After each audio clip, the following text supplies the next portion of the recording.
We welcome you back to Farmers Branch, Texas, Brookhaven Country Club and the DUPR Collegiate National Championship. We know it was a little bit longer pause there than we anticipated, but John Laser, Max Nadal back with you.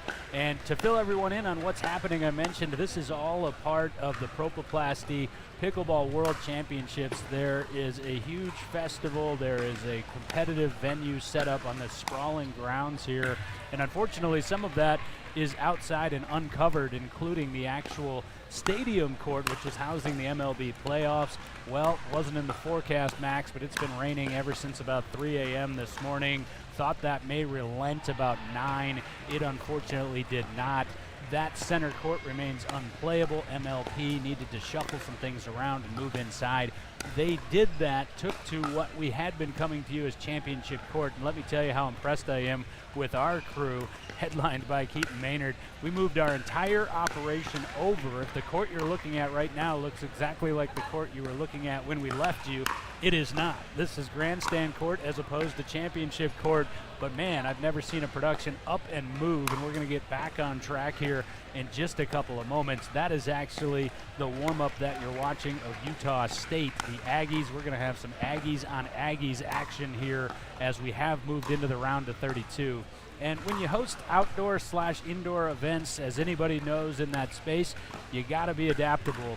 And DUPR Collegiate, along with our production crew, certainly was. We're excited to be back with everybody here shortly. Yeah, excited to see the matchup here versus Utah State and Texas A&M.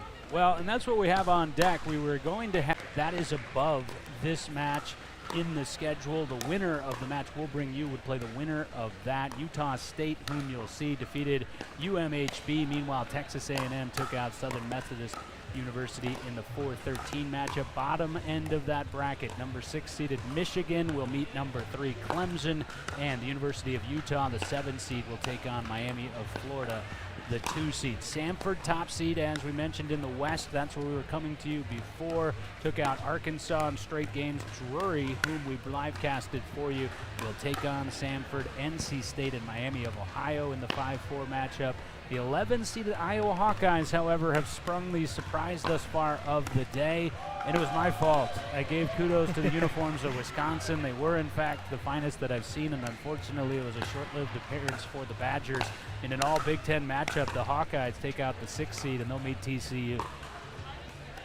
So a little bit of chalk and a couple of surprises for the most part thus far this morning. We're really, though, Max, excited to get into the round of 32 and beyond when you start seeing some of these superpowers in collegiate pickleball go toe-to-toe.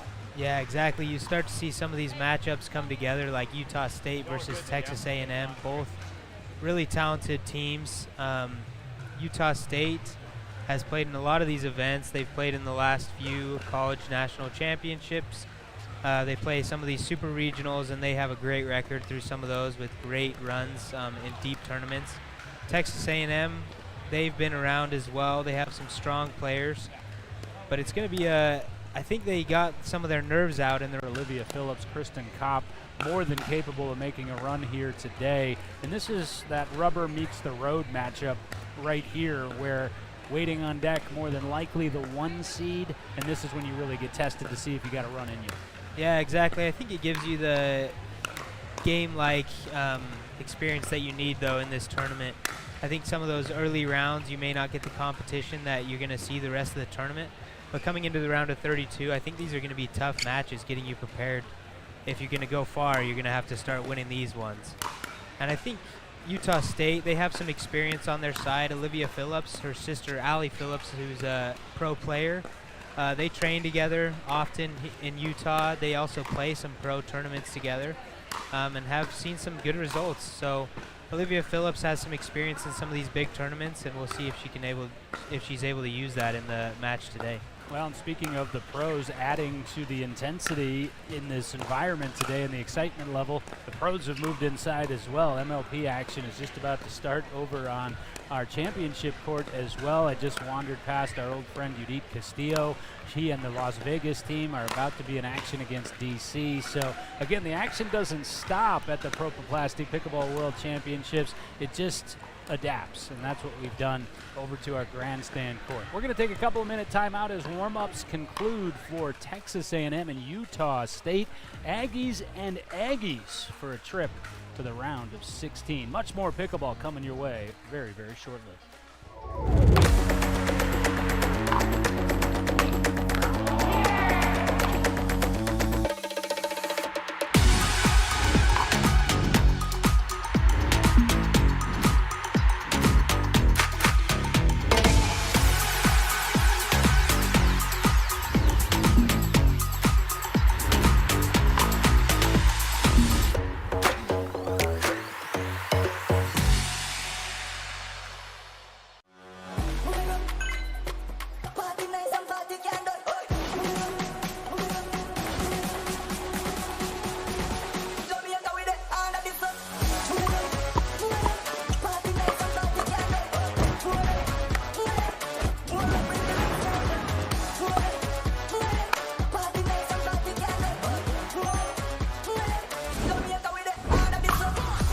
True duper.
Yeah. Let's go. We just gotta go hard. I go the hardest. I bring the pain. Not what you used to. It's all part of the game. Yeah, I just gotta go hard. I just gotta go hard. People play pickleball for exercise, competition, or to hang out with friends. What your reason is doesn't matter to Gamma. What matters is that you play, that you enjoy playing with passion, and you have so much fun you can't wait to play again. At Gamma, we offer paddles perfect for all levels, including yours, because pickleball is about you, the player, and what feels right. Pickleball is your game. Make Gamma your paddle. Play to live, live to play. Gamma Pickleball.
True duper.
Yeah.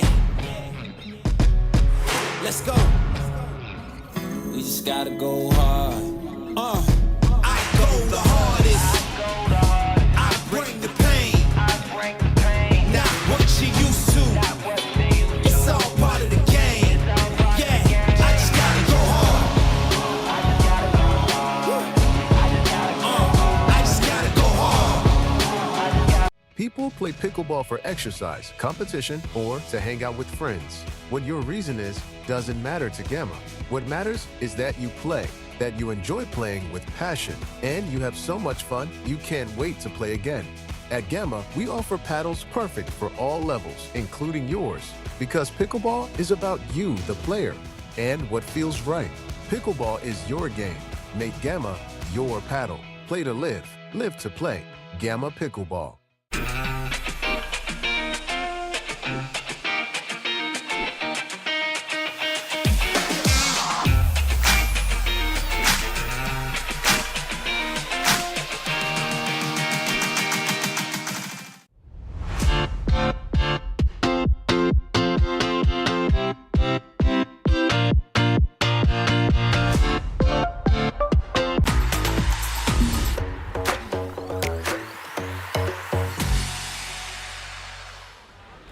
Time to get things back in gear at the DUPR Collegiate National Championship, and on that cue, we are underway. Texas A&M and Utah State, the Aggies versus the Aggies, and that is the Texas A&M Aggies, bottom of your screen. Now leading 1-0. Mallory Frankie has served it, playing the left side for Texas A&M. Introduce you to Utah State as well. That's Olivia Phillips, who just went and collected that loose ball, and her partner Kristen Kopp, the graduate student transfer to Utah State. Quick 2-0 lead for Texas A&M, and Max, we look for this one to be pretty evenly matched. DUPR's aligned pretty well in all the matchups in this match. Yeah, I think it's going to be a close one. I think it's going to come down to who really controls the kitchen line here. I think there's experience on both sides of the net here, so it's just going to be about execution and who can execute on their game plan. Nothing that Kristen Kopp could do about that tape helper, and you saw that written on her face. That sails a bit wide on I think Olivia they corrected Phillips. it, and they called that in there. Olivia Phillips finds the corner. Wow. Mallory Frankie, I think you're right, Max, overruled the initial call.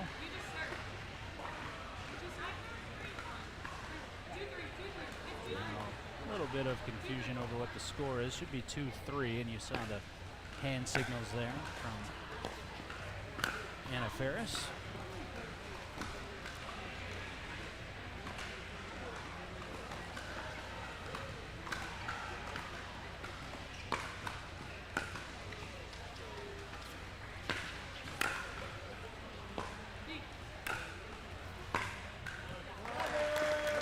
Excellent serve from Olivia Phillips, but equal to the task on the return was Frankie, baseline to baseline. Yeah, I think you saw it there on that point. I think if Utah State can find a way to get up to the net, they're going to find more success. I think each team really needs to try and get these balls down on their thirds and fifths and work their way up to the net. Frankie had an attackable ball there, but Nevada Super Regional Championship, Utah Tech was able to prevail there, but Utah State quite the run that weekend in Henderson, including an epic semifinal match.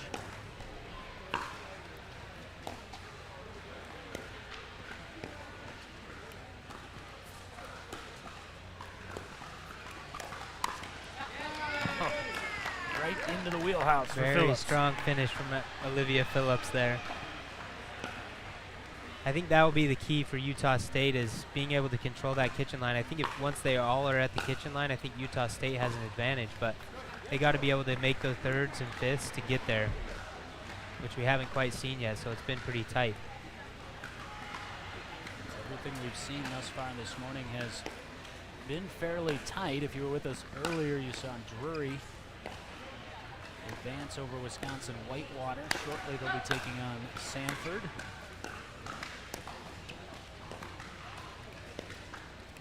Everybody at the line to Max's point. An advantage Utah State to Max's point. Yeah, John, I think it's always going to be tight in this format, right? We're playing rally scoring here.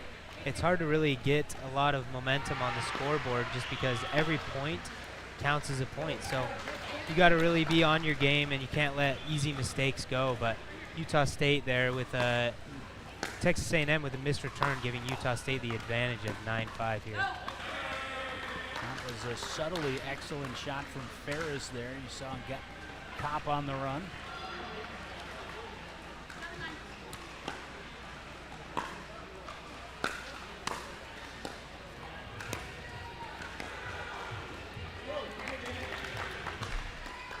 Starting to hear some of those bellows from throughout the facility here at Brookhaven Country Club, and its intensity level.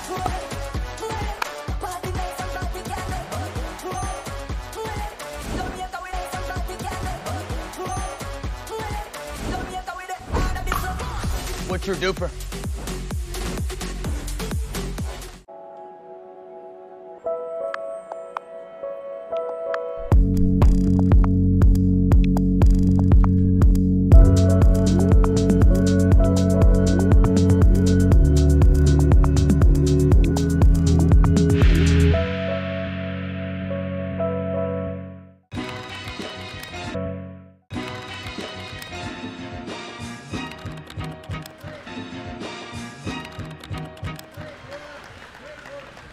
Change of ends, Utah State with the early advantage. Women's doubles, as is always the case in this format, getting us started.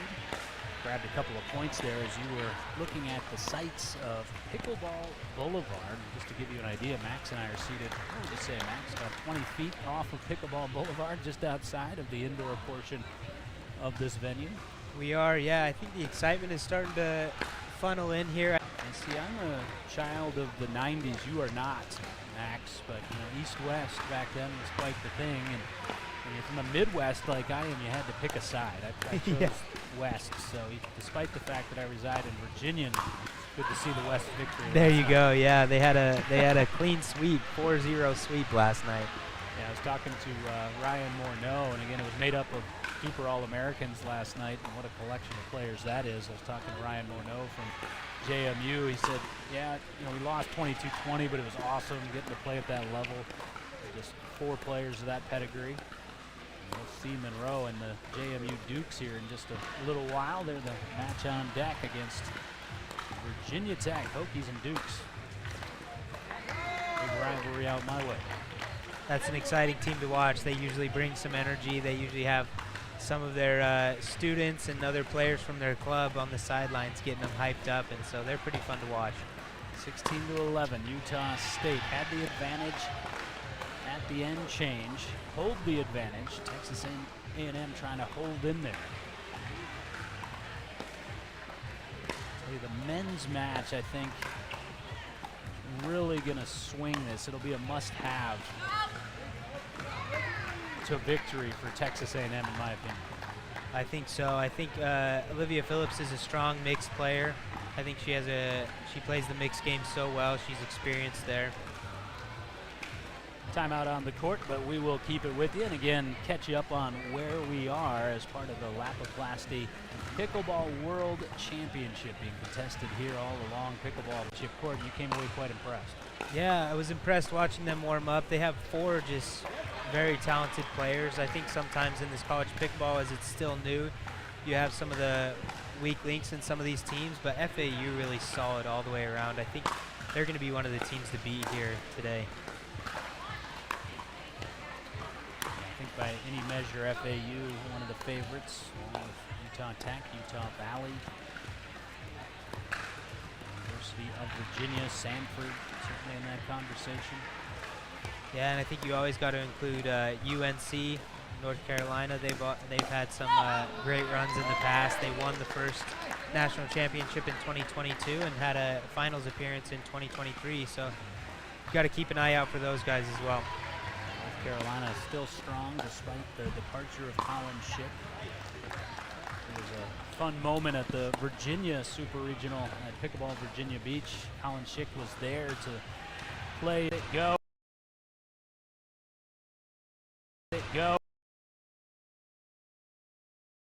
This overall match, a trip to the Sweet 16 men's doubles come at you next. Aggies and Aggies, Utah State with a 1-0 lead.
Yeah.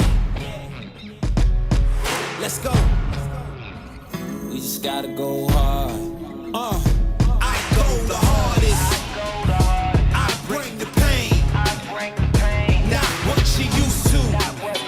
It's all part of the game.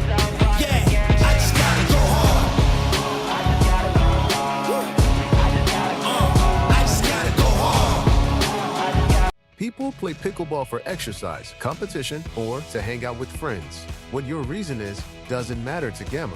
What matters is that you play, that you enjoy playing with passion, and you have so much fun you can't wait to play again. At Gamma, we offer paddles perfect for all levels, including yours, because pickleball is about you, the player, and what feels right. Pickleball is your game. Make Gamma your paddle. Play to live, live to play. Gamma Pickleball.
What's your duper?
Utah State takes women's doubles and now set to begin men's doubles as Texas A&M looks to respond. That is Texas A&M in the all black.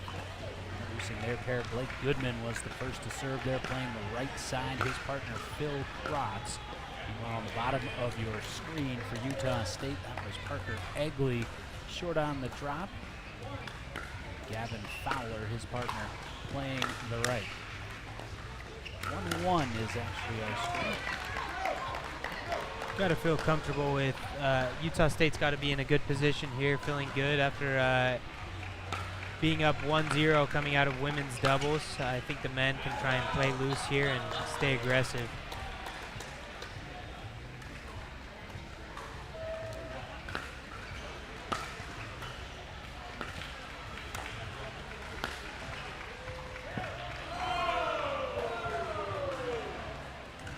Egley ducked out of the way of that and was called out. I'm not sure he saw that. They stuck with the call.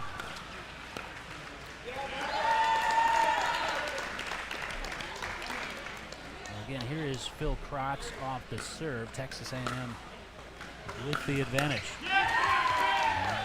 Krotz attacking right into the body of Parker Egley. Yeah, I think that Parker Egley has seen a lot of the balls here. We haven't seen Gavin Fowler involved very much yet.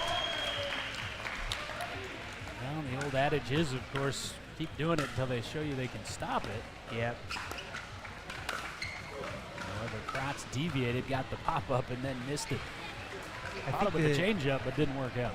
I believe the score is 4-3 here. Utah State 4, Texas A&M 5, sorry, 4-5. Now it is 6-4 for Texas A&M. Caught up there as we continue to bring you the round of 32. Rally scoring in play. It was Utah State who got off to the quick start in women's doubles.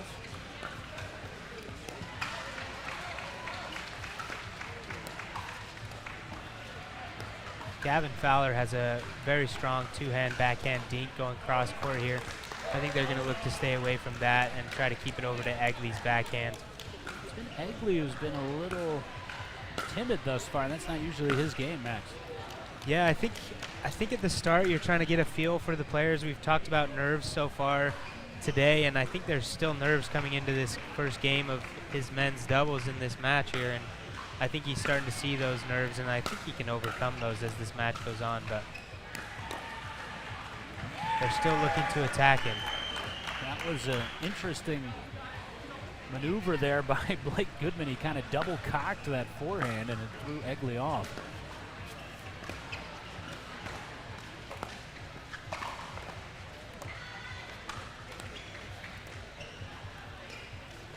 And saw Egley do that quite a bit in Nevada. He's read on the Ernie. He's a bit too aggressive.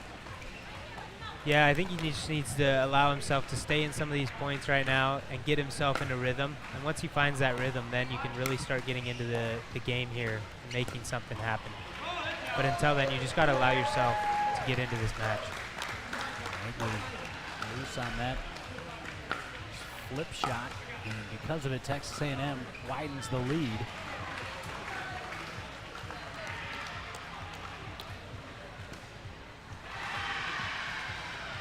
I think for the Texas A&M side right now, Max, they haven't been forced to do a whole lot. Yeah, they haven't really been forced to play so far. It's been pretty easy mistakes, and on the Utah State side, they just got to clean that up and make these guys work for some of their points. There's a good example of it, but still goes the way of Texas A&M.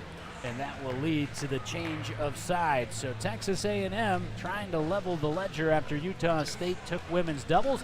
Off to a strong start, leading 11-6 right back to the DUPR Collegiate National Championship.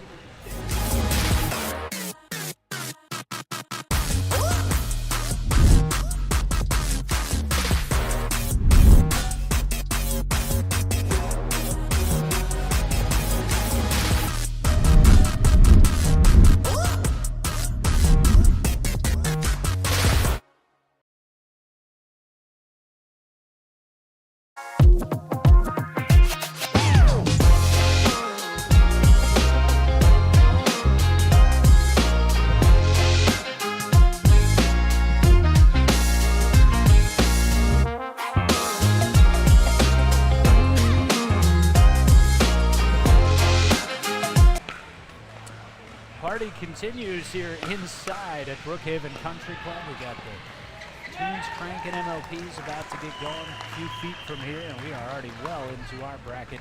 Started at 64, now into the round of 32.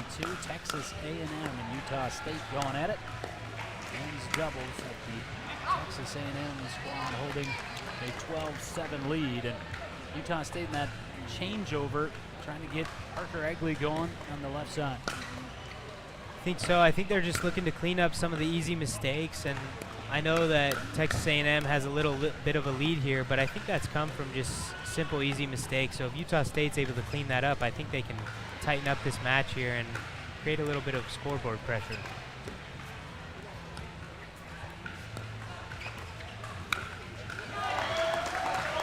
Ready to pounce Goodman.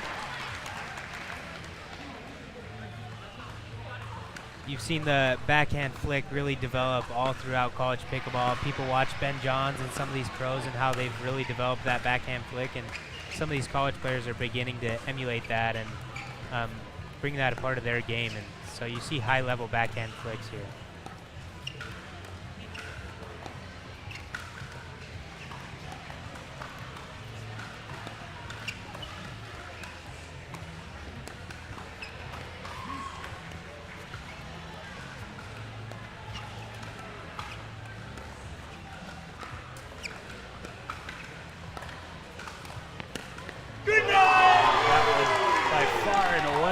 Intricate point of the match.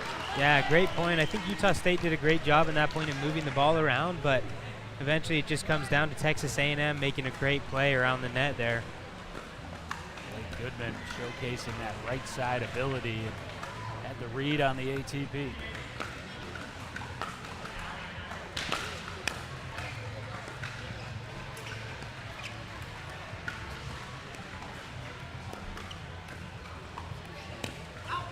Like this though, Egley's played his way into this match. Yeah, Egley is being a little bit more patient here. He's taking a little less risk, and I think he's got himself back into this match. I think if he can continue to get some of that momentum back for himself, he can really get this game a bit closer and get themselves back into this. A little too much court coverage there from Fowler. He had started to creep over, was playing bigger on that side.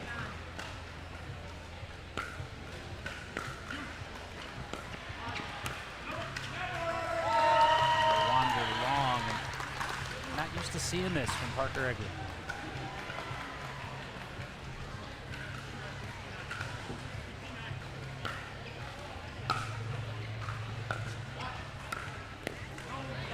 That's more what we're used to seeing. Excellent spot. Texas A&M with the commanding lead still here, 16-9. Let's see if Utah State can put a run together here and bring it a little bit closer.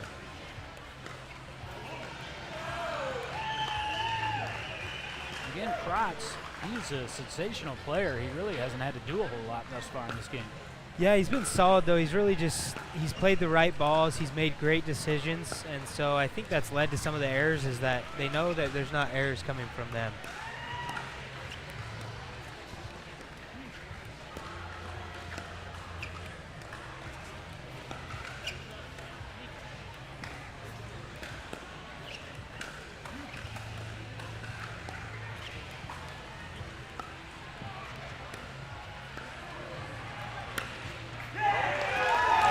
I thought he was going to do it the shot prior. Yeah, he goes straight for the body there. That one probably isn't going to stay in if he doesn't catch body, but he catches Egley there and they get the point. 18-9, Texas A&M. I said to win this match, they needed to win this game. They're well on their way to doing it. And then if indeed the score holds, and that's by no means a guarantee, but if it were to hold, the mixed doubles pairings will become just of vital importance. Absolutely. And John, we talked about it in the earlier matches, but this scoring format is unique in that there's a freeze when they get to 20 here. So once Texas A&M reaches 20, there's a freeze, and it allows for a comeback from Utah State. Timeout taken here by Utah State. You saw Olivia Phillips walking out to encourage her teammates, Parker Egley, Gavin Fowler. Utah State just one of the fine representatives of the state of Utah. Utah Tech, I am almost certain we'll see at some point through the course of the day today, playing as one of our 1 seeds. And you see the DUPR there of Phil Kratz, 4.931. And again, what we witnessed down in Texas, he certainly can play above that 5-0 level. Same can be said of his partner, Blake Goodman, 4.972. both hovering right around 5.0, and it shows in their level today. They've been super solid. Their decision making has been great so far. Goodman will play through. It looked like that may have been wide. And it pays off for Utah State. There you go, Gavin Fowler with the ATP there, showing some excitement. Hopefully that can get him going here and spring a comeback.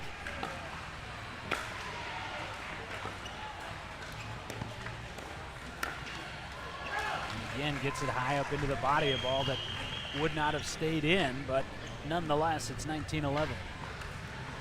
I've had this a number of times in my career where it was Wildcats and Wildcats, or Tech versus Tech, and it was difficult. I'm really struggling, my friend, with not saying Aggies. It's Aggies and Aggies. Aggies both ways.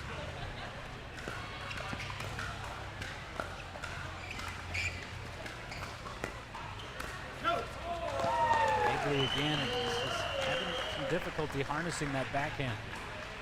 Yeah, I think if he can get himself calmed down, I mean, I'm not saying this match is over, but certainly he needs to get himself in the right mindset coming into mixed doubles. Wow. Phil Krotz, that's what I meant when I said a sensational player. Impossible angle backhand ATP punctuates a fairly dominant win in men's doubles. 21-11 for Texas A&M. That squares us up at a game apiece. Mixed doubles will decide it. This is the round of 32 from DUPR Collegiate Nationals.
Yeah. Let's go. We just gotta go hard. I go the hardest. I bring the pain. Not what you used to. It's all part of the game. Yeah, I just gotta go hard. I just gotta go hard. People play pickleball for exercise, competition, or to hang out with friends. What your reason is doesn't matter to Gamma. What matters is that you play, that you enjoy playing with passion, and you have so much fun you can't wait to play again. At Gamma, we offer paddles perfect for all levels, including yours, because pickleball is about you, the player, and what feels right. Pickleball is your game. Make Gamma your paddle. Play to live, live to play. Gamma Pickleball.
What's your duper?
On to mixed doubles we go, tied at 1. This is a matchup already played here at DUPR Collegiate Nationals. Went to a dream breaker yesterday. Are we headed to a dream breaker today? And Max, this first game will tell us a lot, as Utah State certainly comes out with their stronger tandem, Olivia Phillips and Gavin Fowler.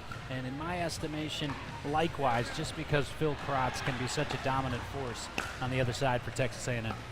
Yeah, absolutely. And we talked about it a little bit in the match earlier today, but when you have a lefty on the court in a mixed match, it creates a different dynamic here. So with Gavin Fowler being a lefty, it puts the women in front of each other and the men in front of each other rather than a standard cross court when everybody's right-handed.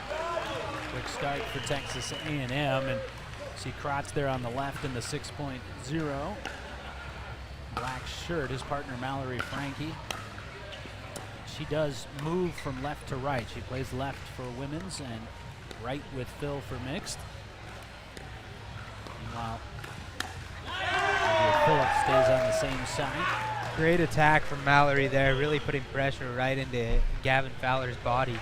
And you never see it coming from Mal because she's so nice. I was talking to her again this morning and picked up our conversation from Texas when the Aggies prevailed as super regional champs. It was funny down there. I said, do you prefer Mallory or Mal? And she said, either way you can pick. And I said, no, it's your name. I'd really like you to choose. No, you choose. So I've just been kind of doing both. There you go.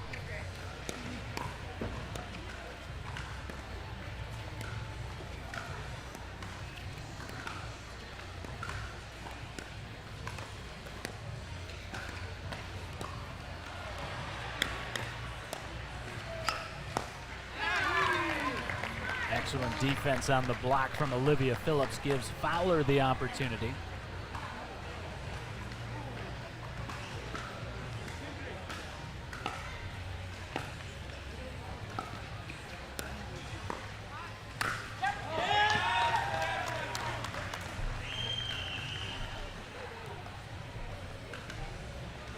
For 2, our score for Texas A&M off the serve of Mallory Frankie.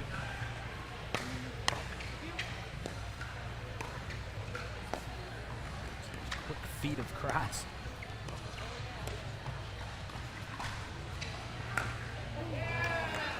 I think Phil was kicking himself. He didn't take that out of the air and then tried to backdoor the highlight. Yeah, I don't think he got quite the angle he was looking for. He tried to wait and be patient, but it didn't quite get wide enough for him there. Great take by both Texas A&M players. I'll give the credit to Mal, though. I think she read it first. Yeah, that was a close ball, and that's a great lead from both of them.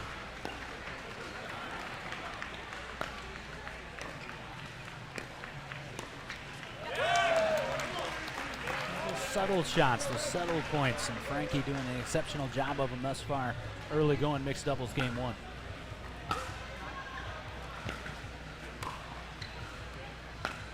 Watch it, watch it. Phillips able to punch it into the corner. This Texas A&M team has been so solid so far. You haven't seen a whole lot of unforced errors from them today.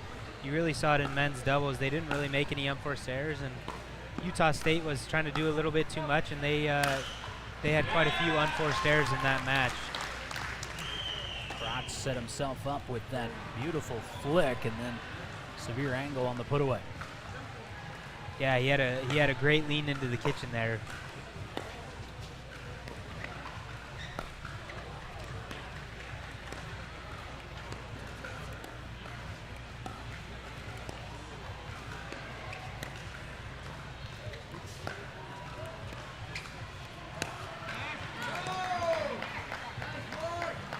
Read the lips right there from Philly. Said stay patient. Stay patient. Mallory Frank on that one, just backing up, and it's never a good idea to speed up when you're off balance, scooting backwards. So missed return there by Phil Krotz.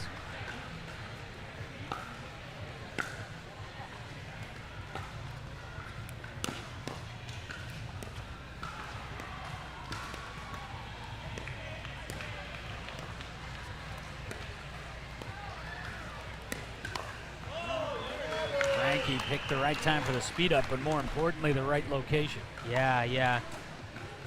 She was able to catch that left shoulder of Olivia Phillips. If you get that a little bit wider, Olivia has a great two-hand backhand counter, and it can be dangerous, but if you're able to keep it towards into the body, it can be safe. You could almost see her kind of get tied in knots right there. 1 point spread.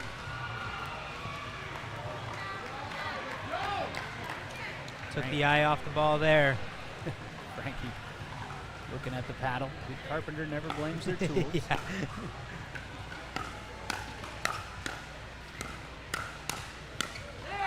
See the hand speed of Gavin Fowler there and showing some emotion. Utah State really getting back into this match.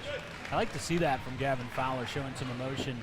Krotz can be an emotional player. He hasn't really shown it thus far, as men's doubles was, call it a breeze, but relatively one-sided. Yeah.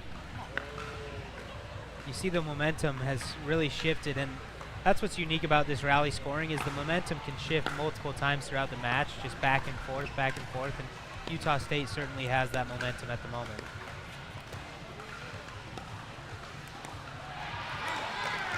Keeping the pressure on Mallory Frankie and forcing the change of sides. So Utah State took women's doubles. Texas A&M responded in men's doubles. Mixed doubles, slight edge to Utah State. We change ends and come right back.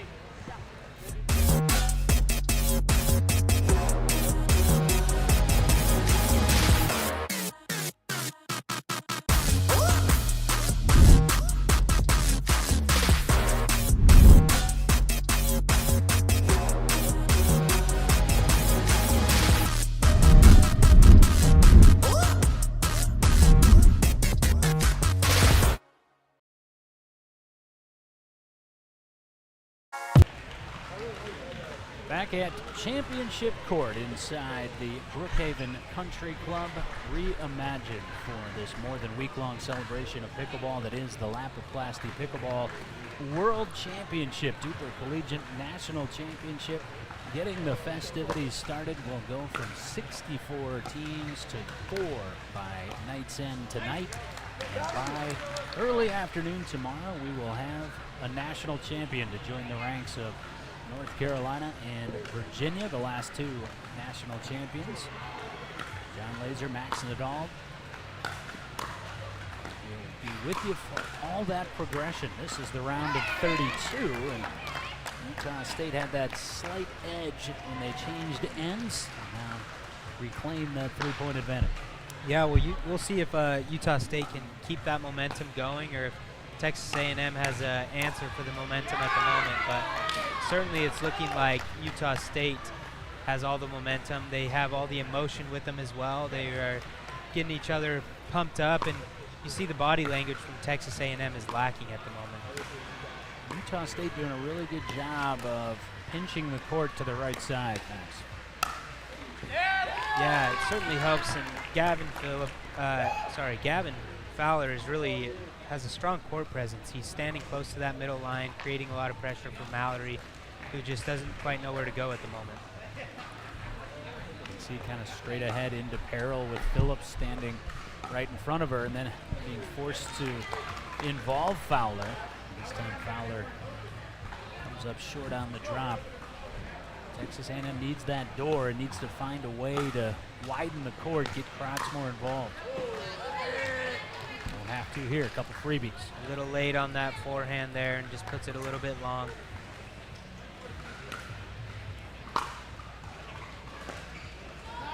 Great return there from Olivia Phillips.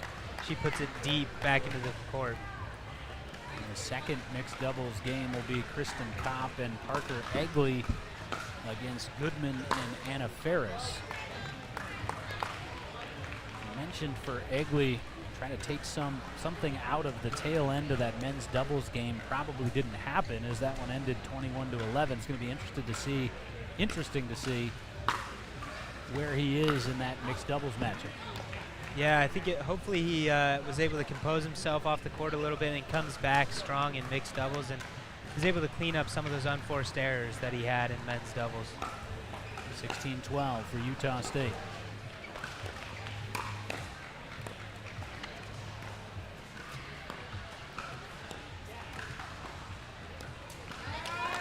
Excellent step in by Fowler to keep the ball on that side. Plus the looming presence behind it. Yeah, absolutely. And Utah State with the 17-12 lead, forcing Texas A&M to call a timeout here.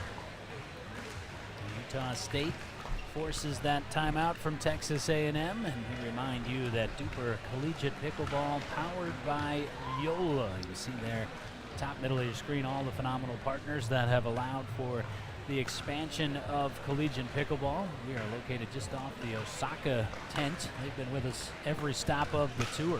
Literally, their personnel has been with us from Florida to Virginia Beach to the desert in Henderson to Houston, Texas, and to Phoenix. Same can be said for Ernie, No Apologies Nutrition, Head Pickleball, Gamma Sports, and Rally Republic, and of course Delaware Life, the presenting sponsor of all things DUPR. And what a celebration, Max, of pickleball it is going to be. Again, the music just started cranking up here for MLP. They're going to get going in just a few minutes on an adjacent stadium court, and then once this rain subsides, which it's supposed to later today, the festivity will spill out onto Pickleball Boulevard. Yeah, it's been a pretty fun, unique atmosphere here so far. It's been enjoyable, and I think we're only going to continue to see the excitement grow as this thing gets further along in the tournament.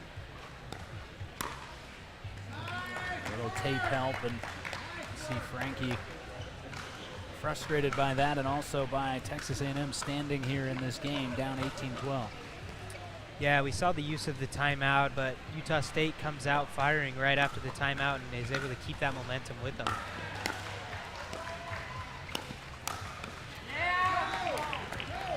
There, I think Krotz has just kind of been lulled to sleep a little bit, lack of activity. Yeah, they've really been pinching that left side of the court over there for them. Well, I guess it's Texas A&M's right side, but never a good time for a service error, but a little more acceptable at 19-12. yeah. But you do have to keep the pressure on in this format, like we talked about. That freeze can make things interesting when it gets towards the end of the game.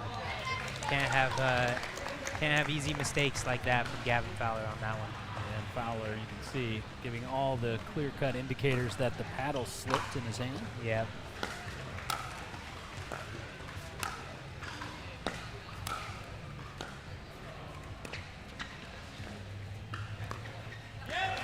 Here comes Texas A&M, just like that, 15-19, and you get to that spot where it's 16-17, and then you start thinking, man, I thought we had this in the bag.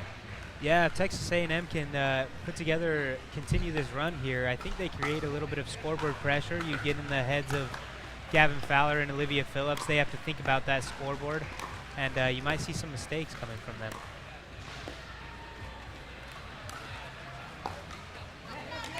Big point, though, to reverse that. First opportunity for game point here will come off the serve of the southpaw, Gavin Fowler. And that's Selkirk paddle. He's got the DUPR Nationals hat on backwards, ready to rock. Gotta love repping some DUPR Nationals apparel out here. Wow, what a shot by Olivia Phillips. Self-preservation leads to a 2-1 lead, Max, and Yeah. I'm not even sure she knows how she did it. Little scorpion there, just protecting the face, but ends up well for Olivia Phillips. Scorpion up the alley for Utah State, and they have the 2-1 lead. 21-15 goes mixed doubles 1. We re-rack with Egley and Kopp v. Goodman and Ferris. Texas A&M trying to take us to a dream breaker. Utah State trying to make it to the Sweet 16.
Yeah. Let's go. We just gotta go hard. I go the hardest. I bring the pain. Not what you used to. It's all part of the game. Yeah, I just gotta go hard. I just gotta go hard. People play pickleball for exercise, competition, or to hang out with friends. What your reason is doesn't matter to Gamma. What matters is that you play, that you enjoy playing with passion, and you have so much fun you can't wait to play again. At Gamma, we offer paddles perfect for all levels, including yours, because pickleball is about you, the player, and what feels right. Pickleball is your game. Make Gamma your paddle. Play to live, live to play. Gamma Pickleball.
What's your DUPR?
doubles game 2 will decide whether a dream breaker is on the horizon or whether Utah State is moving on to the round of 16. John Laser, Max Nadal with you just adjacent to championship court as Utah State gets out to the quick start.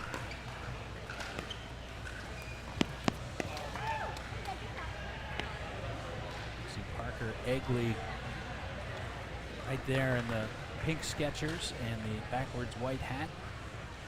His partner Kristen Kopp, Blake Goodman, Anna Ferris for Texas A&M. And Kopp trying to redirect as that one ricocheted off the tape and got her feet tangled.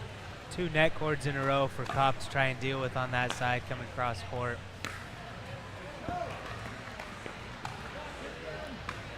So a loose shot from Goodman that we did not see at all in men's doubles as Texas A&M had their way in that game.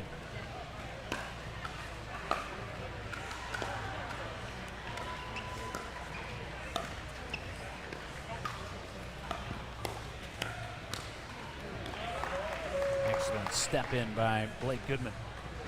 Yeah, Kopp looked like she was winded up ready on that backhand side, but just falls a little bit low into the net. These two schools played yesterday as part of pool play for seeding. All 64 teams were in action yesterday for pool play seeding. That's what I really love about this format. Single elimination right out of the box would make it a pretty short trip for a lot of teams. Yeah, absolutely. And these teams were evenly matched up yesterday, like we talked about. It ended 2-2, and they went into a dream breaker. Texas A&M was able to walk away with the win in the dream breaker, but it could be anybody's match today. Utah State's certainly with an advantage up 2-1 right now. A little tape help for Parker Egley. I have that same style of Skechers. I haven't been able to bring myself to go full pink. I've got the blue ones. There you go. I like the pink. I like it. I'm just, if you wear them, you got to be as good as Parker Egley. There you go. Got to look that good. Got to have the no-shows. Skechers, of course. Colorful line of shoes, easily identifiable.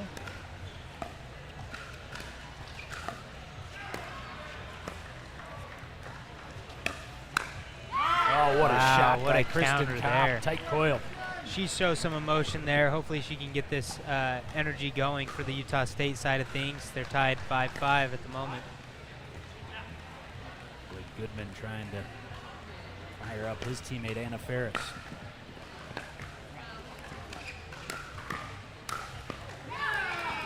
Parker Egley sets himself up, and that's what we're more used to seeing from Parker. That's what we're used to seeing from Parker, and he's looks like he's cleaned stuff up a little bit so far, and he's able to set himself up there, and looking to do that a little bit more coming through here. Oh, what a pickup by Egley. Oh, I think he couldn't believe how tasty that ball was. Exactly. He was impressed that he got that one back, and then he got a tasty ball and just sent it a little bit high and long. 6 apiece.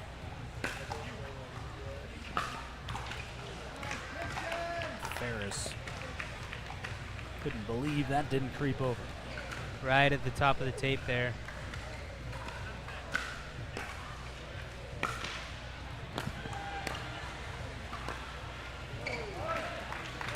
Similar reaction, Kristen Kopp. Tight game here so far, 7-7.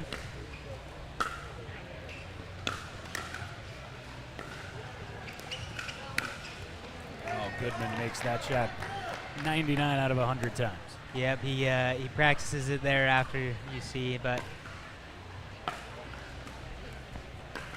he wants that one back, I'm sure.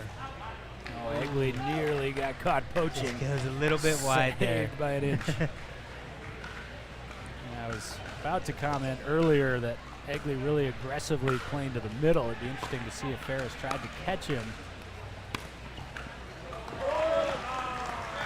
Visual deterrent that was Blake Goodman, I think, made Kopp think that was a harder shot than it was.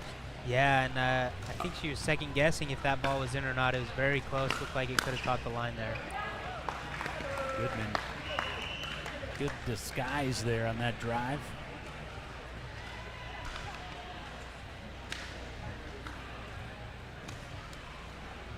9-9 here.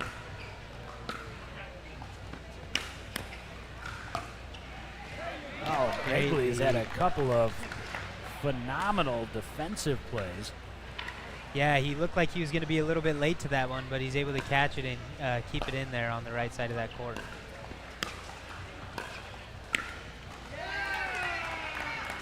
At 11-9, Utah State will take the lead to the other end. These teams needed a dream breaker yesterday. Will they need one again today? Utah State certainly hopes not.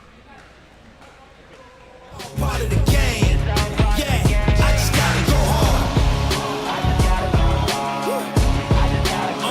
I just gotta go hard. People play pickleball for exercise, competition, or to hang out with friends. What your reason is doesn't matter to Gamma. What matters is that you play, that you enjoy playing with passion, and you have so much fun you can't wait to play again. At Gamma, we offer paddles perfect for all levels, including yours, because pickleball is about you, the player, and what feels right. Pickleball is your game. Make Gamma your paddle. Play to live, live to play. Gamma Pickleball.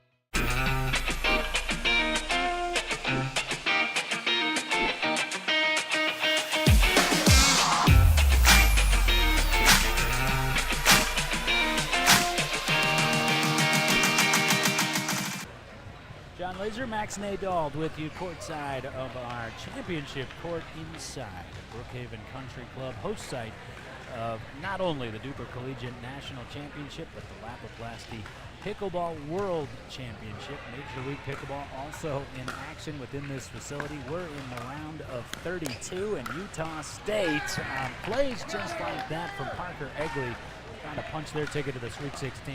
Yeah, great job by Parker Egley to capitalize on a great third shot from Kopp. Kopp has really been solid on the thirds this match so far. She's really only missed one or two, and she's been able to create some great pressure with that forehand roll drop.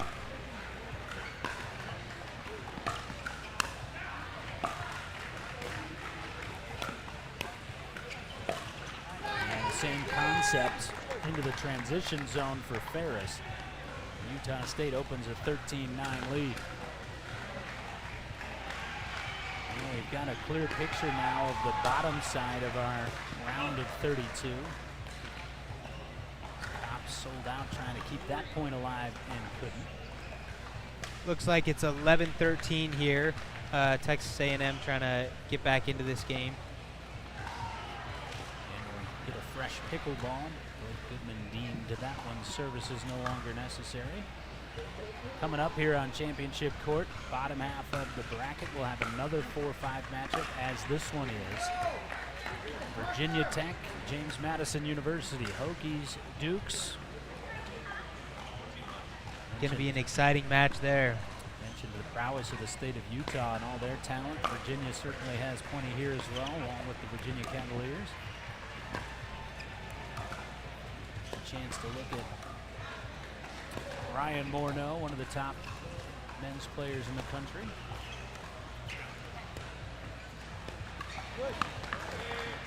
Cody Miller, top player for Virginia Tech, who's really blossomed in this past year.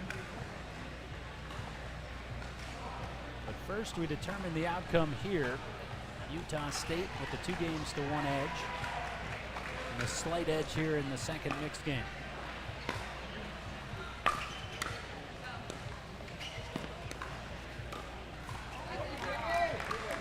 Egley, I think, has really done a nice job in this game of centering himself, not Max trying to do too much.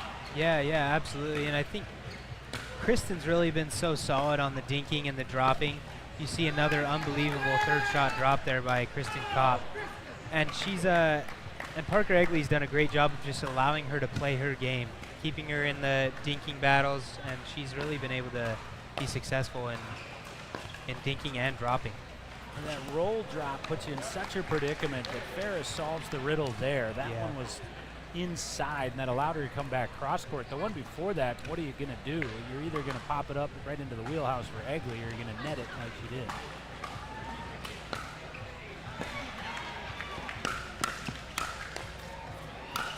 Not too much, Blake Goodman coming forward, and no one could stop his progress. Blake Goodman's trying to get himself going here and establish a presence and get some energy going for this Texas A&M side. They really need this match they really need this game to be able to stay in this match. There's the Agri Ernie, and clipped the net though. Yes, he did.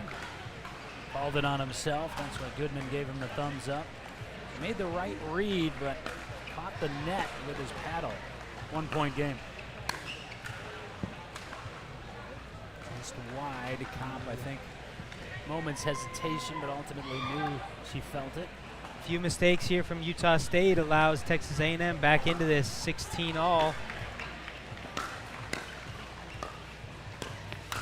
17-16, Texas A&M.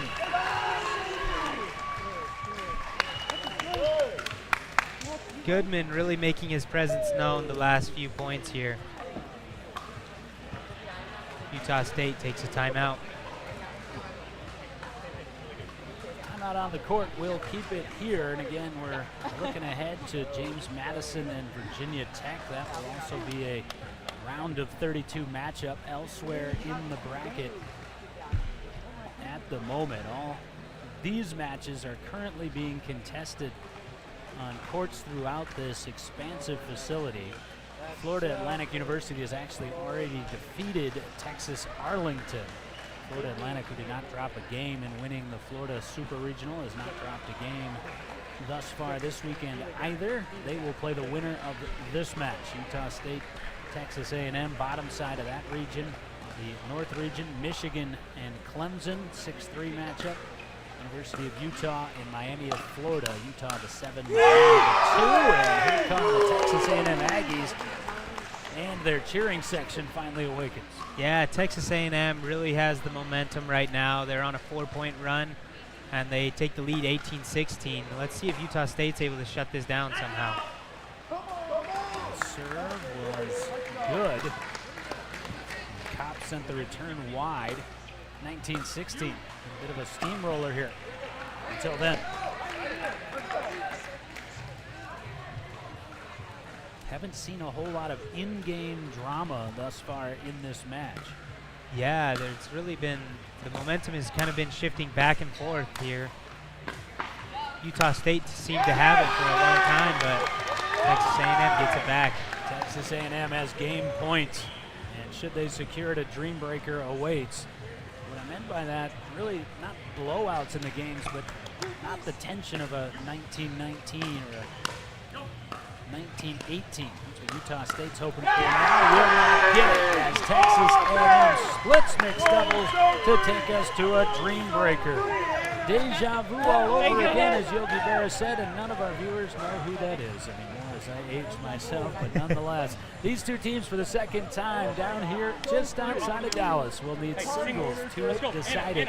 Dream Breaker lineups and all the Dream Breaker action coming your way next when we come back to the DUPR Collegiate National Championship.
What's your DUPR?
gotta go hard. I go the hardest. I bring the pain. Not what you used to. It's all part of the game. Yeah, I just gotta go hard.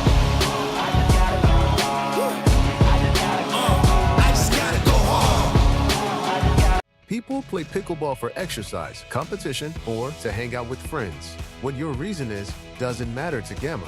What matters is that you play, that you enjoy playing with passion, and you have so much fun you can't wait to play again. At Gamma, we offer paddles perfect for all levels, including yours, because pickleball is about you, the player, and what feels right. Pickleball is your game. Make Gamma your paddle. Play to live, live to play. Go Blake. And then you're next. Time for a Dream Breaker, first one that we've had on championship court thus far today. It comes in our 4-5 matchup between Texas A&M and Utah State. Utah State won women's doubles, Texas A&M won men's. Utah State won mixed doubles game 1. Texas A&M prevailed in mixed doubles game 2. So as you can see, the first competitors in our Dream Breaker format are out there. It's going to be Gavin Fowler in the black for Texas A&M, for Utah State, and Blake Goodman in the black for Texas A&M. And we'll change every 4 points, these competitors. This is the lineups after this first point. Oh, I know. I don't think These are just warm-up serves, by the way, if you noticed the laughter between the two. So it'll be Goodman first for Texas A&M, Fowler first for Utah State. Then it'll be Phil Krotz for Texas A&M and Parker Egley for Utah State. So the men matched up with the men. And then out third, it'll be Kristen Kopp for Utah State against Anna Ferris for Texas A&M. Olivia Phillips will anchor for Utah State, as will Mallory Frankie for Texas A&M. Dream Breaker yesterday, Texas A&M won that Dream Breaker. To replicate that outcome. First Right on the point line goes for Fowler, though. Yeah, beautiful shot there. Barely catches the edge of the line. Gives him a 1-0 lead to start it. Fowler to serve the lefty.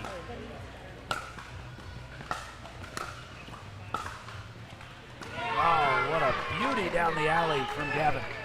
Gavin spends a lot of time playing singles back in Utah. He plays quite a few singles tournaments. He's experienced in singles. Some of these other college players, they don't get many times and chances to play singles, so it's a bit foreign to some of them.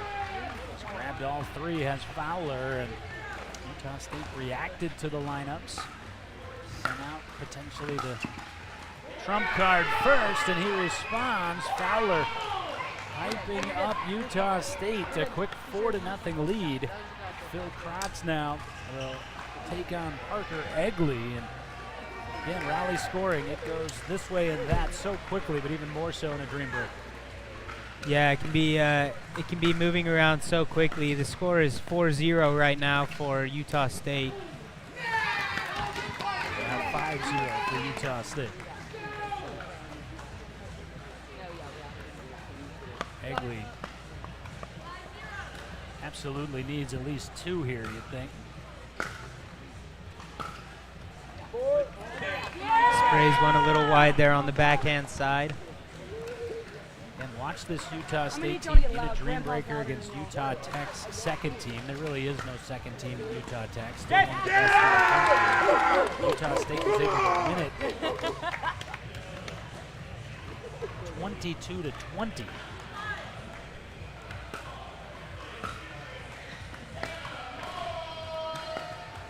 This Dream Breaker yesterday came down to the wire as well. Texas A&M was able to take it 21-19. So Krotz responds and is able to pick up 3 of the 4 for Texas A&M to tighten things up. Now Anna Ferris serving Kristen Kopp. And it was Kopp, by the way, in that Nevada Super Regional Dream Breaker who was the difference maker.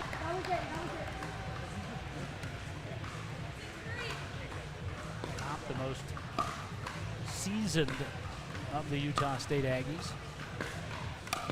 She's been in these moments quite a bit over the last few years. Nerves don't seem to affect her quite as much as maybe some of these other players who haven't experienced some of these matches in the past. She grabs the first two. That was deep. She grabs the first three. You can see the disgust in the body language. I was going to say one more point here. I thought our math was off. It's not. Score is 8-3 for Utah State. One more point to go, however, and that's even the competitors can get a little bit confused with the whirlwind nature of this Dream Breaker format. Kopp tried to go for a little too much there to sweep all four, but does take 3 of 4. 8-4 is the lead for Utah State. Mallory Frankie to serve for Texas A&M. Score can be confusing when you're switching out every 4 points. It's hard to get in a rhythm. You see that in a Dream Breaker. You can't find a rhythm quite as well when you haven't been in the match, so you come in cold after being out for 8 to 12 points. Olivia Phillips opened that point up wide as she returned all the way to the shoe tops of Frankie. We do have Lydia Blakeman as our referee here, keeping these players in line and keeping the score going. It was Lydia who called them back there when it was 8-3. Now it is 7-9 for Texas A&M off that serve from Frankie, and will change competitors back to the top of the lineup. So Fowler comes back for Utah State, Goodman for Texas A&M. Fowler took all 4 the first pass through. Let's see if Goodman's able to change something here. He gets the serve to start, so maybe he can do something with his serve.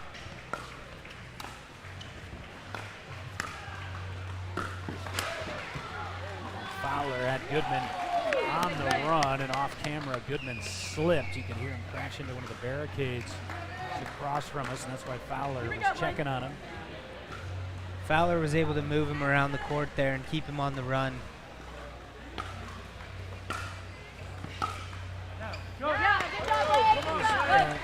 Excellent subtle footwork maneuver there from Goodman. Took that bluff step middle and got Fowler thinking about the angle. 8-10.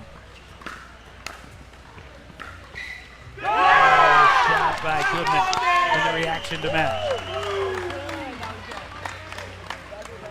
Tight one here. Let's see if Gavin Fowler is able to even this one up at 2-2.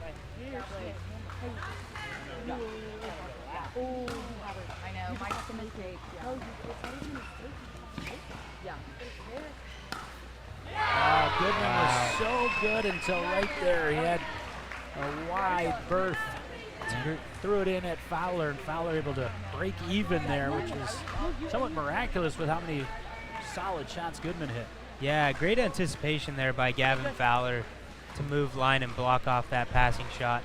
Utah State changes ends up 11-9 here in this Dream Breaker to move on to the round of 16.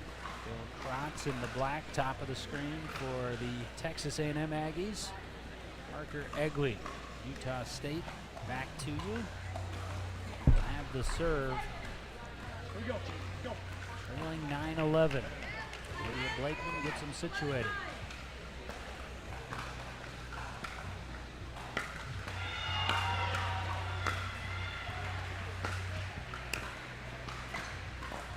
Krotz had done a good job of stabilizing himself in the point. Egley with a shot that really just almost paints the corner there, able to set up an open court. He's able to put it back to the other side. Egley in the process of stepping around the backhand, he got caught in the middle. 10-12, winner on to the Sweet 16. Loser with the harshest defeat in the Dream Breaker scenario. Egley was trying to decide if he needed to go get it. I think he made the right decision, but maybe an instant too late. Yeah, Krotz was able to go 3-1 in their last run around here. Looks like he's trying to do the same here to even up the score. And Will Krotz makes it 12-all.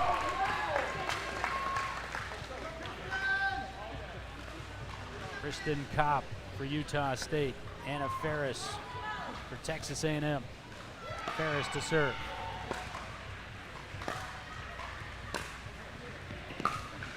Good. Top earns the lead back for Utah State. And the serve.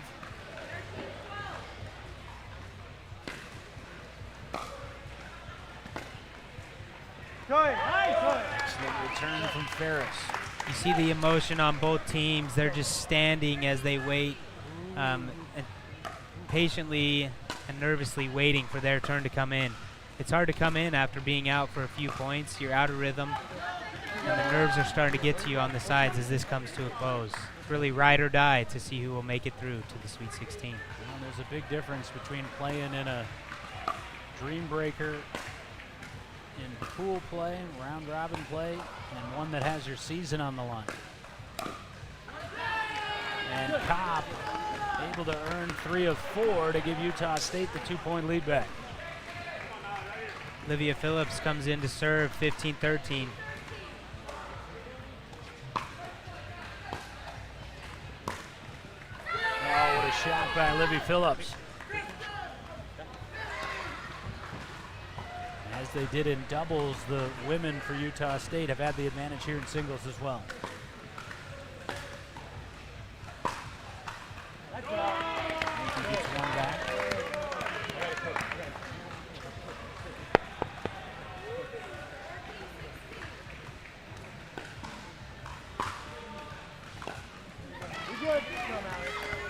Three-point edge, and you just creep closer and closer to 21, and you wonder when you're on the sideline, is it going to be my rotation where it's all on the line?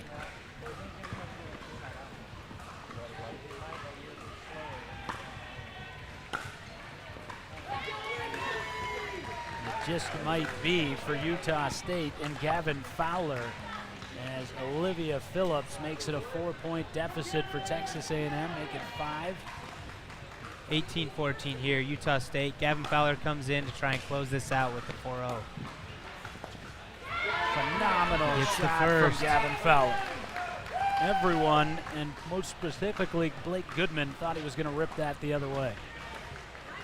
I do like the changeup. He has opted in for the drive on most of his third shots, but he hits a drop there on that last one and able to earn it. And trying to hang in there for Texas A&M. The demeanor for Fowler, he looks loose.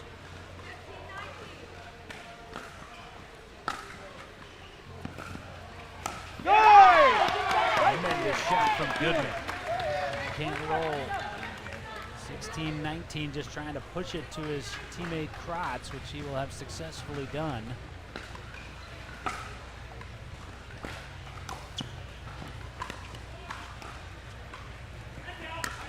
Wide. And 17-19.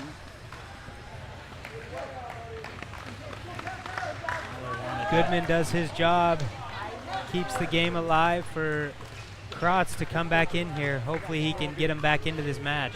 For Utah State, befitting if Parker Egley could be the one to put it away.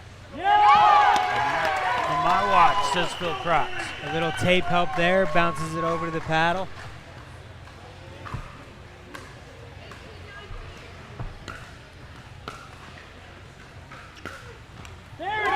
Too good from Kratz, and it's even at 19 each. Again, Kristen Kopp on deck for Utah State, Anna Ferris for Texas A&M. Kratz with the momentum. Either of these players can win it without that rotation forced. Kopp has really been dominating, so I think Kratz is really looking to finish this right now. Kratz has taken all 3.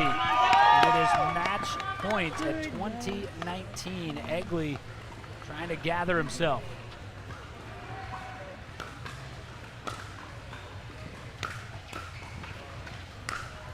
Texas Finishes it A&M with an overhead. onto the Sweet 16. All 4 for Phil Kratz. You see the anguish for Egley and Utah State. Nothing to hang their heads about, though, Max. That is the epitome of a battle all the way to the end. Great match. Turns out to be the same finish as pool play yesterday, 21-19. Texas A&M moving on to the Sweet 16. Texas A&M on. Congratulations. Your reward, the Florida Atlantic University Owls. They'll meet the 1 seed in the round of 16. We've got much more to come in the round of 32 as you see the Hokies taking to the court. Virginia Tech, JMU coming up next. We'll step aside for a few moments. When we're ready for that action, you will see it as we continue to present the DUPR Collegiate National Championship. Gamma Pickleball.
What's your DUPR?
just gotta go hard. I go the hardest. I bring the pain. Not what you used to. It's all part of the game. Yeah, I just gotta go hard. I just gotta go hard. People play pickleball for exercise, competition, or to hang out with friends. What your reason is doesn't matter to Gamma. What matters is that you play, that you enjoy playing with passion, and you have so much fun you can't wait to play again. At Gamma, we offer paddles perfect for all levels, including yours, because pickleball is about you, the player, and what feels right. Pickleball is your game. Make Gamma your paddle. Play to live, live to play. Gamma Pickleball.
What's your duper?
Started, yeah. Yeah, they're going. I don't know what the score is. I can go get the score while John comes back.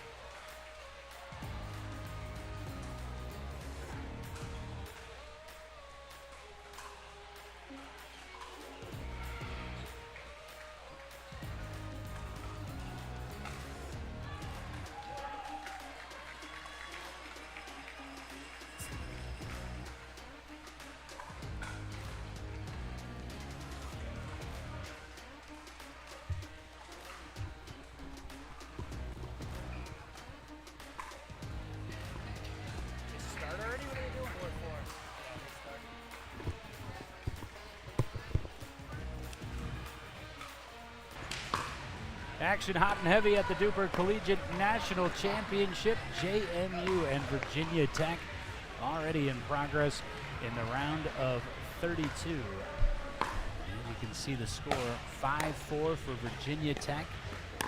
So the pairings in just a moment. 5-5 as Tillman able to put that away. Women for JMU, Jenna Tillman, you just saw on that put away. The serve will come from Addie Suchak.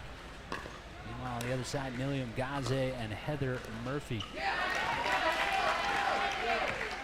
There's Murphy short on that pickup attempt.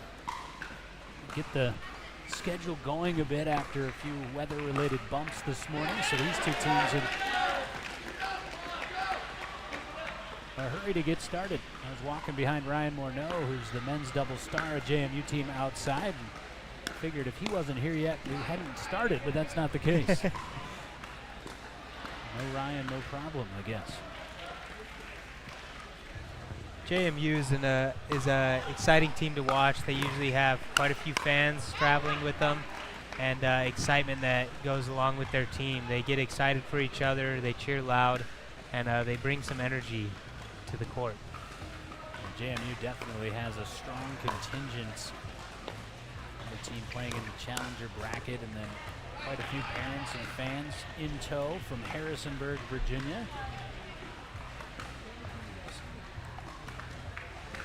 Couple of hours shy south of Washington, D.C. for those from this side of the country. Virginia Tech, meanwhile, from Blacksburg, Virginia, located in southwest Virginia.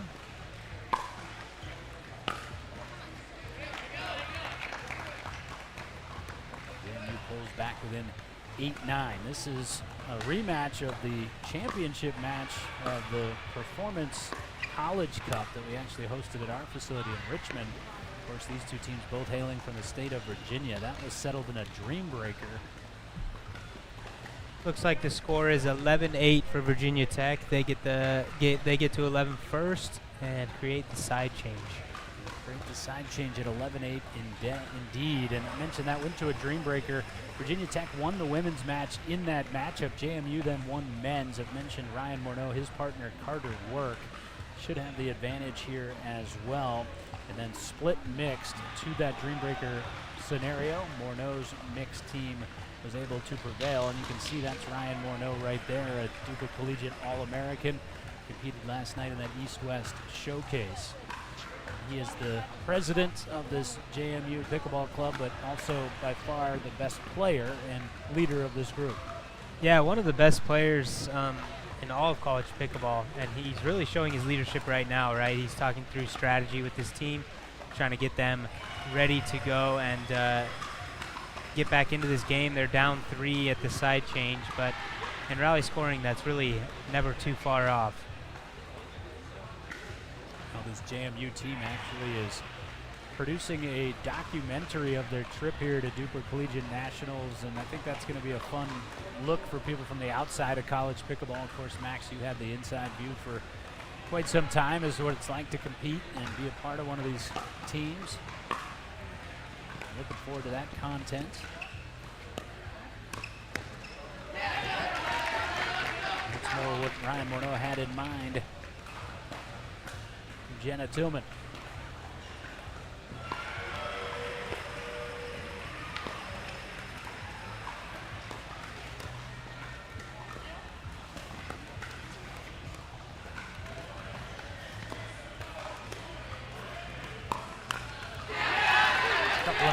For the Dukes, back within a point.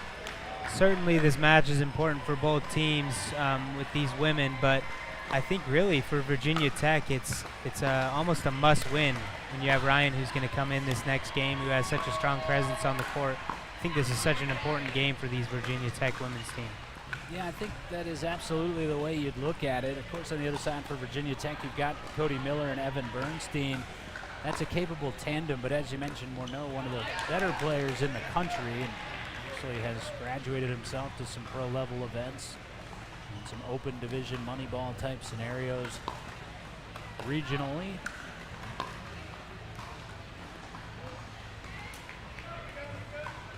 13-11 for the Hokies. Gaze to serve. Those that tuned in throughout our tour of the DUPR Collegiate Super Regionals, you'll recall my broadcast partner for 3 of those 5, Derek Crage, the founder of this Virginia Tech Pickleball Club. I know he is tuning in. I know that because he's texting me tidbits to offer with great interest. His wife Taylor was actually here competing with Liberty this morning. They fell to UT Arlington in the first round of 64. Virginia Tech strings together a few points here. They're up 15-11. Give it back.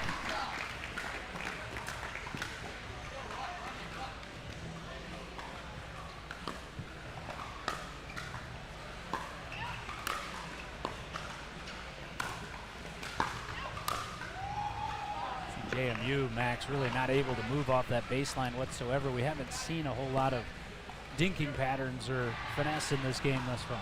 Yeah, they've really been on the defensive side of things. I'd like to see him throw in maybe a drive or something, change something up. The drops are going a little bit high at the moment. They need to do something to get off the baseline.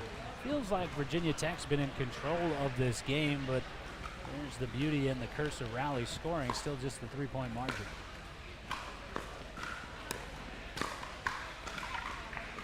Make it 4 as that wanders wide on Tillman. Congratulations to Texas A&M, by the way. Dramatic victory in the Dream Breaker in our previous match on championship court. Couple of errors there and gets Virginia Tech the lead at 18-13. 19-13 and pulling away in what Max described as a must-have game here for the Hokie women.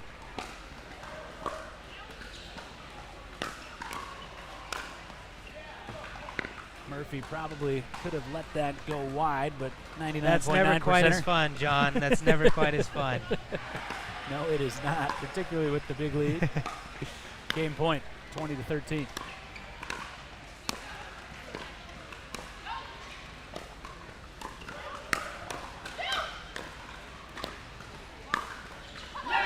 Hanging in there.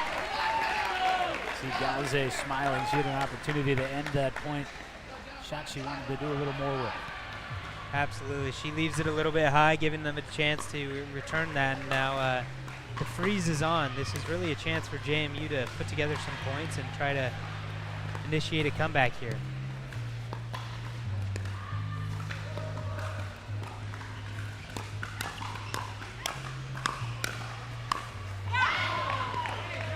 Freeze remains in place, but back to the serve of Murphy for Virginia Tech.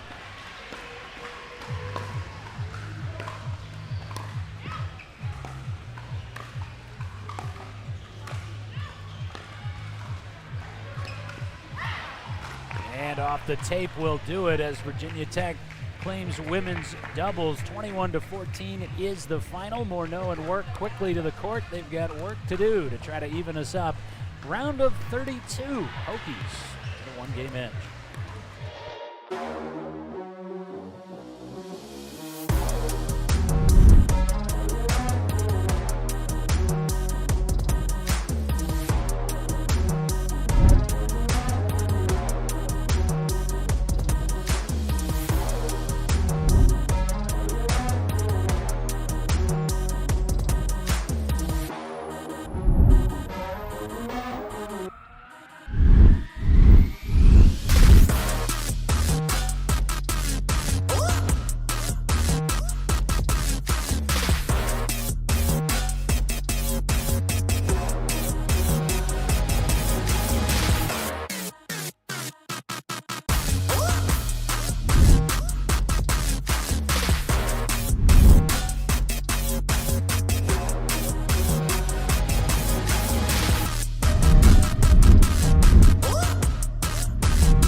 Yeah. Let's go. We just gotta go hard. I go the hardest. I bring the pain. Not what you used to. It's all part of the game. Yeah, I just gotta go hard.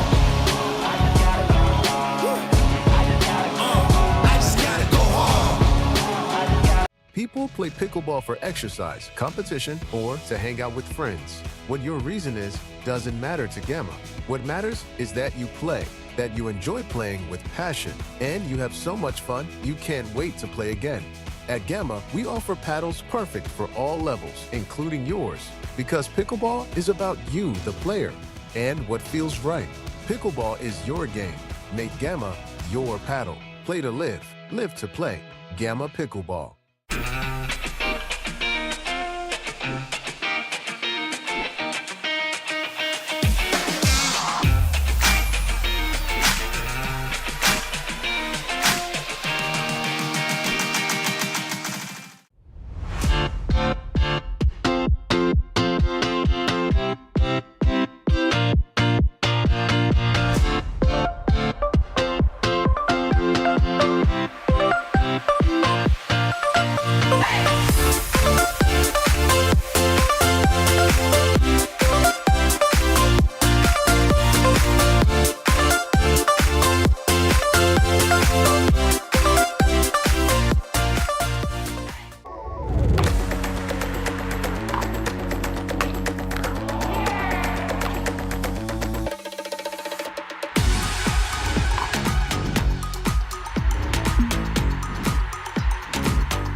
What's your duper?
Morneau, Carter Work, the JMU tandem trying to even us up here, but it's Virginia Tech's duo of Cody Miller and Evan Bernstein carrying a 4.655 average duper. As I mentioned, this is a rematch of a matchup that was contested 3 weeks back, won by JMU in a dream breaker. In that scenario, they lost women's doubles, did the Dukes, won men's doubles. Split mixed, won the dream breaker. Virginia Tech, though, on a strong start by Cody Miller. It started quickly. A little roster turnover for the Hokies over the last couple of years. I mentioned Derek Craich graduated and moved on. Got a couple of other changes in the men's lineup. Cody Miller, though, has been the constant, and he has really become quite the player. Regionally reputed in that mid-Atlantic region out east. Ryan Morneau already was a reputed player and just added to that. DUPR Collegiate All-American. Yeah, Ryan's really been here for the last few years leading JMU, and they had a tough loss back in 2022 in the semifinals to Colin Schick and his UNC team. Tough loss for Ryan, but he's really been here for the last few years, and he's an experienced player, and he's a leader for this JMU team. Virginia Tech now actually holding a 3-1 lead in men's doubles. The serve of Cody Miller. Actually had the opportunity to play with Cody a month and a half ago in the Salem, Virginia area in the lead up to a regional tournament there known as the Pickle Brawl in the Blue Ridge. It was a pretty partner-specific game, Max, but I don't mind telling you I won that game. Hey, you always got to be happy with a win. You know, it had nothing to do with Cody, though. He did all that he could. We'll just put it that way.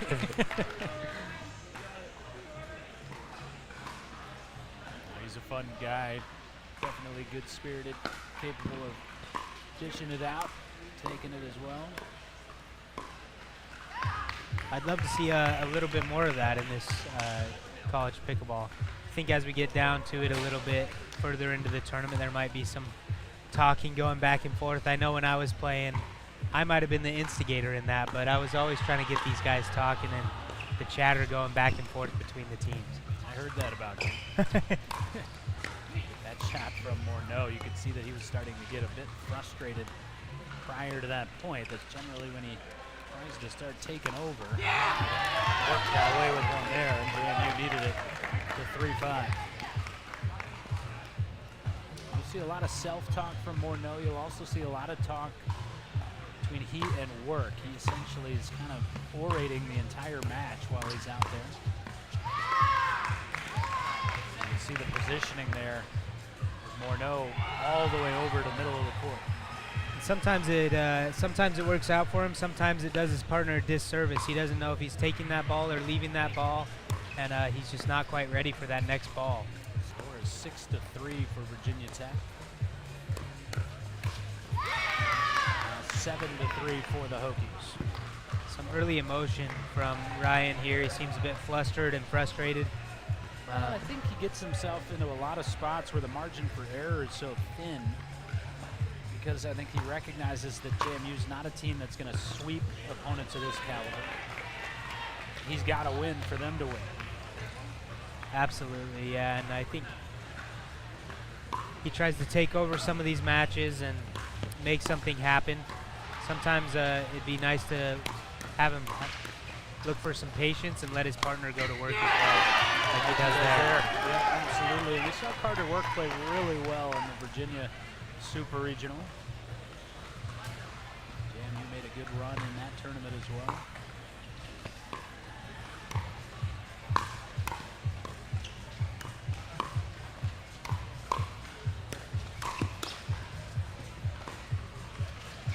Switch.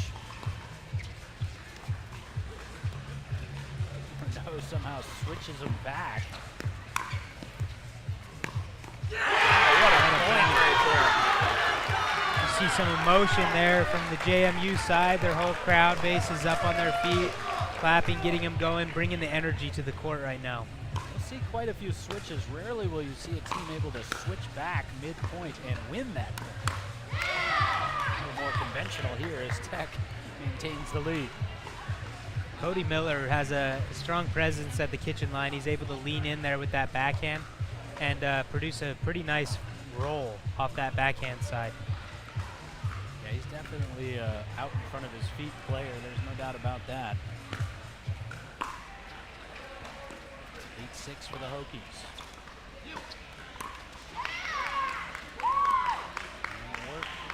Not only didn't execute the speed up, don't think it was going to be effective anyway. It looked like Miller was pretty much sitting on it. Yeah, it's a little too early in the point for me, John. I think he needs to let the point settle in and get a little bit deeper into the point and wait for the right ball on that speed up. Was that a little too early from Miller?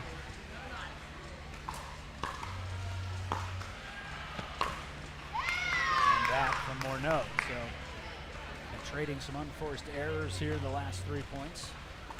Virginia Tech holds a 10-7 advantage. If Virginia Tech can hold on to this match here, going up 2-0 would be a big lead for them. 1-2 punch from Bernstein, and they have the 11-7 lead in men's doubles. Switching ends, Virginia Tech took women's doubles. It's a battle for the Commonwealth of Virginia, although the Cavaliers will have something to say about it before the day is out.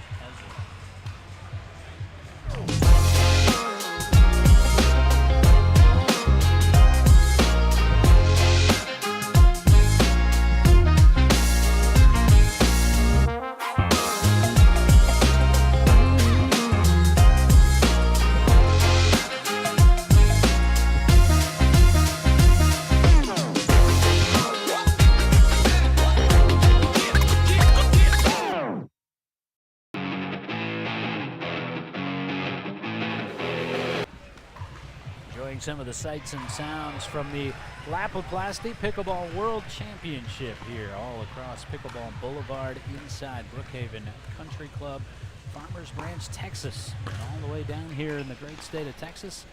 A battle within the Commonwealth of Virginia, JMU and Virginia Tech, and Virginia Tech took women's doubles.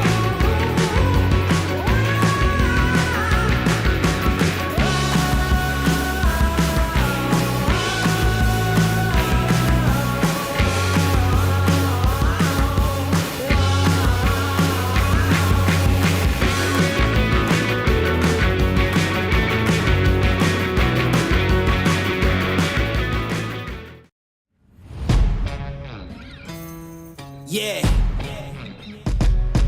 let's go. We just gotta go hard. I go the hardest. I bring the pain.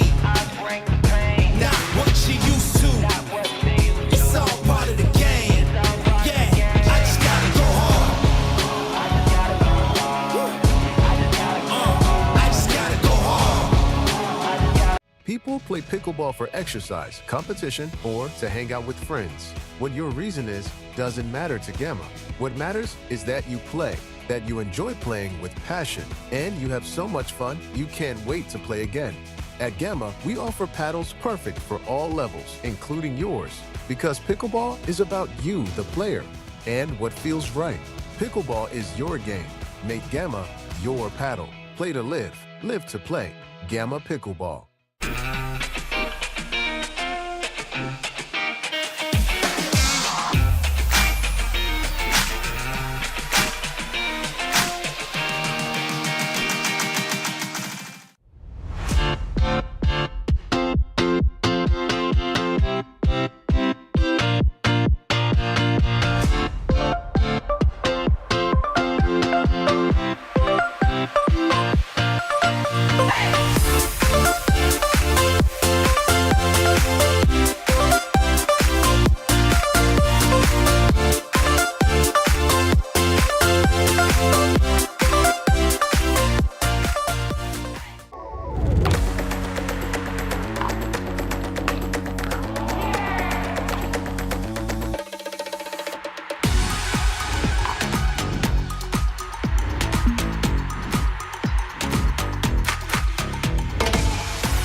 What's your duper?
We're back, championship court, and our most sincere apologies. Technical interlude there during men's doubles. It was looking dire for JMU, and unfortunately we had a power outage within the facility here, and it got no better for the Dukes as Virginia Tech, to their credit, Cody Miller, Evan Bernstein just kind of barreled their way to victory in men's doubles. So now as you look at the beginning of mixed doubles match 1 here, it is Virginia Tech holding a commanding 2-0 lead. Ryan Morneau, Addie Suchek, desperation mode now for the Dukes as they take on Cody Miller and Heather Murphy. Yeah, hoping to get some momentum going. Ryan was a little bit frustrated at the end of men's doubles. Hopefully he comes back motivated, ready, and bringing the energy for his team.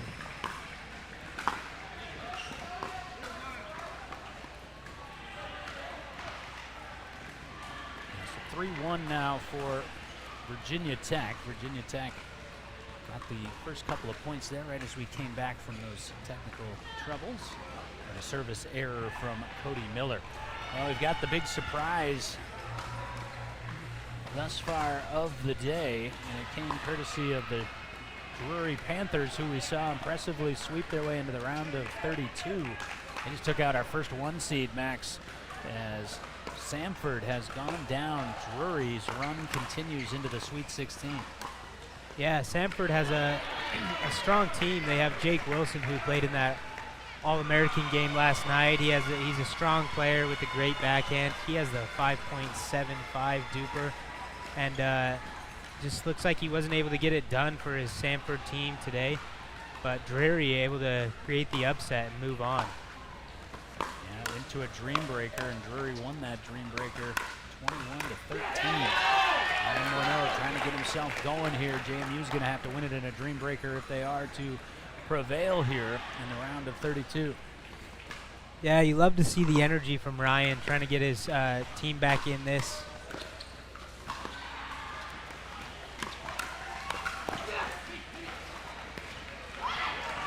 Morneau couldn't believe the shot prior didn't end the point. That's why he's tapping the paddle. That was a beautiful pickup by Cody Miller. An early shout there, too. I think if there was a referee, it might have been called a hindrance, but no referee for this match, so he gets away with one there. 5-4 for the Hokies, looking for a clean sweep.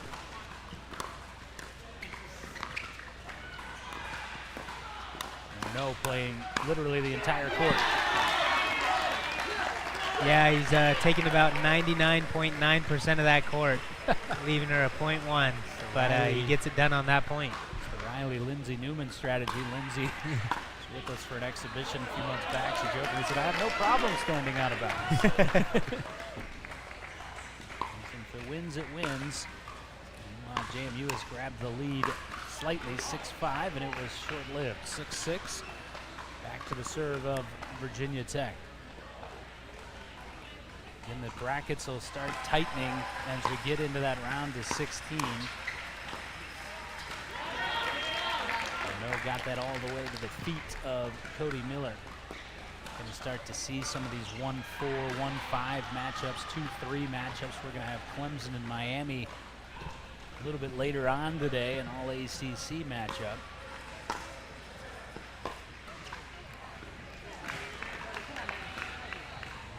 Tied up here, 7-7. A must-win for JMU. The winner of this is on to the round of 16 to take on the winner of Utah Valley and Florida State. Florida State a sweep of Arizona State. A little bit of a surprise there. Sun Devils a very capable team. Nathan Tang.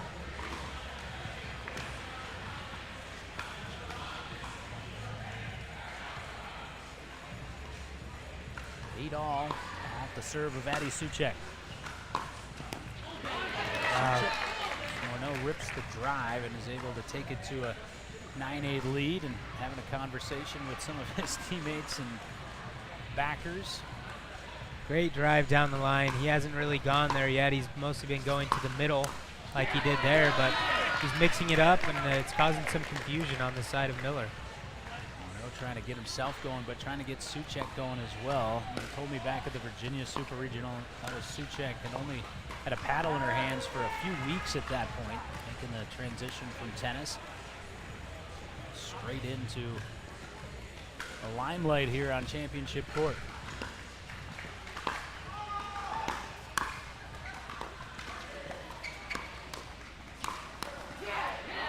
And that will force the change ends at 11-9. JMU must have it. Mixed doubles game 1, leading 11-9, but Virginia Tech, the overall lead in the match, 2-0.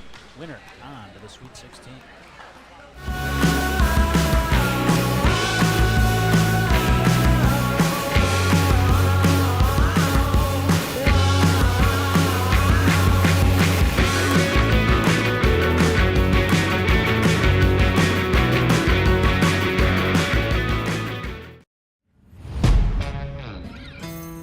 Yeah. Let's go. We just gotta go. Slight advantage for JMU. We change ends in our first mixed game. Morneau to serve. Cody Miller. Got it in on Heather Murphy. It's been a bit of a surge here for the Dukes after Virginia Tech held an early advantage.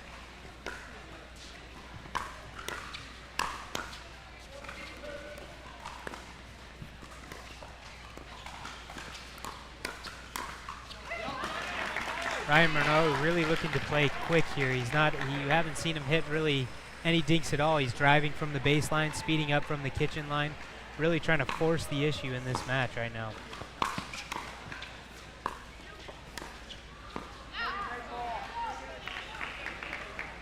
Miller able to slow them down a little bit. You see all that kind of manic, I would call it, movement around the court from Morneau, and then the other side, Miller is kind of stoic at the moment.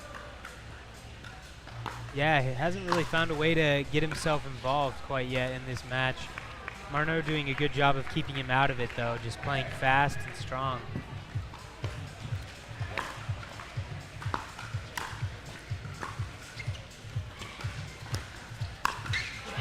That's that wicked combination we've seen side to side. Not too many people do it better than Ryan Morneau.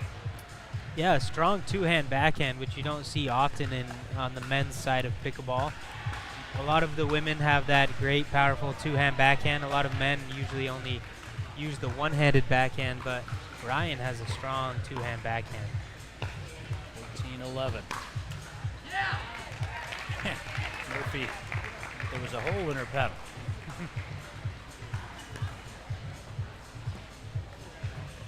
Miller's saying just watch it in, watch it in.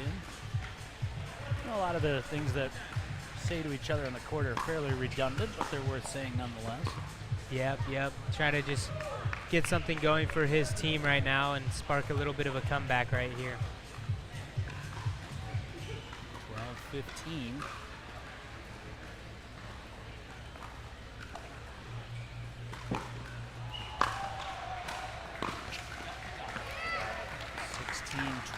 Miller trying to drive it at Suchek.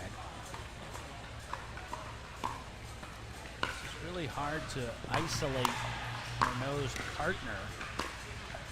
And he curls right into the corner, and that'll get the crowd going. But he said, I don't know, that was his luck. Great shot nonetheless. Timeout taken by Virginia Tech. We'll keep it here. This is the DUPR Collegiate National Championship.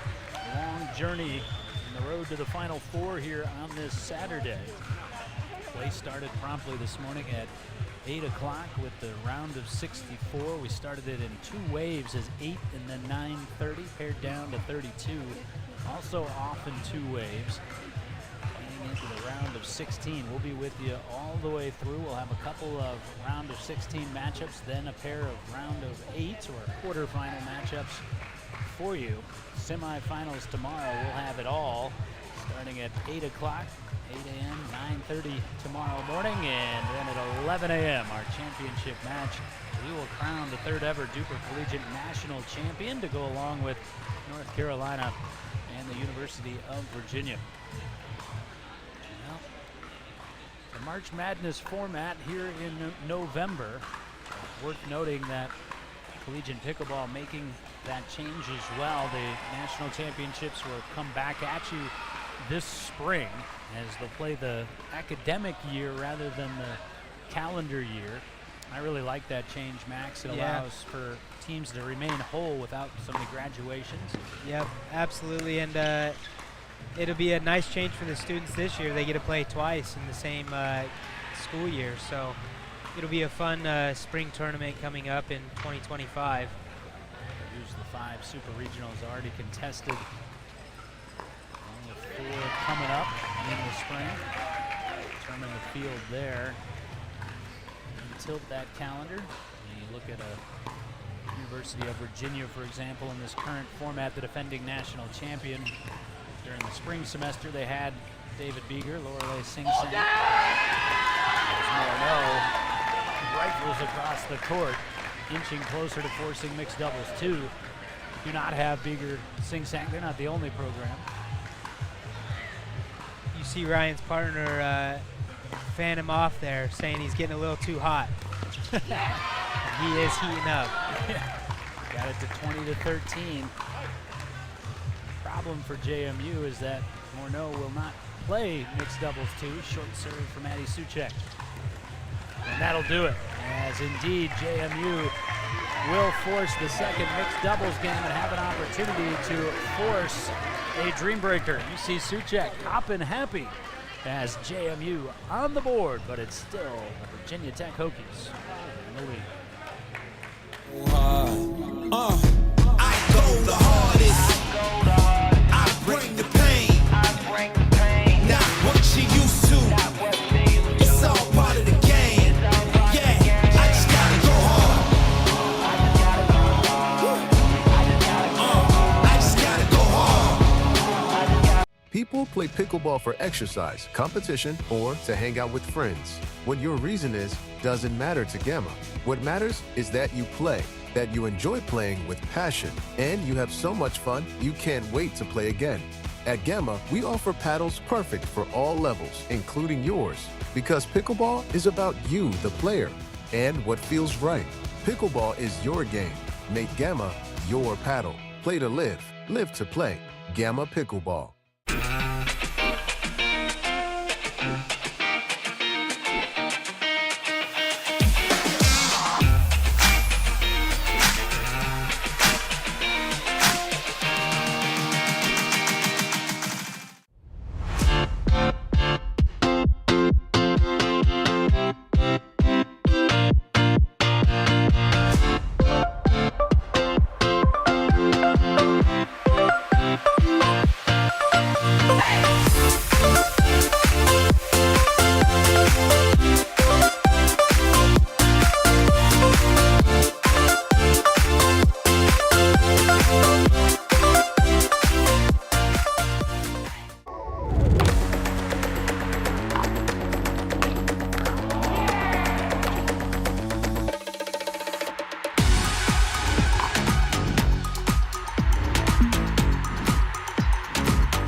What's your DUPR?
Yeah. Let's go. We just gotta go hard. I go the hardest. I bring the pain. Not what you used to. It's all part of the game. Yeah, I just gotta go hard. I just gotta go hard. People play pickleball for exercise, competition, or to hang out with friends. What your reason is doesn't matter to Gamma. What matters is that you play, that you enjoy playing with passion, and you have so much fun you can't wait to play again. At Gamma, we all Same scenario as our prior match. Win, and it's a dream breaker. That's a win by JMU, win by Virginia Tech. They're on to the round of 16. Carter Work, Jenna Tillman in the purple. That's Work serving, of course, leading 1-0. The Dukes, and quickly 2-0. Now, interesting the composition here for Virginia Tech. Milliam Gaze and Evan Bernstein, both fine players, but I don't think there's any arguing that Cody Miller's the top player on this Virginia Tech team. Is interesting in the 2-0 position to put them against Ryan Morneau, and it leads you to believe that JMU did the choosing. Yeah, I think that must have been the case there, but it would have been nice to have him in this final matchup. 1-2 off the serve for Bernstein, and now 3-1 Again, this matchup played out less than a month ago at Performance Pickleball RVA. Shameless plug for my facility there, Max. That's how we do that. Oh, there you go. But no, actually a really good field for that one-day Performance College Cup. DUPR kind enough to turn that into a campus regional and award a bid. JMU didn't need that bid. They had earned it already a couple of times, but did win that day and won it in a dream breaker over Tech. Bernstein, however, did not play that day for the Hokies. JMU trying to keep some momentum that Ryan and that previous mixed team gave them, getting back into this match a little bit, see if they can get this into a dream breaker here at 2-2. Great net play by Tillman. Start to hear that JMU contingent getting vocal. They were quieted during gender doubles. Yeah, that's something to keep in check for sure. Once those guys get loud and proud, it's hard to calm them down. Tillman under fire, and eventually it's too much.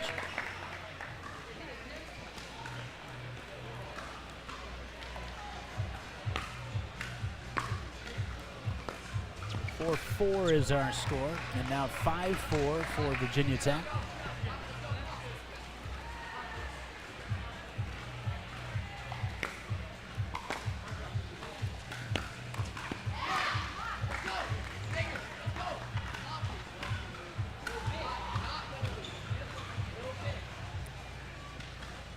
He's on a little run here to 6-4, and again it's Gaze, Bernstein for the Hokies.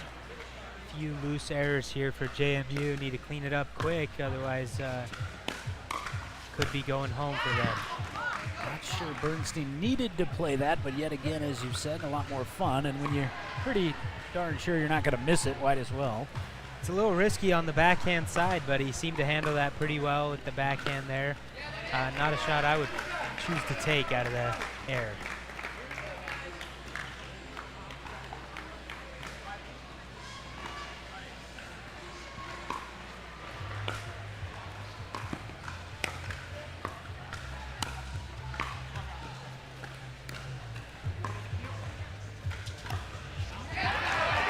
That's Sales on Gaze.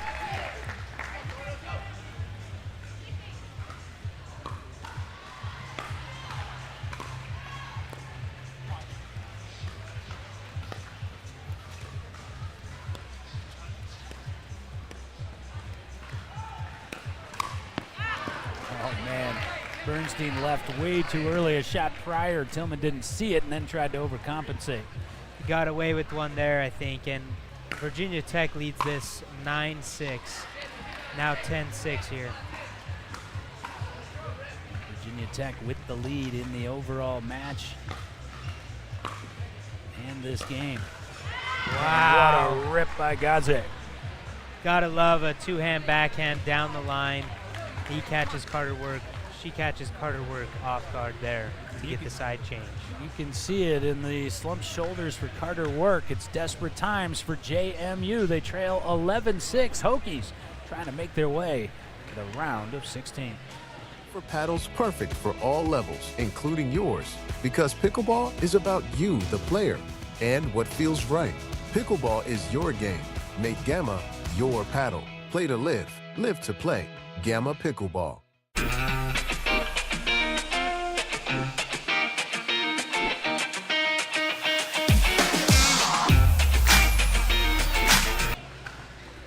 Texas, site of it all over the next week plus at the Lapoplasty Pickleball World Championship, cranking up with the DUPR Collegiate National Championship field of 64 teams.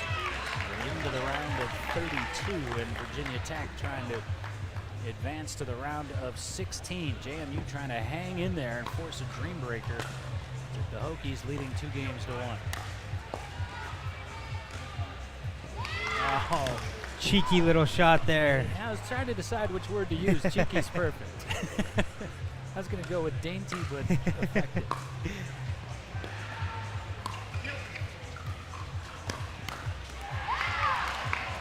Nothing cheeky about that one as Bernstein, I think, asking Milliam, saying, what did you think of that shot at the point prior?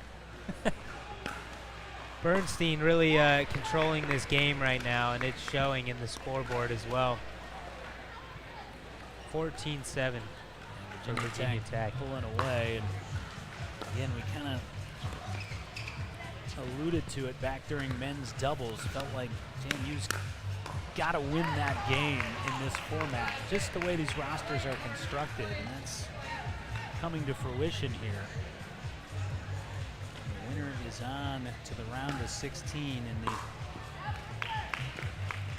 North region. We already know the teams in that round of 16. Top-seeded Florida Atlantic's going to take on 4-seed Texas A&M, whom you just saw prevail against Utah State. Tillman and Work couldn't decide whether it was in or out, and they'll say in, too close to call. You see it right there in the body language of Tillman. This one getting away from the Dukes. Meanwhile, our next match that we'll be bringing to you will be a dandy. Clemson, the 3-seed in the North, taking on Miami of Florida. So we'll get a look at Rick Dugarte, Ava Ignatowicz, and the rest of the Canes. Saw her brother James strolling about here. Certainly he'll be in action this week, but here to watch his sister today. Yeah, he was here looking for the sister, trying to motivate that Miami team and keep them going in this tournament. Meanwhile, the Cinderella of the round of 16 right now is Drury. They took out the top-seeded Samford in the West. They'll take on NC State, a 5-seed, who defeated Miami of Ohio. And let me tell you, I love that NC State team. Really fun to watch. Drury can win that match. Yeah, that'll be an exciting match and something to watch out for. This Virginia Tech is really controlling this match, even with the missed serve there, but it's still a commanding lead. They're up 19-9 here, looking to close this one out and finish off this match. Carter Work couldn't get all the way to the Scorpion position, and because of it, it is match point for Virginia Tech. 20-9, commanding lead here in mixed doubles 2. But we're not quite done. 10-20, back to the serve of Tillman. Meanwhile, chalk on the bottom of that bracket where Drury and NC State hook up. TCU and UVA, the 2 and 3 seeds, 3 and 2 respectively. Punched through the middle by Bernstein, and that will earn another match point opportunity for the Hokies. Second match point here for Virginia Tech. Let's see if they can close it out this time. Winner of this match, by the way, gets Utah Valley, who has advanced. The top seed defeated Florida State. Virginia Tech stumbling a little bit here on the closing stretch. Still in a commanding position, leading 20-12.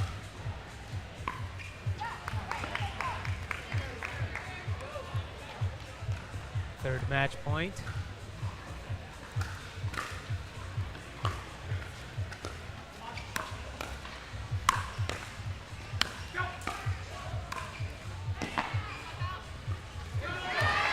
From Gaze to keep the Hokies in that point as long as she did. Yeah, great point there. And JMU is clawing their way back, tooth and nail. They're fighting, but here comes a fourth match point from the Virginia Tech Hokies. That one under just a touch long. Match point again.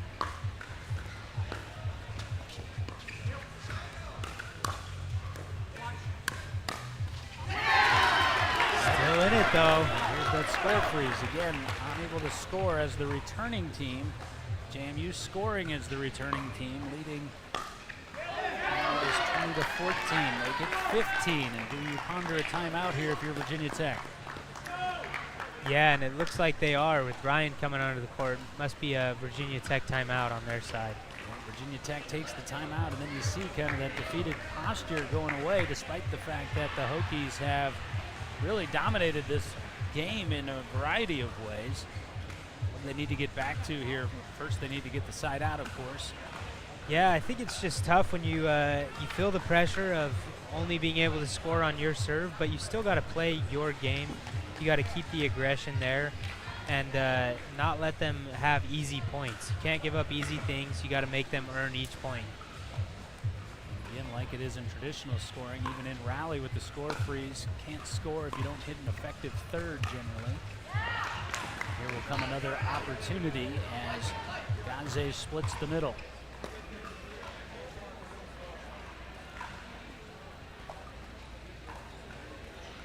With a 20-9 lead.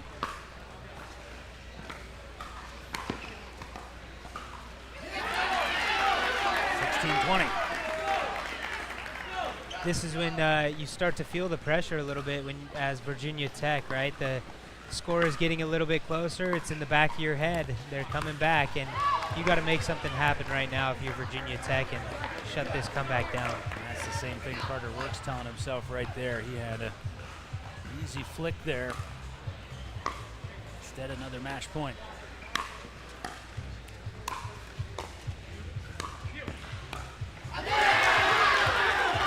Pickleball both sides there, but it's JMU back to 17-20. And like you say, Max, you start thinking, are we going to be the team that gives up the historic comeback? Yeah, and I've done it before in this rally scoring format, up 20-9. 18-20. We saw it at individual nationals and mixed doubles. UVA, I mentioned David Beeger, Lorelei Singsank lost a massive lead to Indiana, led 20-11.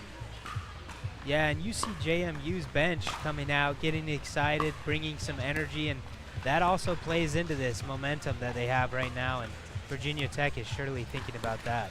That was called in by Work. The ATP defended. Oh, what phenomenal pickleball. 19-20.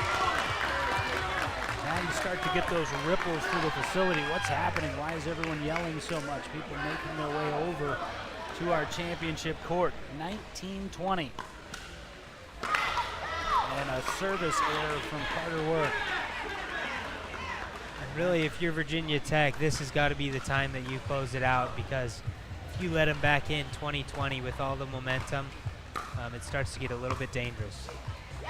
But it won't happen. All the way to the verge of the comeback to end in anticlimactic fashion. Hokey high. Virginia Tech on to the round of 16 as they'll meet Utah Valley. JMU almost pulled off the impossible, but not to be for the Dukes. Fine run, fine season for Ryan Morneau and company. Congratulations to them as well. So much more to come. That was the round of 32. The transition to the round of 16. Clemson, Miami of Florida. A matchup in the ACC down here in the great state of Texas.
What's your DUPR?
Yeah. Let's go. We just gotta go hard. I go the hardest. I bring the pain. Not what you used to. It's all part of the game. Yeah, I just gotta go hard. I just gotta go hard. People play pickleball for exercise, competition, or to hang out with friends. What your reason is doesn't matter to Gamma. What matters is that you play, that you enjoy playing with passion, and you have so much fun you can't wait to play again. At Gamma, we offer paddles perfect for all levels, including yours, because pickleball is about you, the player, and what feels right. Pickleball is your game. Make Gamma your paddle. Play to live, live to play. Gamma Pickleball.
What's your DUPR?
gotta go hard. I go the hardest. I bring the pain. Not what you used to. It's all part of the game. Yeah, I just gotta go hard.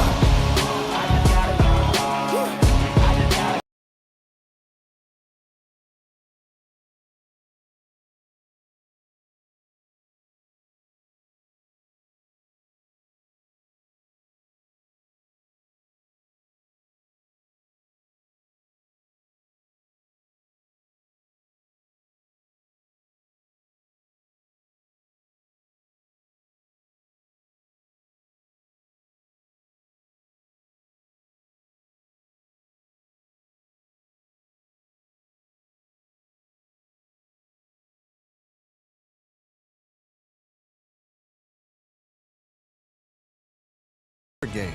Make Gamma your paddle. Play to live. Live to play. Gamma Pickleball.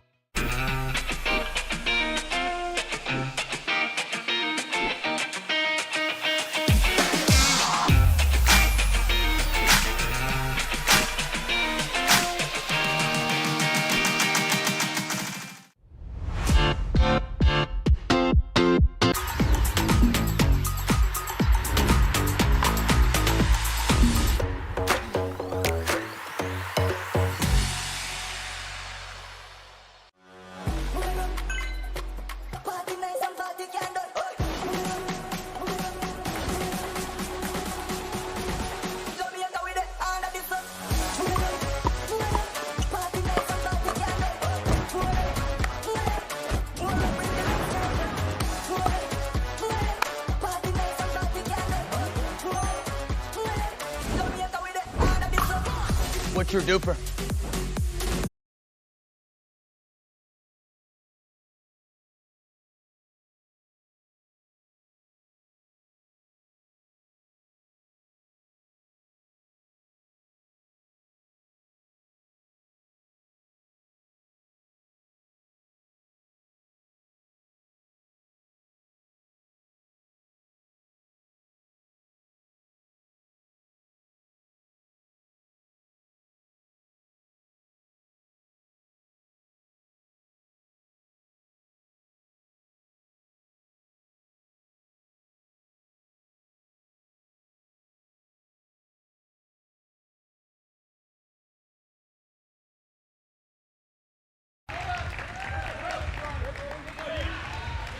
Over and told us make sure to make me look good.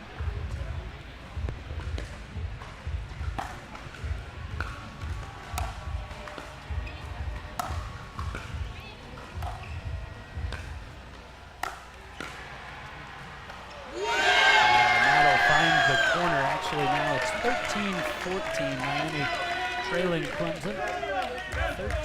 13-14.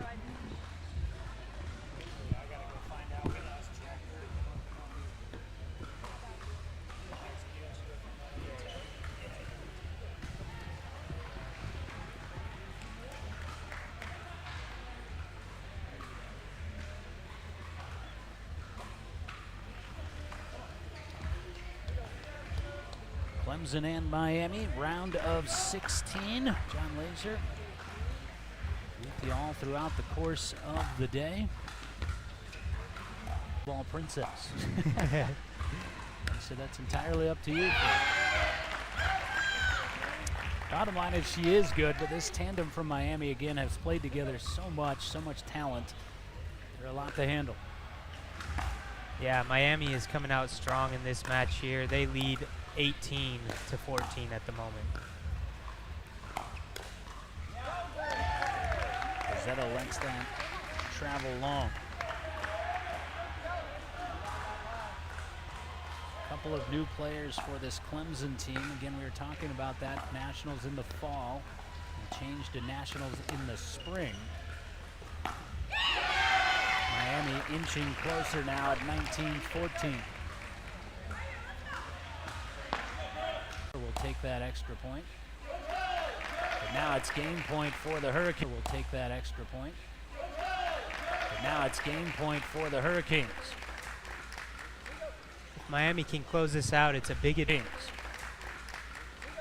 If Miami can close this out, it's a big advantage going into the men's doubles match. You feel comfortable when you have one game under your belt. And of course, you split this tandem of Ugarte. And Ignatowicz for mixed doubles, and both their mixed doubles team are quite potent. Meanwhile, I mentioned for Clemson, Kyle Compton has played on this stage quite a bit. His partner Jackson Wiley has not. Another new member of this tournament team for Clemson. 18-20. Tigers going nowhere. This is in the North region right now. That's the region winner of this will face the World Championships. They've been just across the corridor from us here this morning from the sound. World Championships. They've been just across the corridor from us here this morning from the sounds of the music. It moved back outside. That's a good sign for the weather outside, as we've got really all the pickleball you want everywhere. Score is 19-20. Clemson trying to get to 20. Score is 19-20. Clemson trying to get to 20-20. Cannot do so. 20. Cannot do so. Another match point here for Miami. Let's see if they can close this match out here and get away with a women's doubles win. Ugarte with the serve. They will not. 20 all. Bozzetto with the fist bump. Big overhead there. You heard the crack of that paddle on that one.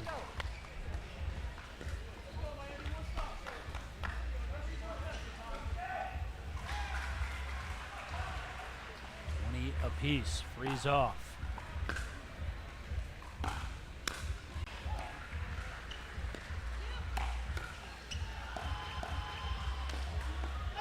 That was phenomenal.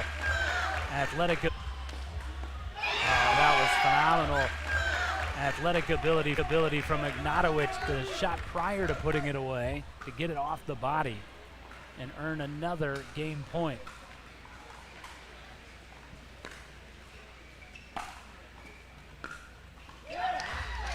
And again, it goes wanting, and again, it's the old story. When you have to score on your serve, Max, you've got to hit a quality third. Yeah, both teams getting a little bit tight on their thirds, on their match points. Let's see who's going to be able to pull it together when it matters most. Tied up 22-22. Clemson earns themselves their first match point, up 23-22 here. Bozzetto thought may have been a quarter step slow to that, but she was not. Got there in position. Game point, Clemson.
Yeah.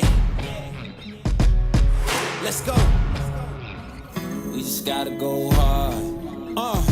I go the hardest. I bring the pain. Not what you used to. It's all part of the game.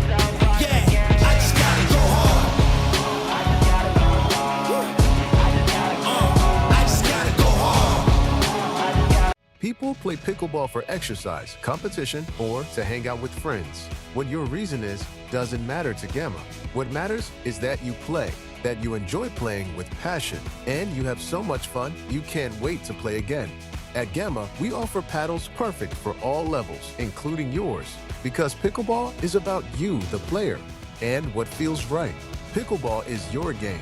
Make Gamma your paddle. Play to live.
What's your DUPR?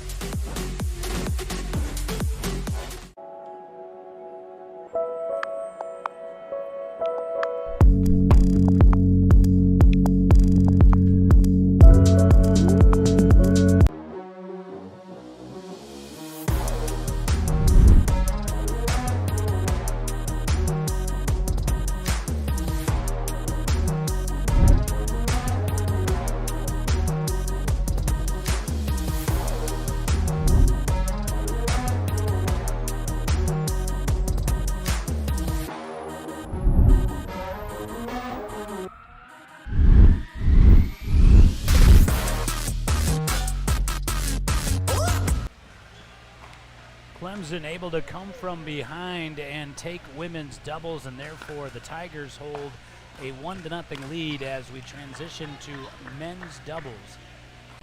Kind of not necessarily playing with nothing to lose, but you're a little bit more relaxed and you know you have some of the momentum on your side. You can keep it going and get up 2-0. It's really tough to come back from a 0-2 deficit. Miami has the early advantage here in men's doubles. The advantage here in men's doubles.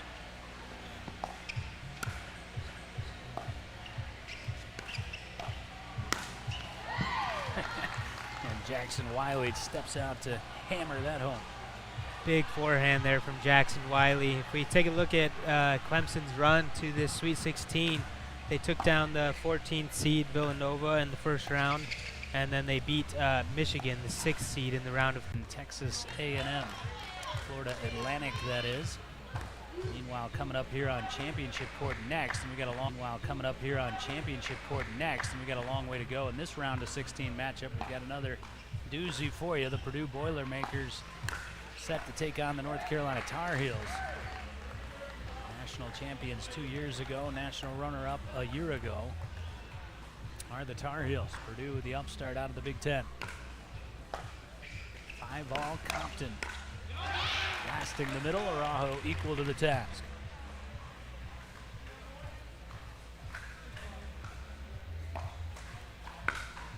This Miami team needs to really get an early lead here and create some scoreboard pressure on these Clemson guys. Now two quick errors there. Now two quick errors there leads to Clemson bringing this score tighter. Clemson bringing this score tighter at 7-8. 7-8. And those errors can compound on you if you let them stick with you. Get by Wiley. Nobody's getting that. Great setup there, great finish. Yeah, you to your point, John, you do have to have a quick memory, a quick forgetful memory. change ends just yet. 9-10. And the women's doubles game featured runs both ways twice.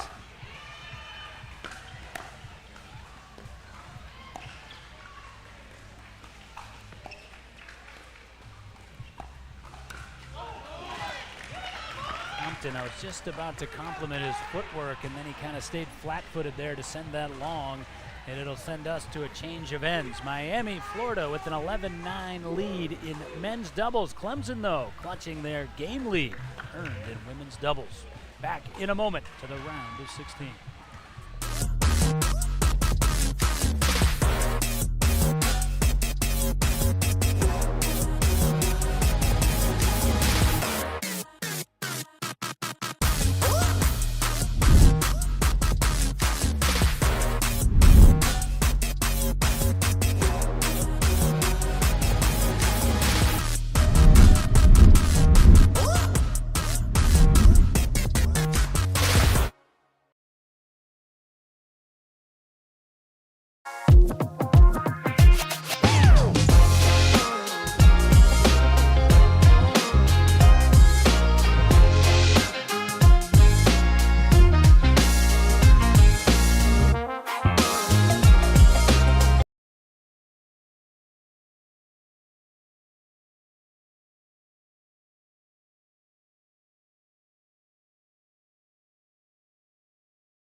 pickleball for exercise, competition, or to hang out with friends. What your reason is doesn't matter to Gamma.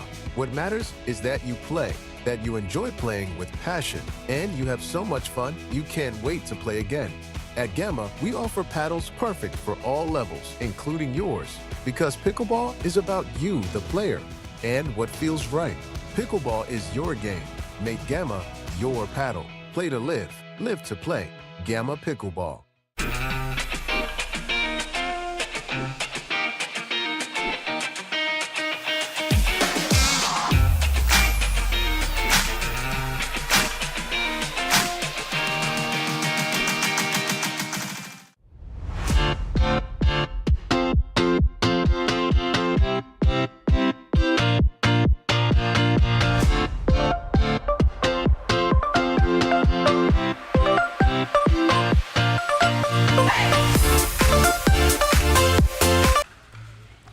Continuing to fight our way through some technical hiccups. For those, our sincere apologies, but as you see the score there, fighting their way through, hopefully in their sake, en route to the quarterfinals. The Clemson Tigers, Max, they have been more than impressive. 14-4 now, the lead for Fiorella Bozzetto and her partner Kyle Compton in the black. They just forced a Miami timeout. Hurricanes down 14-4. Clemson also leads 2-0 in this match.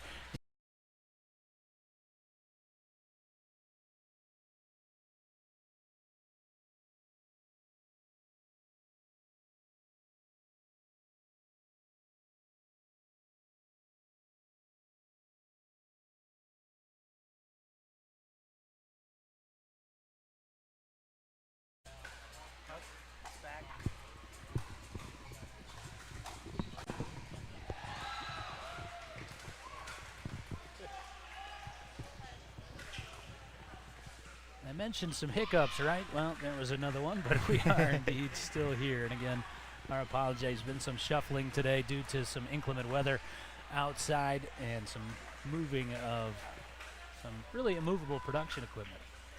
But, meanwhile, Max and I have not been helpful in that cause at all, but we have made frequent trips to the concession stand and have been taking in what has been a very strong Clemson performance. This number 3 seeded Clemson team, again, Fiorella Bozzetto jokingly, well, maybe she isn't joking, referring to herself as the pickleball princess, but I'll tell you what, when she gets on that court, she looks anything but a princess. She's really kind of the backbone of this team along with Compton. Yeah, absolutely, and she really was the one who was able to spring this 2-0 lead. They fought off a few match points in that early women's doubles match and really gave them momentum into that men's doubles match, and now they're up 2-0 and with a commanding lead in this third game. Yeah, and facing Ava Ignatowicz and Alex Serwatka, I think you'd say that stronger Canes mixed team, so you'd never say now or never, but starting to look that way in this round of 16 matchup. And let me tell you something, you weren't able to see it, but I was over there sitting courtside. Bozzetto's just absolutely been wearing out Serwatka with that inside-out forehand. Yeah, and Clemson just looks strong. There's almost nothing for Miami to do besides maybe clean up a few mistakes, but really just Clemson being so strong and not missing a lot of balls. Unfortunately, they called that one out. Yeah, Clemson did miss that. Compton wasn't so sure, but from our angle, certainly did look like it was wide. 7-17. Actually make it 8-17 now off the serve of Ignatowicz.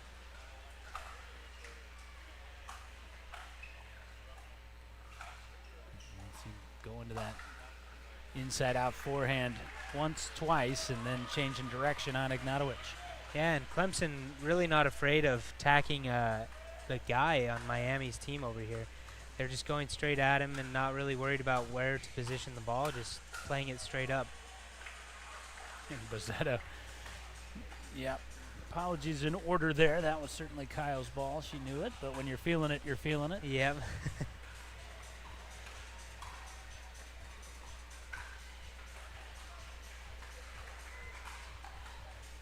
A little bit of a heat check for her there, but she deserves a heat check. She's been on fire.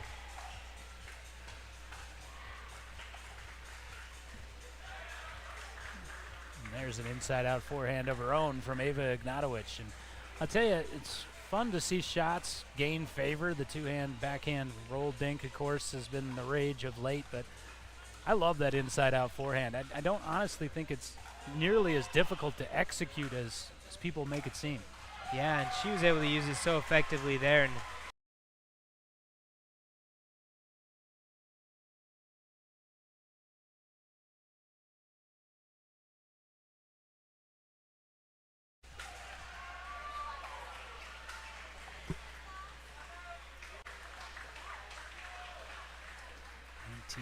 (19-11) now, favoring the Clemson Tigers. Well, we were talking earlier about these regional entanglements where programs that don't see each other much get acclimated, and then you get pronunciations that you don't hear much on either side of the country. Out where I'm from, you can't say Clemson, it's Clemson. And you know better than most from where you're from, it's not Boise, it is Boise, excuse me, it's not Boise. yeah, exactly. Got both Miami of Florida and Miami of Ohio. Pronounced the same way, by the way, but different states both represented in this field. And here we go, a little shaky step or two here from Clemson. Yeah, and we talk about the freeze so much, but it really is a big part of the game and allows a chance for the team that's coming back to really make that comeback. Clemson needs to just try and close this one out before they get themselves in trouble. Which was what Miami could not do in women's doubles, and Compton able to put them on the verge of doing now.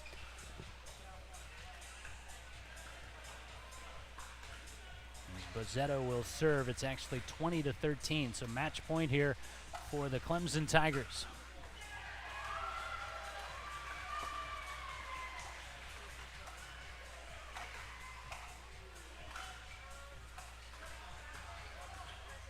Yep, that trickled just wide off the tape.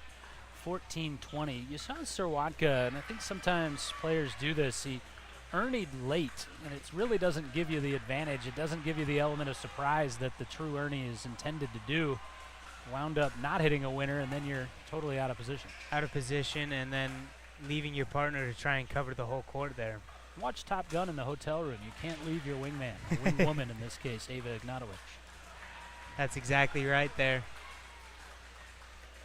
Clemson gets the ball back here, trying to see if they can close this one out.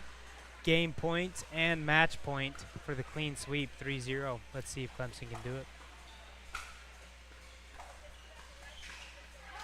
See, yeah, it doesn't cost them there, but there's no need for that to be an ernie. You ernie to try to either set up a put away or put it away. That was an ernie to a dink. Yep, exactly, and he's just lucky there was a sprayed forehand out wide there. Gets him the ball back.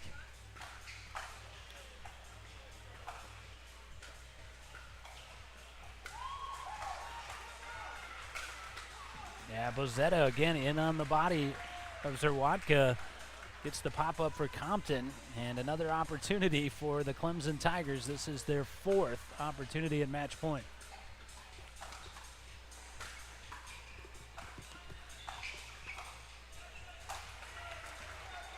And they'll need a fifth at least. 16-20, Zerwatka went up and got that one.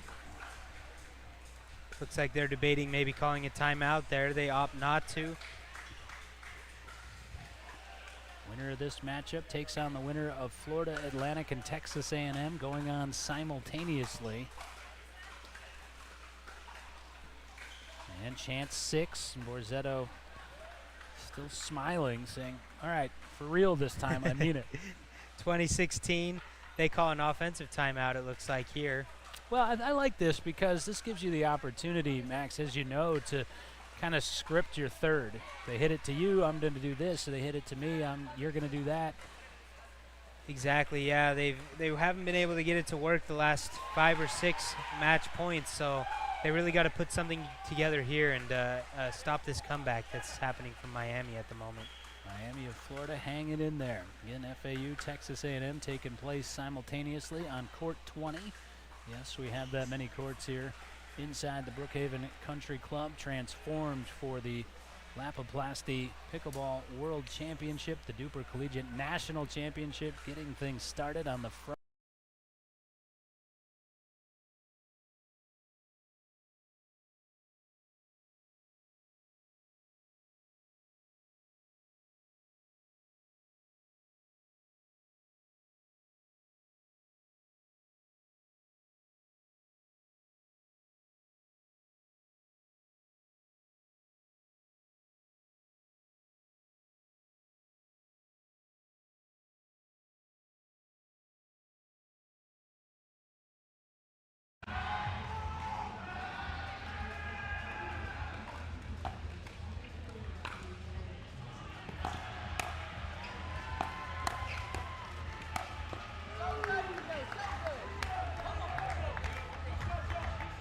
Clemson.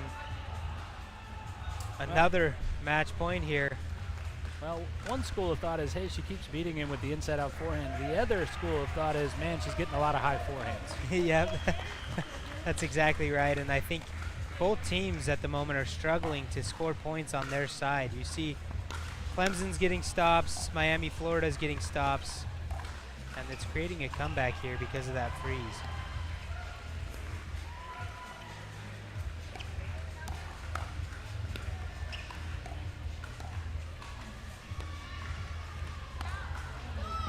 Compton kept getting more and more eager with that slice dink, and he finally sent one wide. Yeah, and 18-20.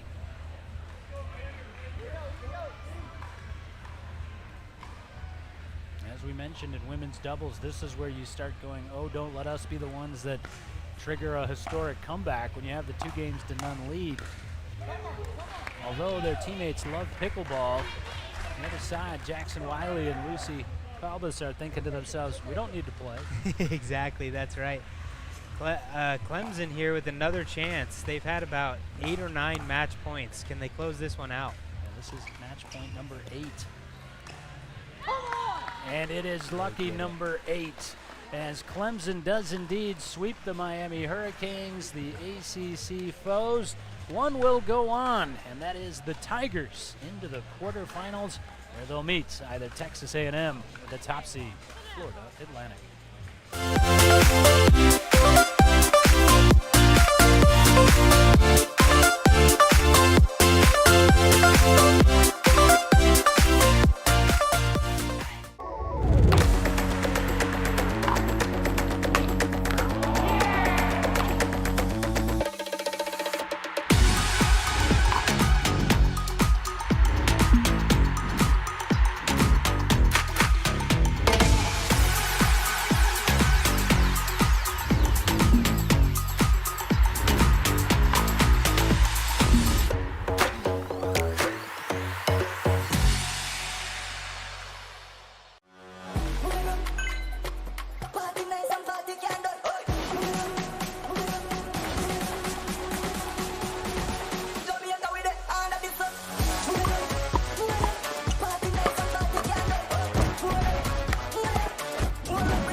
What's your duper?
All right, we are back here inside at the Brookhaven Country Club. It is DUPR Collegiate National Championship. John Laser alongside Max Nadald. Our apologies for some of our technical struggles, but we come back up in the midst of a round of 32 showdown, and it is Purdue and North Carolina.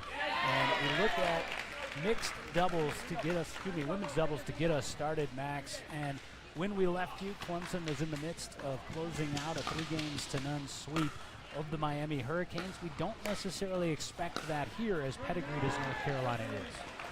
Yeah, and I think North Carolina has some unique players on their team here. Sarah Carpenter, who's been with the team for at least 3 years now. She was on the original 2022 National Championship team there with College Chick, so she's really become a leader for this UNC team, and I think she should be here to help carry them on to a successful tournament again. And you look at Sarah Carpenter, that is Sarah in the white skirt, top right of your screen. She is the elder statesman of not only this North Carolina team, but this DUPR National Championship as well. Purdue Boilermakers, the 3 seed, as you see. And that will wander wide as the lead grows for Carolina. Carpenter's partner, Faith Ilgner, saw them play in tandem quite nicely at the Virginia Beach, Virginia Super Regional. Meanwhile, Elena Schilt is on your right with your back to you for the Boilermakers. That was Schilt there, who take another look at that backhand volley, and Kate Osika is her partner preparing to return serve. Carolina leading 13-10.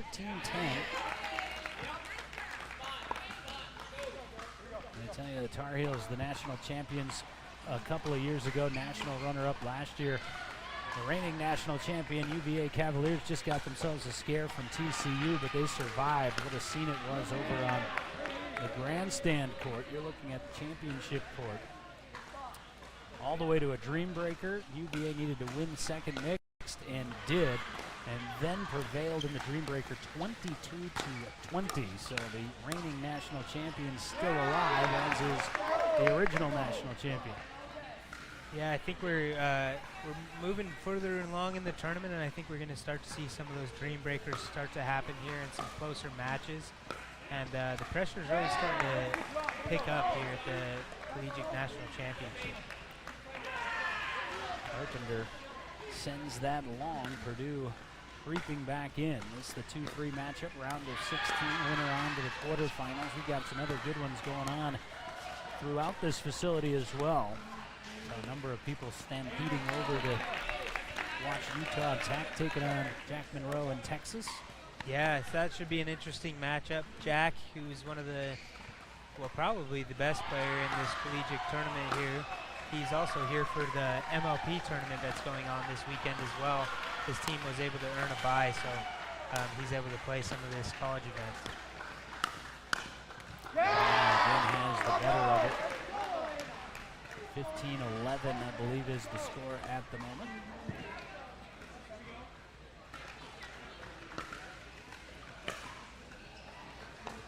Let's take a look back at what led UNC getting to this point in the tournament. They started out with a win, a 3-0 win against Texas Tech, who's the 15th seed. They went on to play Michigan State, who was the 10th seed. They won that match 3-0 as well. And now they're taking on Purdue here in the round of 16. And meanwhile, for the Boilermakers, they worked their way past the 14th seeded Pitt Panthers. Needed a 4th game there. That was a bit surprising in the 3-14. Also needed 4 games to dispatch GCU, Grand Canyon University from Phoenix, who was the 6th seed. Now the 2-3, battling potentially to take on the 1 in this East region.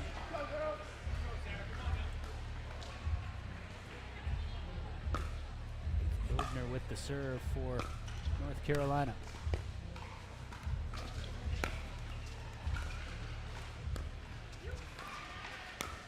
The winner of this will go on to play the winner of Utah Valley and Virginia Tech, who's battling it out in the other round of 16 at the moment. Yep, that's actually taking place as we speak. Cross on court 1. I can actually glimpse that from our vantage point. Utah Valley is one of the teams to beat at this tournament here. They have a strong men's duo as well as mixed and doubles, women's doubles. So they are a great team, and they'll be one to look out for as the tournament continues. Have to be impressed with what Virginia Tech did, though, prevailing over James Madison. Big surprise of the day. Sanford was defeated earlier by Drury. Drury has since fallen to North Carolina State. So we're getting down to the nitty-gritty here in the round of 16. And to get to this point, Max, you expect the matchups to become more explosive and tense, and that's exactly what we got UVA and TCU. That grandstand court you can also view on the DUPR YouTube channel. Indiana met Safdar and her team taking on USC. Sika short on that attempted forehand dink. We've seen that a couple of times from Kate. Hey, you were there. You were there. One more. One hole. Here we go. One hole. Bortner trying to come swinging into that. I've not had the opportunity to see the men's duo for Purdue, Caleb Young and Sebastian Aceta, all that much. Have watched Matthew Nesbitt and Ian Hutter for years. You know what a formidable combination they are, and that's why, as the 3 seed for Purdue, trying to upset North Carolina here in women's doubles becomes almost paramount. Yeah, we've talked a lot about it today, John, but that women's doubles to start is such an important match. But it won't happen as Carpenter puts it away with the backhand volley. It is the Lady Tar Heels 21-17 as they take the 1-game-to-none lead. That aforementioned pairing of Nesbitt and Hutter up next, facing Purdue's Young and Aceta. This is the DUPR Collegiate National Championship.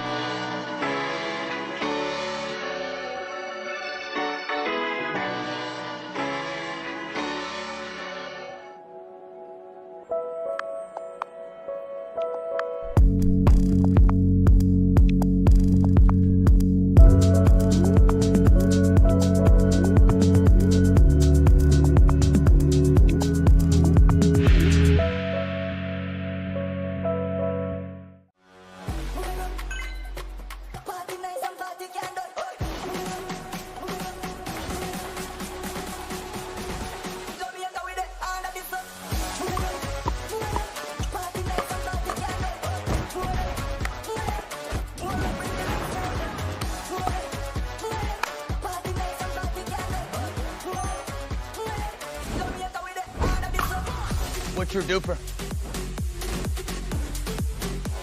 People play pickleball for exercise, competition, or to hang out with friends. What your reason is doesn't matter to Gamma. What matters is that you play, that you enjoy playing with passion, and you have so much fun you can't wait to play again. At Gamma, we offer paddles perfect for all levels, including yours, because pickleball is about you, the player, and what feels right. Pickleball is your game. Make Gamma your paddle. Play to live, live to play. Gamma Pickleball. Yeah. Let's go. We just gotta go hard. I go the hardest. I bring the pain. Not what you used to. It's all part of the game. Yeah, I just gotta go hard. I just gotta go hard.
alongside my man, Max Nabalt. Max, Nadal. Nadal, excuse me. We've relocated a couple of times. You've changed surnames.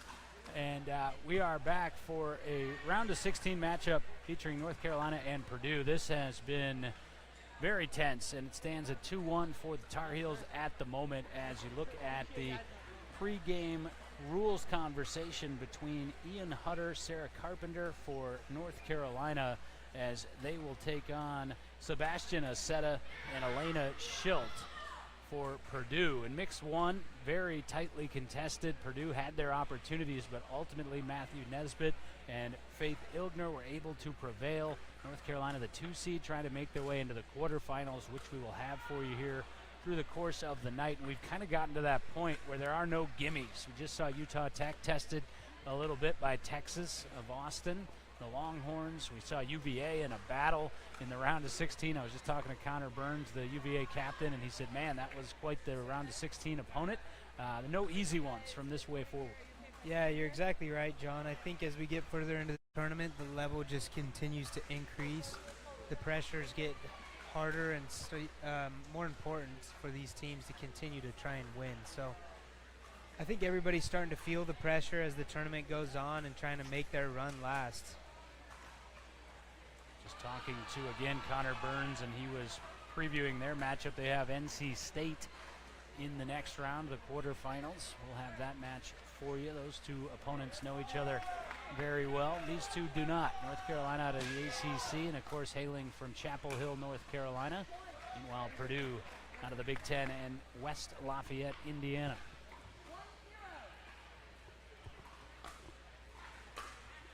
UNC with the early advantage. Purdue trying to force a dream breaker. Hutter cuts off the path on on Schilt. Sarah Carpenter here to serve. She's been with UNC for a long time here. We talked about it at the start of the match. She was on their original national championship team, kind of a leader for this UNC team. And she's moved on to a number of things in life, including helping formulate the algorithms at DUPR itself. Not only good at pickleball, but she's smart too. Yeah, extremely smart, great with numbers, great with algorithm. That's, of course, what the key to the pickleball rating system is. And she also cares a lot about college pickleball. I was talking with Sarah at the Virginia Super Regional, and she just continued to thank us for all that we do for college pickleball. I said likewise, and she's just a constant presence in the game. Played in a couple of open division events at our facility in Richmond as well. She is, and I talked to her yesterday, and she said, we talked about how we played each other in the finals of the 2022 National Championship, and she said the level just continues to increase in college pickleball, and the stress levels do too. She talked about how she just continues to feel pressure as she's playing in these tournaments, and she's ready to be done, she said. She wants this to be her last one. A swan song potentially for Sarah Carpenter as Purdue trying to get something going, trailing 2-4. And yeah, that's what Connor Burns was talking about from UVA too. That crowd, that throng, I think was the right word, around that dream breaker over on the grandstand court. Great catch there from John. He catches the ball that comes over our way. Well, I thought it was more incredible on the ricochet off the screen here, but I could see it in your eyes. There was a lot of judgment there. You were waiting for me to drop that. You proved me wrong. Yeah, but no, back to what we were talking about before the ball intruded there. There's just a ton of people in this building. There are a ton of fans, spectators, parents, of course, but you can see a lot of friends have made the trip with some of these competitors as well. Yeah, absolutely. And we have the challenger bracket going on too. These teams have some of their club mates that are playing in another bracket that goes on. So as they finish their matches, they come over and cheer on the team and bring some excitement to these courts. Sebastian Aceta fired that winner with the backhand flick. Hutter in disbelief, he couldn't quite shuffle over. 4-5 now for Purdue off their serve. Valiant effort from Elena Schilt to try to hang in there, but Hutter more than ready to tee off.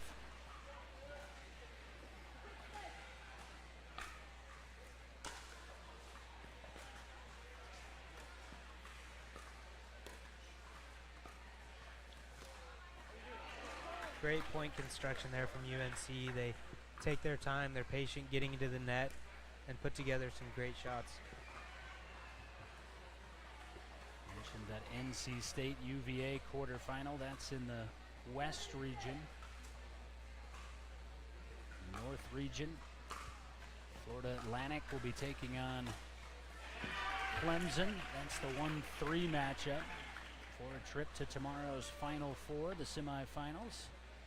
North Carolina and Purdue battling for a spot in the quarterfinal in the East region opposite Utah Valley Virginia Tech winner.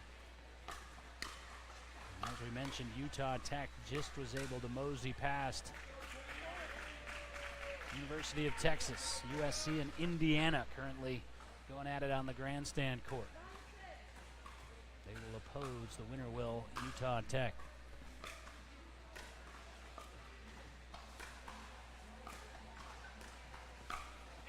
Oh, that's the second time that Hutter has had that step in shot he normally converts. He went for it on the one before that and wasn't able to convert, and then comes over again and misses that one into the net.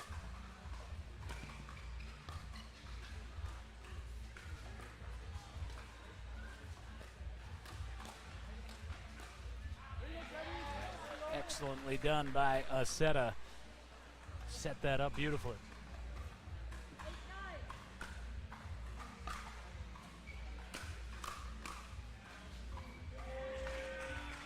Did not fall in for Sebastian.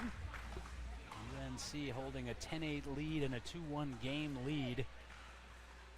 Tar Heels trying to make their way to the quarterfinal round for a third consecutive year.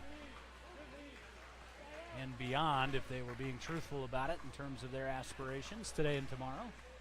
Yeah, and Purdue looking to get into a dream breaker here and shut that run down.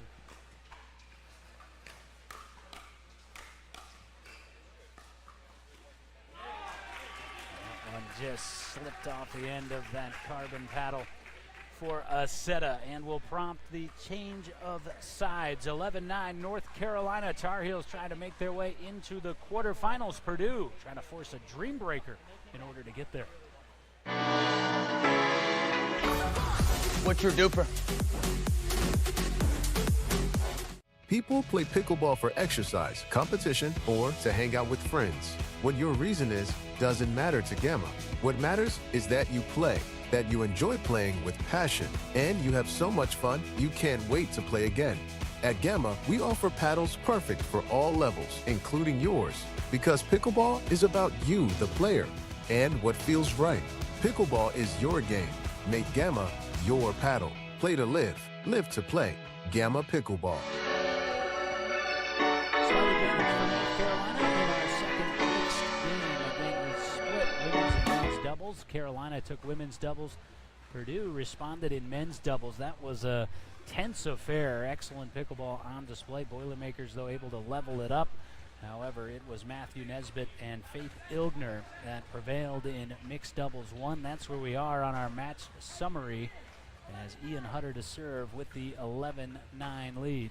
And two more matches to come yet tonight in the quarterfinals. This is a long day of pickleball, Max, playing from 64 down to 4. And even in victory, I think you can start to see, particularly with the humidity in here, it's going to start to take a mental toll. Yeah, I think it's really going to test some of these players and their ability to continue to play through these matches. I think with all the excitement and everything that's going on, it does take some energy out of you in those initial matches.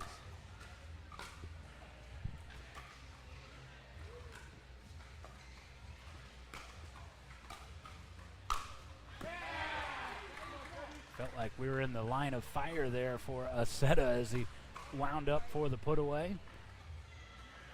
Just adjacent to the court here in the corner that Aceta dispatched that ball.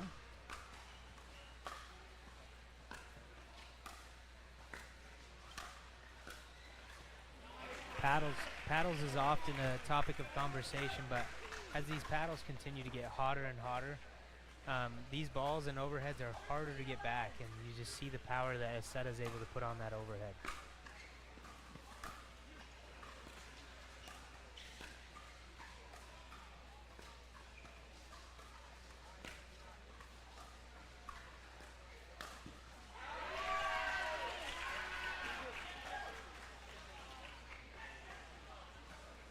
seeing Virginia Tech walk by our broadcast location based upon facial expressions. Max, I've been doing this for a long time. It looks like it was not a triumphant effort in the round of 16. It does look that way, and so that means we're going to have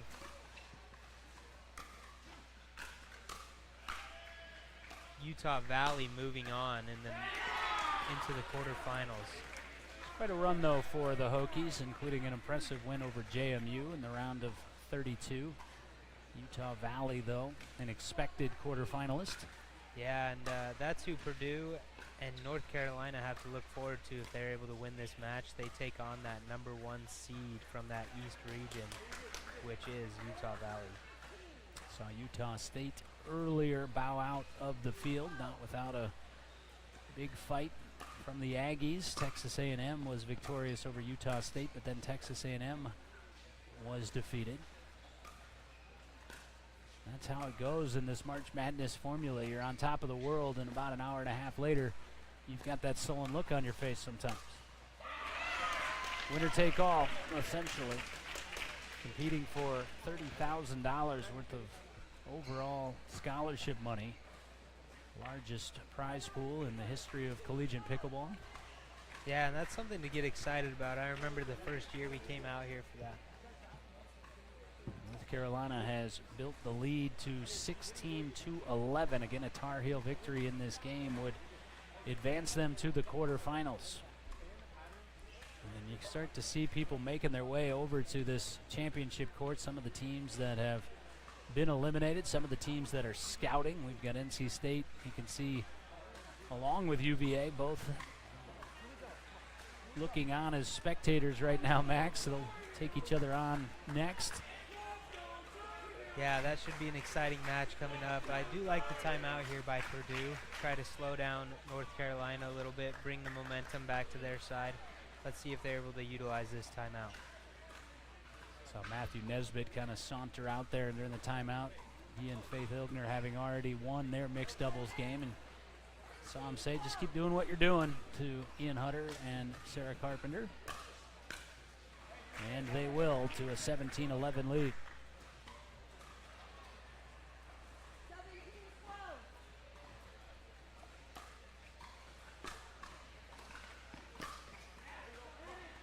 Hutter got a little out in front of that attempted drive. Yeah, it's going to be a party in here in an hour or so. It is. It's starting to, people are starting to gather in. Some of the students are finishing some of their challenger bracket matches, and they're really starting to gather to cheer on their teams here.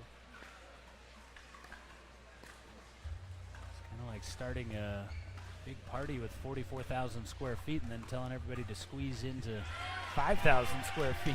That's exactly right. I haven't been to one of those in a while, but it's a little more recent for me, John, but still it's been a minute. I've already aged myself about 9 or 10 times on the broadcast today.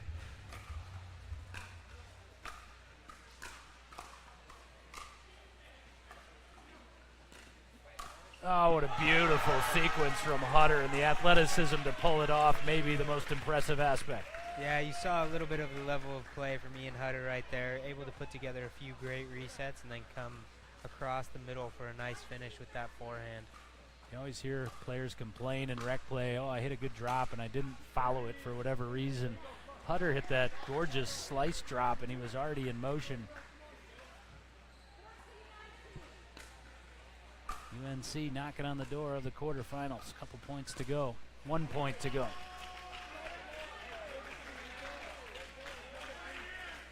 Sarah Carpenter to serve for this match point and to clinch this match.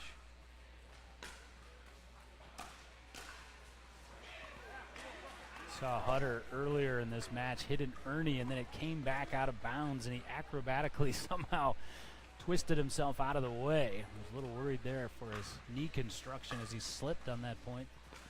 Looks like he's got that knee taped up now though, because he scraped it a little bit on that point. On the freeze, it comes back to North Carolina. Yeah, and the only one who had tape apparently was Faith Ilgner. He's got that pink tape going, matching her color ensemble today.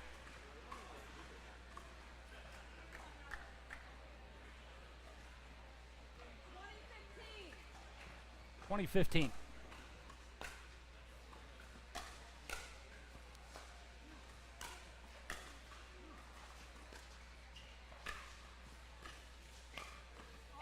The Who's are still here, and so are the Heels. North Carolina marches on to the quarterfinals. Heck of a fight, Max, from the Purdue Boilermakers and a run to the Sweet 16, but ultimately the old guard is still the present guard at the moment. Both national champions from the first 2 years still standing. Absolutely. UNC, a team to continue to look out for throughout the rest of this tournament. They'll be one to watch going forward. So let's set you up for what's ahead. I mentioned that USC and Indiana going at it right now in the South region. Winner of that match to take on the top seed Utah Tech. The Trailblazers wait in that South region for their quarterfinal opponent. Meanwhile, Utah Valley has defeated Virginia Tech. They will take on North Carolina in the quarterfinal. In the East region final, up top in our bracket, West region, UVA, aforementioned, they will take on NC State, another all-ACC affair there. Speaking of the ACC, Clemson Tigers are still roaring here in Dallas, the 3 seed in the North region.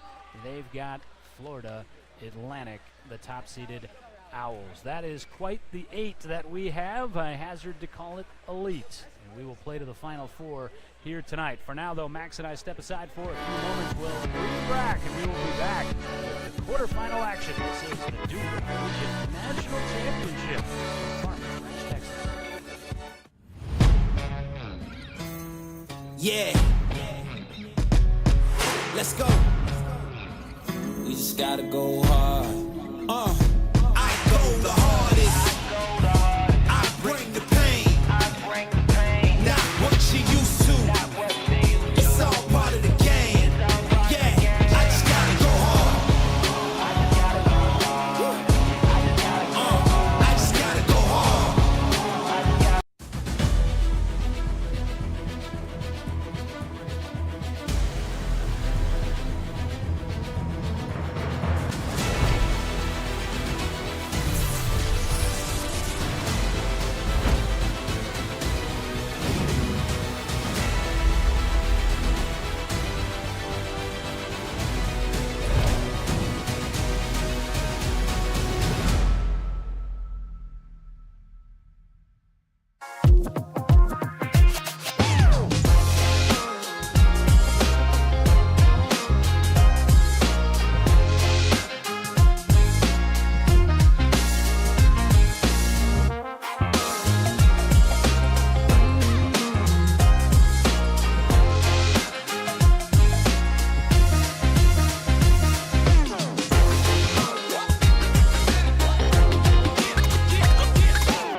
What's your duper?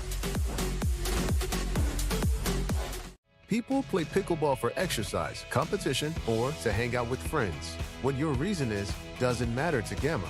What matters is that you play, that you enjoy playing with passion, and you have so much fun you can't wait to play again. At Gamma, we offer paddles perfect for all levels, including yours, because pickleball is about you, the player, and what feels right. Pickleball is your game. Make Gamma your paddle. Play to live, live to play. Gamma Pickleball. Yeah. Let's go. We just gotta go hard. I go the hardest. I bring the pain. Not what you used to. It's all part of the game. Yeah, I just gotta go hard. I just gotta go hard.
Collegiate National Championship has arrived into the quarterfinal round.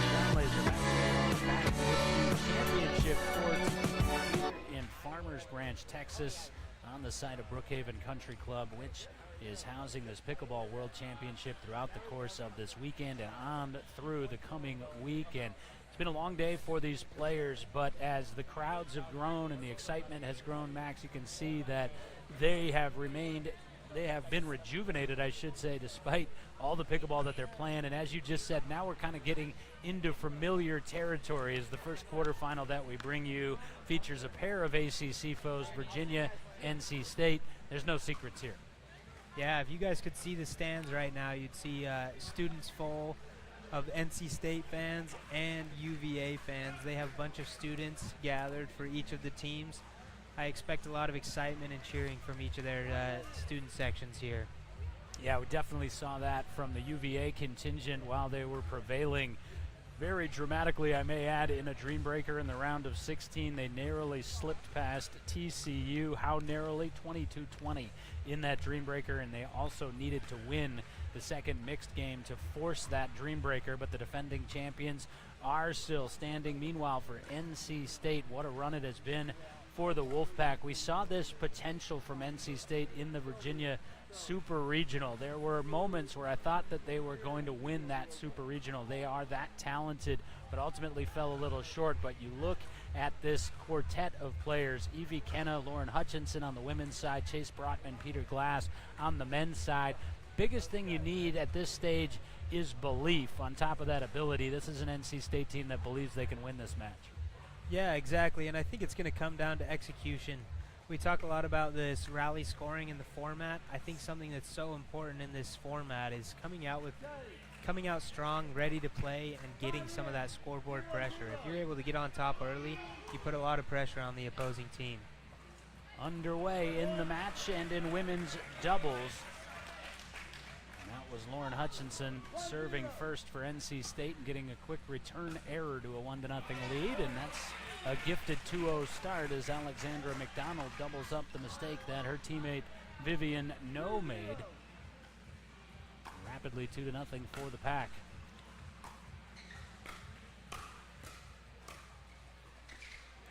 Make it 3-0 for the Wolfpack. Yeah, something to note here, John, is when you've come off one of those big dream breaker wins, you have such adrenaline going after that win, and you come take a rest for a little bit and you come back into a new match. And that adrenaline is gone, and it takes a second for you to get back into the match after a little bit of time of a letdown. I think that's a very great point by you, Max. You would know better than most, of course, having competed in this very tournament. And also, you feel like sometimes we get in a quick hole, things like what just happened happen. A lucky tape deflection go against you. But Vivian knows what to do.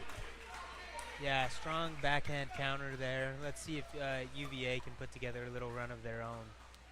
Alexandra McDonald, the prolific tennis background, you'll see that in her game, but man, she has been working on the doubles aspect. You have seen rapid ascension in her game. This is a UVA team with depth, not a foregone conclusion. The players selected for this Nationals appearance. Hutchinson finishes off what Evie Kenna started. Yeah, great point there actually by both teams. Virginia able to work their way up to the net, being patient, smart shots, but ultimately it's NC State that puts that ball away. 5-1 for the Wolfpack. Kenna swinging away and sent that long. UVA, I don't think, saw it out, but Evie Kenna kind of gave it away as she was muttering to herself. Kenna from London, England. Didn't immediately spot her walking in the crowd earlier. Then I heard her talk and knew immediately it was her. Do you do an English accent, Max? I don't do an English accent. I spent 2 years in Scotland. Oh, so, you go. Okay. So, maybe I can do some Scottish, but English is, I was going to say it's different. It won't sound like Evie, but I think the viewers would enjoy it nonetheless. Yeah, I don't know if we're going to allow that to happen on this stream. It's been a few years since I've been in the accent. Well, here come the Cavaliers as the Wahoos pull even at 5 apiece. 5-5. Alexander McDonald.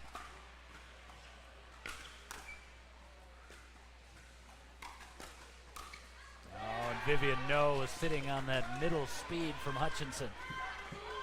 And you start to hear the bellows and the cheers from the Who's.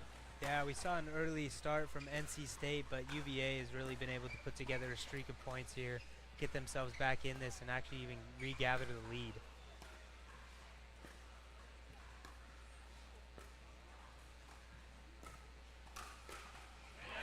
Yeah, Kenna had time to wind up on that one.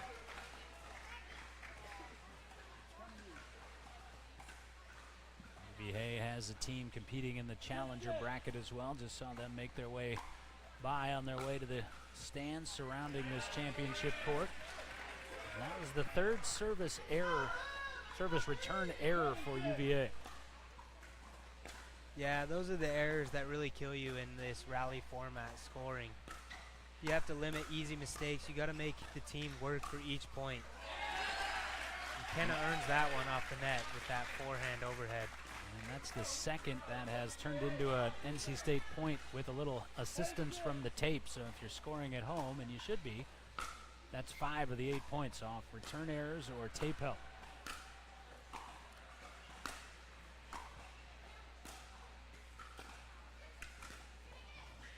Oh, what a filthy shot there from McDonald.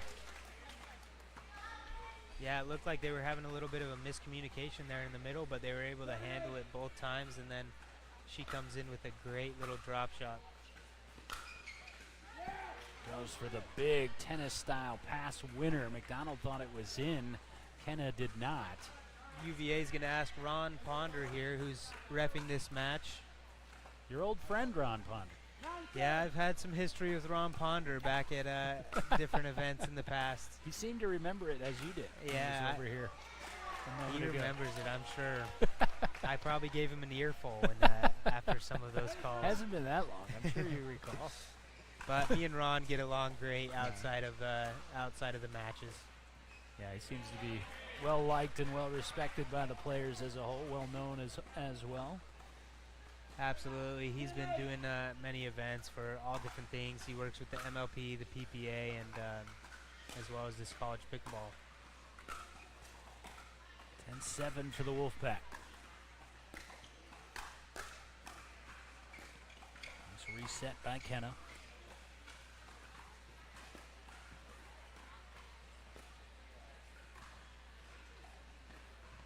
Third time the tape has intruded. Yeah, I don't know what NC State did at the start of this match, but the net sure seems to love them. Loved them to an 11-7 advantage. Let's change ends.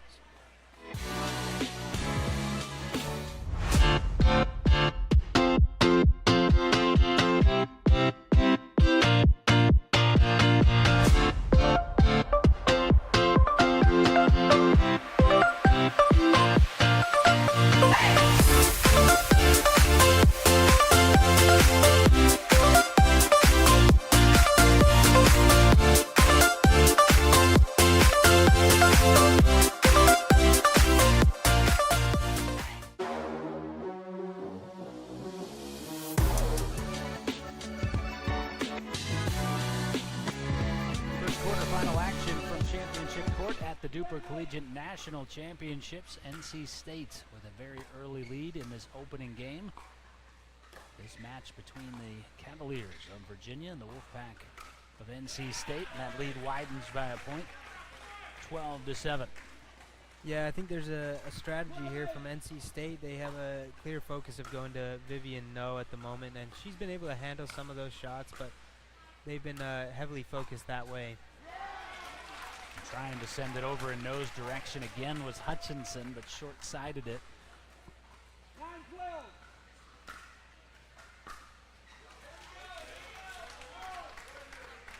This return there for NC State. We've seen quite a few of those in this match.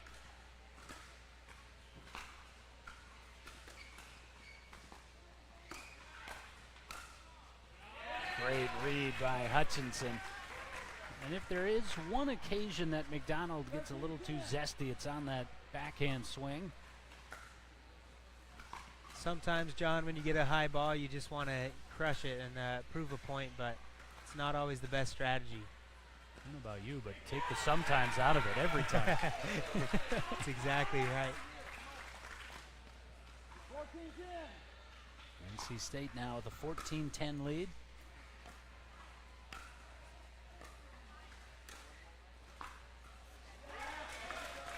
Now 14-11 is our score, favoring NC State.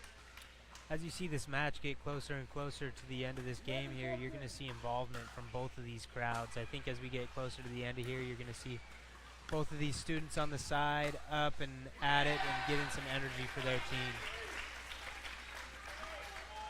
Evie Kenna, we were discussing it previously with Sarah Carpenter for North Carolina. Evie Kenna certainly seen pretty much all there is to see in college pickleball and beyond. Regional presence again in that Mid-Atlantic region.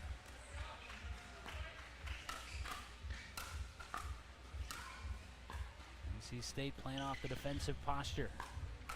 Oh, beautiful puppeteering there by McDonald. Draw him in soft, put him away hard. UVA looking to put together a little streak of their own here, see if they can get back into this match. And that's a good start right there with a great drop. 13-15 UVA with the serve. McDonald will do the honors.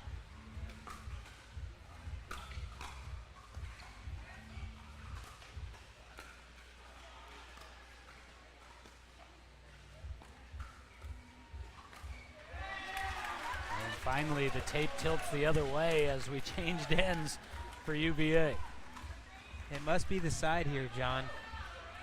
It's been unanimous on this side, 4-0. The first three went the way of the Wolfpack. And we're square at 15 all. NC State getting a little bit impatient, trying to force some things. UVA fine with sitting at the baseline, being patient, just continuing to get balls back in play.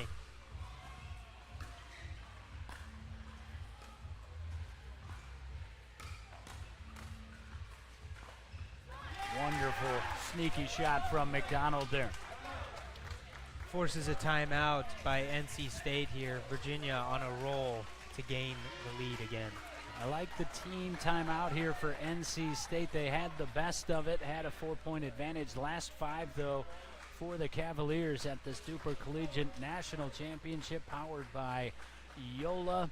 Again, we're with you all throughout. Started with 64 this morning at 8 o'clock. We have trimmed it down to 8 at the moment. This, the first of 2 quarterfinals, will bring you on championship court. If you're interested in the other quarterfinals, that's Florida Atlantic University taking on Clemson. That's currently airing on our DUPR YouTube channel. Cruise on over there and see that, on our PPA YouTube channel, on our grandstand court coverage. We've got NC State and UVA here just getting going with women's doubles, and then a little bit later on tonight, it will be Utah Valley taking on North Carolina. Grandstand court stream, and here on our championship court we will have Utah Tech and Indiana. So Indiana was able to defeat USC. So we'll get to see Mev Savdar and all of Max's old and current friends. Yeah, exactly, and that's going to be an exciting match. I think it could be a close match, but hopefully we are able to see Utah Tech come out on top. I can't be biased, but that is my alma mater. Yeah, you know, you can be biased to your alma mater. Found myself rooting on the Sun Devils of Arizona State. During the break, you heard some the crowd starting to get into this match a little bit for UVA, and they're propelling them to a quick lead here. That's been all UVA of late. 17-16 is the lead for the Cavaliers. And I think for some teams not accustomed to the support of the spectators, it's a little bit unnerving, but you could tell during that Dreambreaker situation, UVA has been in some of these spots before and delivered with shots like that. Yeah, absolutely. And for many of these teams, they haven't seen or been a part of some of these tournaments that get such big crowd involvement.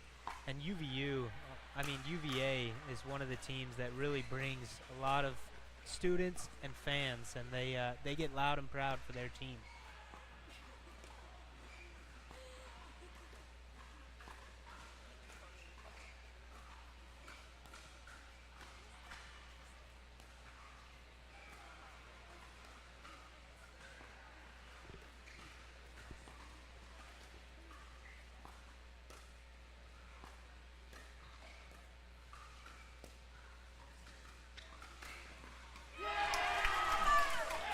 Got away with one, but at this point it's any which way will work. 19-16. Yeah, great point though, and I think that was the right ball to attack. They were patient, kept moving the ball around in the kitchen, and then they waited for that high ball that she was able to take out of the air. Might have been going a little bit long there, John, but she catches the paddle. Caught the tape, but this time that sends it long for McDonald. NC State gets a break that you felt like they needed as things were swaying away from them.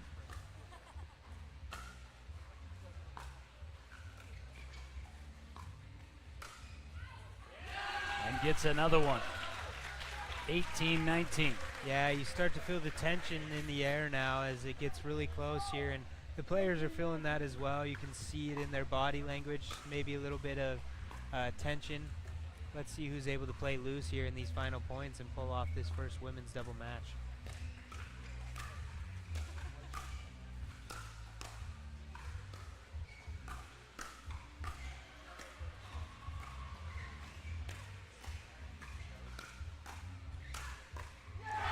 McDonald, it's not necessarily the recommended recipe of blasting your way to the kitchen line, but it's effective, and it is game point.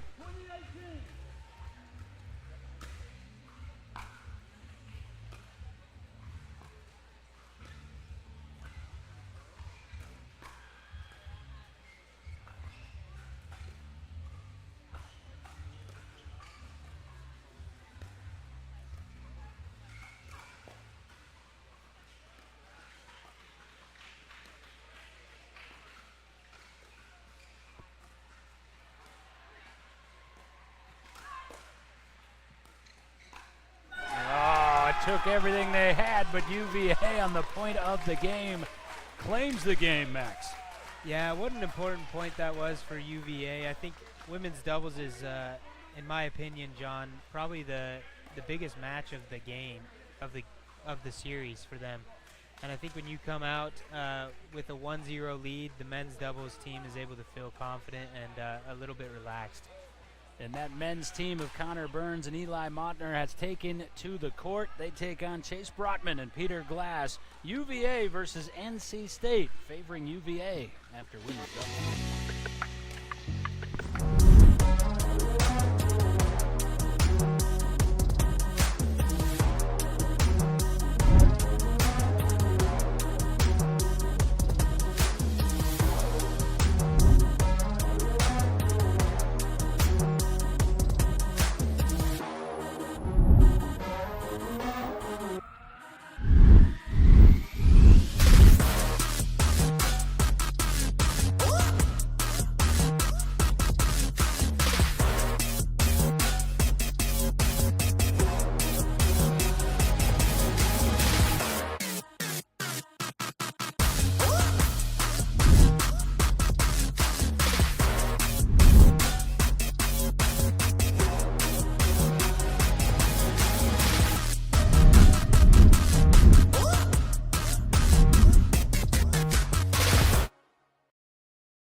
Men's doubles starting with the serve of Peter Glass for NC State.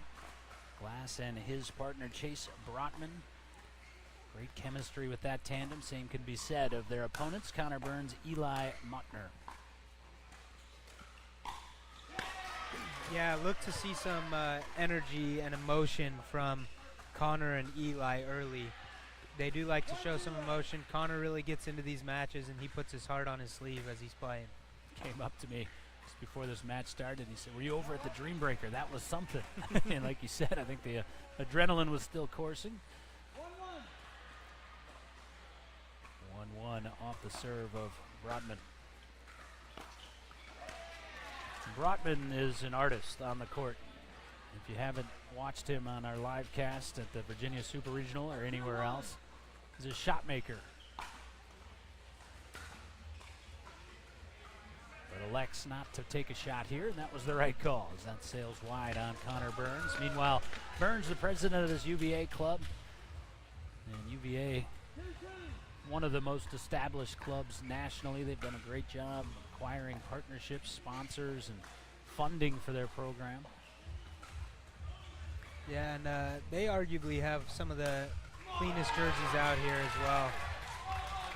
Everybody's in uniform. There's about 10 or so of their students who've been playing in the challenger bracket. They all look good, and they're all dressed the exact same. So yep, they've got a uniform sponsor. They've got a paddle sponsor. They've got a shoe sponsor. Connor was lifting them off for me a couple of weeks ago. 3-all, but Brotman sails the serve, and now 4-3 for UVA. 4-3.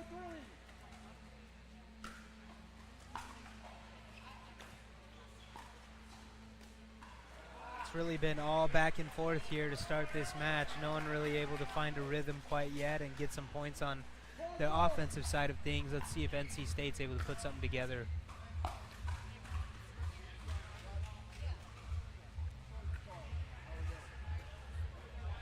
See frustration on the face of Peter Glass. Service error. You also see the C on the shoulder of the shirt, the Wolfpack pickleball shirt. I like that homage to the old captain's sweater in hockey. That's the second time that Burns has just absolutely been sitting on that speed up from Broadman. Yeah, you got to look to stay away from that early after you've seen that a couple of times. He absolutely hammers that forehand, so you might want to stay away from that forehand from Connor Burns.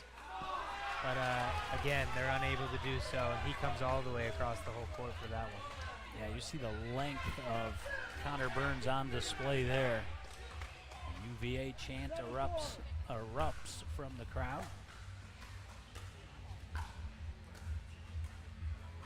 It's going to go wide, and you touched on it, Max. Women's doubles so important. NC State looked like they had a path to victory there, leading 15-11, but to McDonald and No's credit, they stampeded back. Yeah, and I think it really sets up this UVA team for success going forward as well. If they're able to get up 2-0, then really all the pressure's on NC State. They got to fight to stay in the match, 2 matches in a row in mixed doubles. Start to see, I think, some frustration for Chase Brotman at the moment. That's not going to help as Burns rips the drive right into the body. I was watching Connor warm up earlier prior to his previous match. Man, he's got some sting on that forehand drive. Yeah, he sure does. He puts some power on that, and Ron stepping onto the court calls something here. Yeah, I think he's going to take a to look make at the sure ball. the ball wasn't cracked, and don't know if it was cracked or maybe knocked that around by Connor Burns. Can't fault the ball. He just hit the snot out of it about 3 times already. Yeah, and that slows the game down a little bit for NC State there when UVA had quite a bit of momentum. I was looking to see if NC State would call a timeout here and try to stop the momentum, but Ron Ponder overruling the NC call State. of Chase Brotman. And Brotman is beside himself. That overrule makes it 8-5.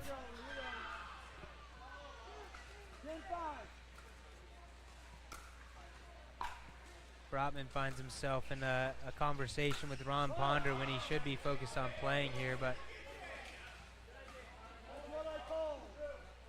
Connor Burns guilty of the kitchen infraction there as he was coming all the way across for the attempted Burt. So starting to see the firepower both physically and mentally. As Brotman tried to speed that through the middle, had the angle, but the net launched it long, and UVA forces the end change with the commanding 11-5 lead.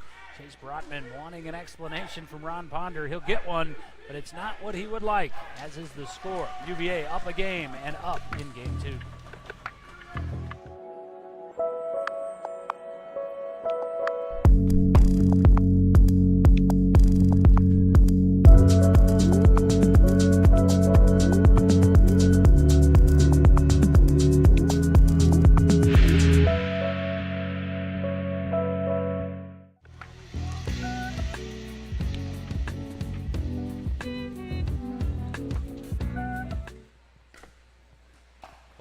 Of that conversation between referee Ron Ponder and Chase Brotman ended in a friendly exchange.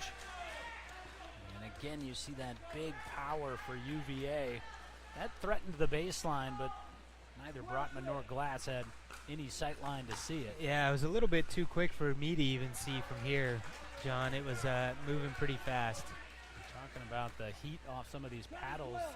See Brotman using that Yola Mod Perseus. It's actually the paddle I use, and I can tell you from experience you need much less swing with it when you're up at the net, and if you are able to swing, look out. Yeah, exactly. That's exactly right. And I think as technology continues, a lot of these paddles are starting to propel the ball quicker and quicker, and so you see it there on that backhand flick, catches Connor Burns off guard. Burns kind of playfully said, yeah, you got me. Yeah, UVA really with all the momentum here and quite a big lead right now.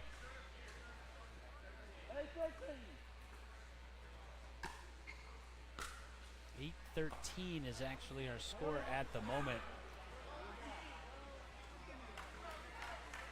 Now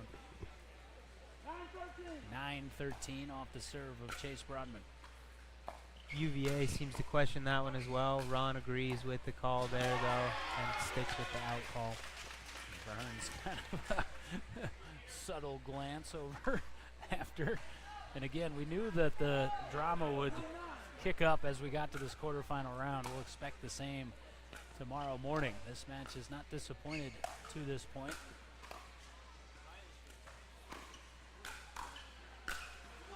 Man, I haven't seen Connor Burns motivated like this in a while. He is all over the court. Yeah, and sometimes with Connor Burns, you can see some errors when he's hitting this hard. But really, this match, he's been on, and everything's just falling his way at the moment. He just seems to be ripping everything, and it's staying in. And again, Brotman protesting the call, and when it doesn't go his way, NC State will take the timeout, trailing 15-8. You're absolutely right. It has been a splendid performance from Burns. I don't mean to leave out Eli Mottner. He's played his role perfectly, but Burns has certainly been the antagonist thus far, Max.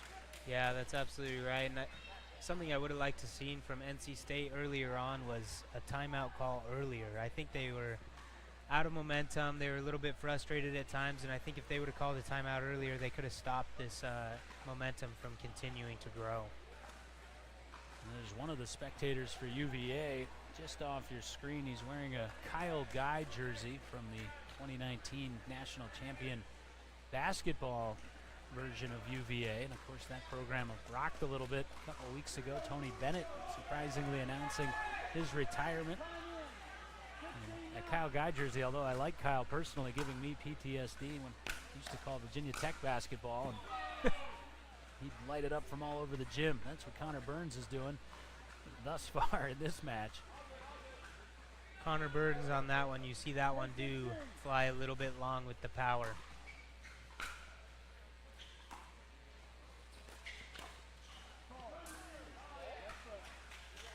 And Rotman just could not punch that to the corner, and you've seen Chase just a couple of times as he's shaking his head and muttering, just hasn't been able to find his rhythm thus far in this match. Yeah, and you'd really like to see NC State settle in here and try to put together a run and make a comeback, because I think going down 2-0 could be lethal for this NC State team.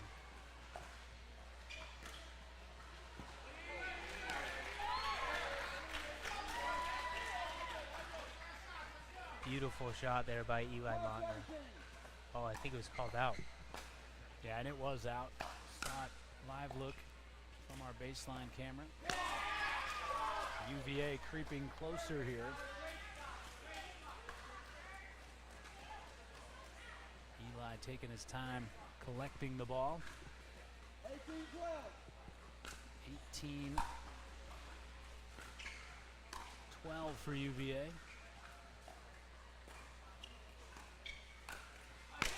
Make it 19-12. That one was too easy for Connor Burns.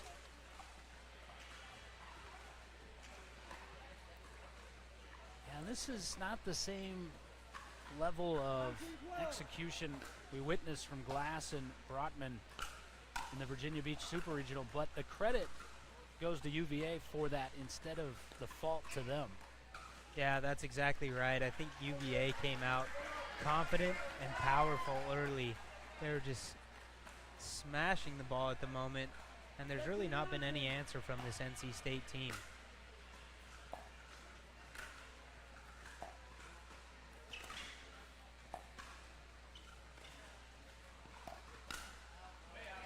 Brotman able to speed to the backhand of Burns to 14-19, and I think Max would have to ask after the match, but those two early points where Chase tried to speed middle and Burns just absolutely obliterated both. That'll get in your head. Yeah, absolutely. I think when you try something a couple of times and it gets absolutely hammered back at you, you get a little bit tentative and you start to think about what you're doing, and it can really play a factor in your head as you're trying to get through the match. 15-19. It's 16-19. Little net help there. And again, rally scoring. It really feels like UVA has dominated this men's doubles game. And net help again. Burns saying it was long. I think NC State is contesting that it hit his shirt. It will stand as an out ball.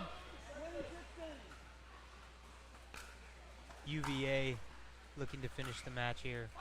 And Will down the alley goes Eli, and that'll do it. UVA claims both women's and men's doubles. Got out to that big lead triggered by Burns. Eli Montner puts it away for the Hoos. A game away from the Final Four. And coming back here tomorrow morning.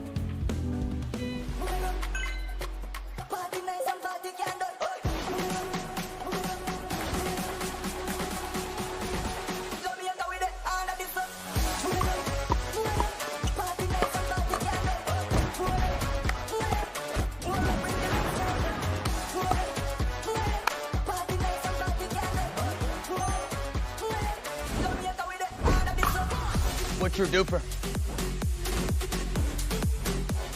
People play pickleball for exercise, competition, or to hang out with friends. What your reason is doesn't matter to Gamma. What matters is that you play, that you enjoy playing with passion, and you have so much fun you can't wait to play again. At Gamma, we offer paddles perfect for all levels, including yours, because pickleball is about you, the player, and what feels right. Pickleball is your game. Make Gamma your paddle. Play to live, live to play. Gamma Pickleball. Yeah. Let's go. We just gotta go hard. I go the hardest. I bring the pain. Not what you used to. It's all part of the game. Yeah, I just gotta go hard. I just gotta go hard.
championship court where the defending national champion University of Virginia Cavaliers took a 2-0 lead in this race to 3, prevailing in women's doubles first, and then, as you just witnessed, men's doubles. UVA was able to select first their mixed doubles team. They send out Connor Burns and Vivian No. NC State reacting, and they respond with Lauren Hutchinson and Peter Glass. Hutchinson scores the first point for NC State, and this an interesting selection when you find yourself down 2-0. I think that affected the decision making for NC State. Brotman and Kenna, they're stronger in my estimation mixed team. They're saying, you know what, we got to win them both. Let's take the chances as an underdog here in this first one. Yeah, that's exactly right. I think when you're down 2-0, there's not always a great situation to get out of, but you got to be able to just go out and play confident. Otherwise, you find yourself playing with nerves, and it's never a good recipe for success. But NC State with an early lead here and a great start for them. I think that was an unintentional changeup from Glass, but it was effective as No sent it long. And UVA will score their first point of mixed one. Well, again, other action going on presently throughout this facility at Brookhaven Country Club, whose site of the Lapiplasty Pickleball World Championship. Utah Tech taking on Indiana. That'll be our next matchup here on Championship Court. Looking forward to that one. No, looked like she was going to be able to defend that overhead, but the tape got in the way. Meanwhile, UVA and NC State playing for the opportunity to play the winner of Clemson and Florida Atlantic. Florida Atlantic and Clemson playing presently on our grandstand court. Both of those teams are looking really good at this tournament. We got to see Clemson a little bit earlier, and their 3-0 sweep in the round of 16. That falls in for Burns, kind of the hope and a prayer, and it was answered 3-4.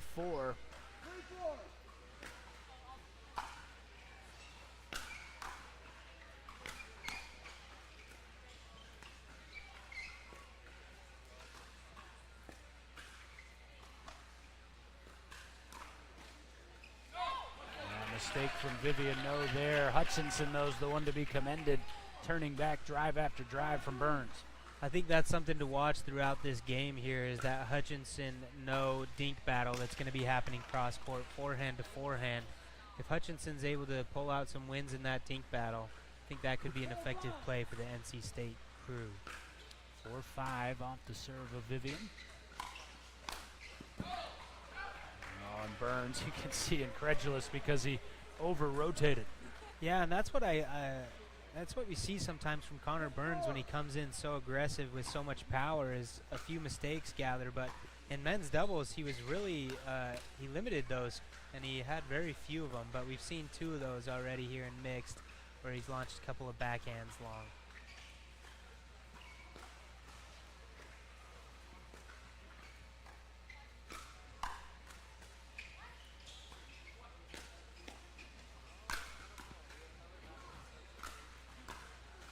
Oh, Hutchinson, what a phenomenal dig, but it's ultimately in vain. And earlier in that point, Max, he saw Glass make the decision to let an attackable ball fall because he thought it might be out. It wasn't, and it shaped the rest of the point. Yeah, he's misread a couple of those out balls, and he's kicking himself for both of those right now.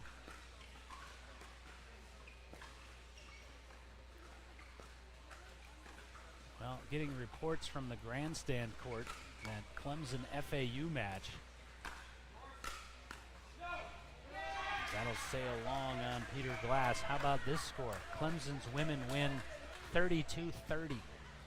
But FAU's men respond 21-17. Wow, 32-30. That might be one of the highest scores I've ever seen in college pickleball. It's coming from the executive producer of Performance Productions, Cam Meeks, who's watching back in Virginia, guided our production ship through 5 states.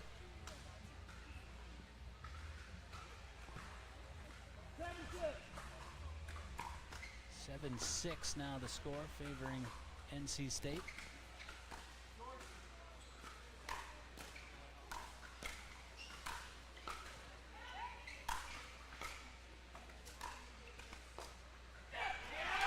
Glass much more assertive on the left side here in mixed. Yeah, absolutely. No was just not able to get it over to this side of Hutchinson, and Glass was able to finish that point with some strong overheads. Glass nearly got it back, but Burns able to punch it away.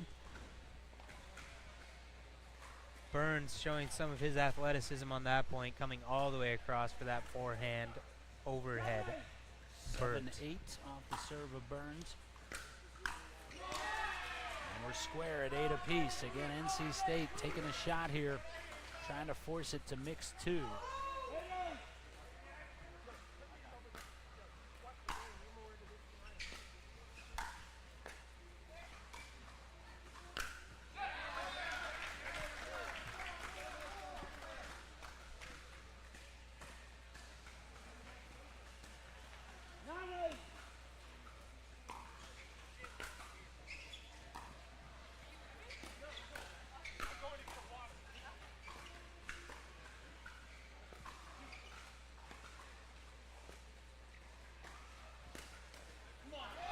That forehand pattern that you were talking about, Max, but Hutchinson straight a little too far to the middle.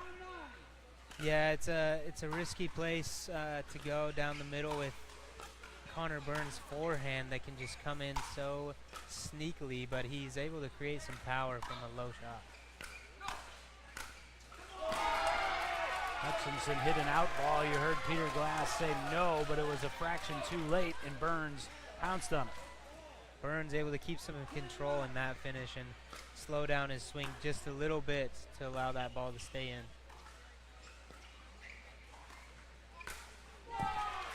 And UVA confidently strides to the other end, leading 11-8.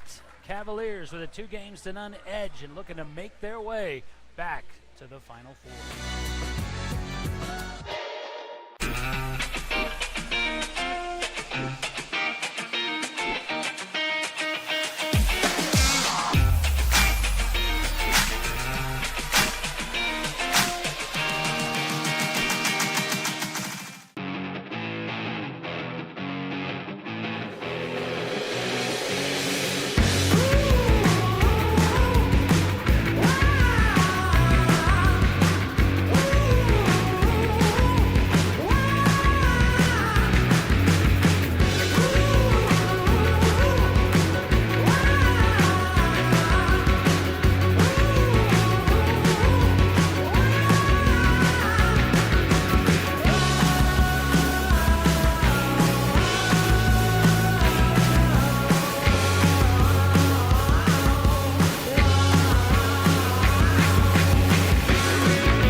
Country Club, and with good reason. The defending champs strutting their stuff here in this quarterfinal, winning both women's and men's doubles, and now ahead in the first mixed game. And I think sometimes get a little over pumped with that support, and Burns kind of smiling in agreement with that.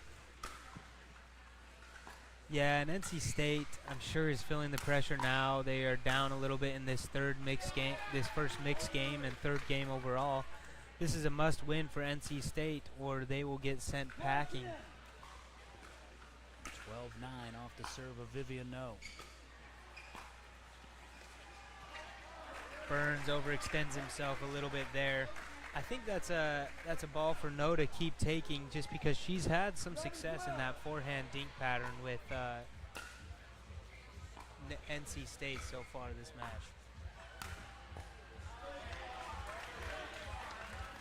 Burns able to punch that to the corner. I think for Connor to just stay within himself, I think this UVA contingent can sense what's on the horizon, and the important aspect is just to keep taking it point by point. Hutchinson has her say. Yeah, beautiful angle. Keeps Burns out of the play. and add some power to that one to send it home. 12-13.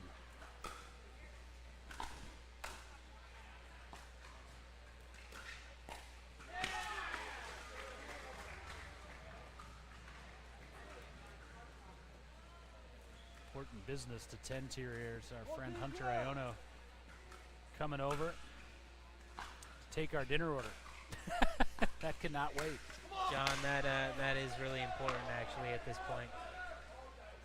Hunter does a great job running these tournaments, helping put these tournaments on along with the whole team at DUPR. Beautiful venue, great atmosphere here, and a lot of clubs and teams here to thank for that as well. We have 64 teams and over 500 students competing this weekend.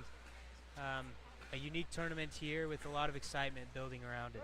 Yeah, it's incredible to see. You know, you competed in it 2 years ago. It was an awesome tournament then, doubling in size last year. You really started to see the recognition of it throughout the country as that fades wide on Hutchinson. And then to just see it explode in popularity. 9 super regionals, 4 back in the spring, 5 more this fall. You mentioned it, over 500 players competing here in this DUPR Collegiate National Championship. And that's what's fun about it, is that one slithers off the tape and out of the reach of Hutchinson, is when you can call it a true national championship, and you can because you've got every region represented here outside of Dallas.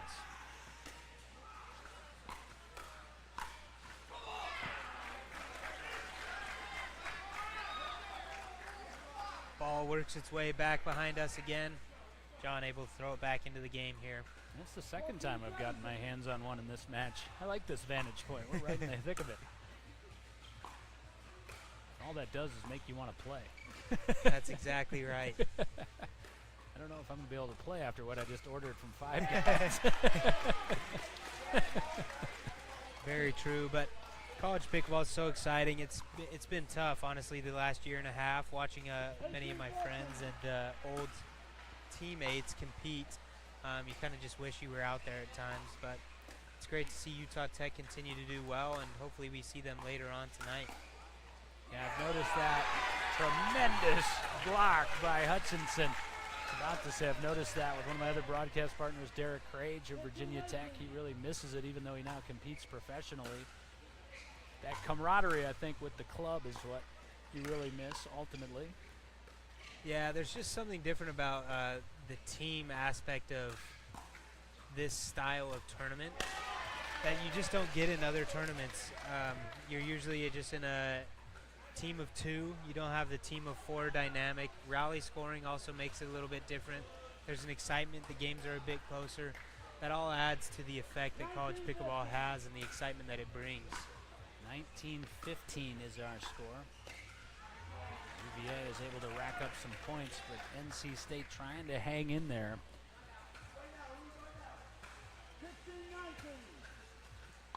16-19. No, sends that long. So here comes those closing points here. UVA trying to put the finishing touches on it. NC State has other ideas.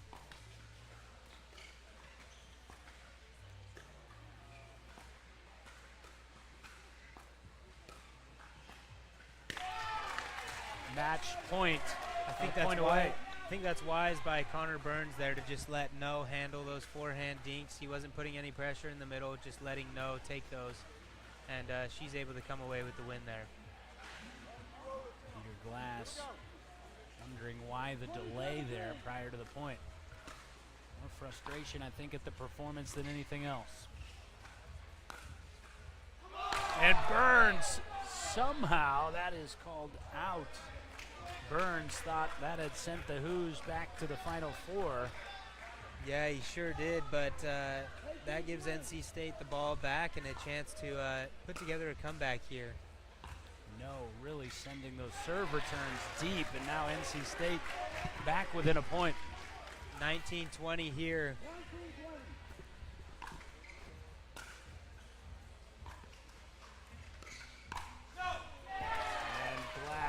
Love another look at that. Burns calls no off that ball, and she's able to leave it, setting up another match point here for Virginia. Second match point for the Hoos. Have to play it defensively.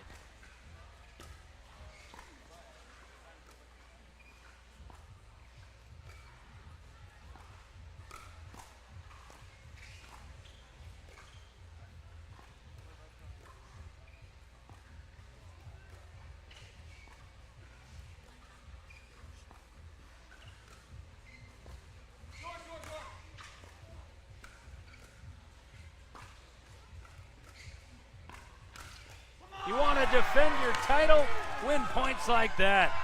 Connor Burns punctuates a return trip for the Hoos to the Final Four. Yeah, you see the excitement there from Connor Burns with that expression after he gets that win there. With the 3-0 sweep for Virginia, they're moving on to the Final Four here at the Collegiate National Championships. That's the second match we've seen end on the point of the match, and that by far was the most intricately played point of that entire sequence, Max. And UVA came out, you mentioned it, they set the tone in women's doubles and really never looked back from there.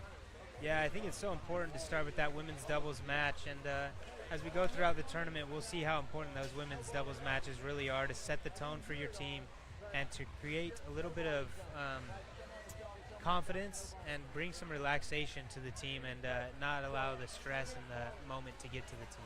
As we go on, we'll continue to see the defending champions, the Virginia Cavaliers, first to make their way to the semifinals, the Final Four tomorrow morning. But meanwhile, we go from the Hoos to the Hoosiers, like what I did there. Indiana, Utah Tech. Up next on Championship Court, quarterfinal action continues.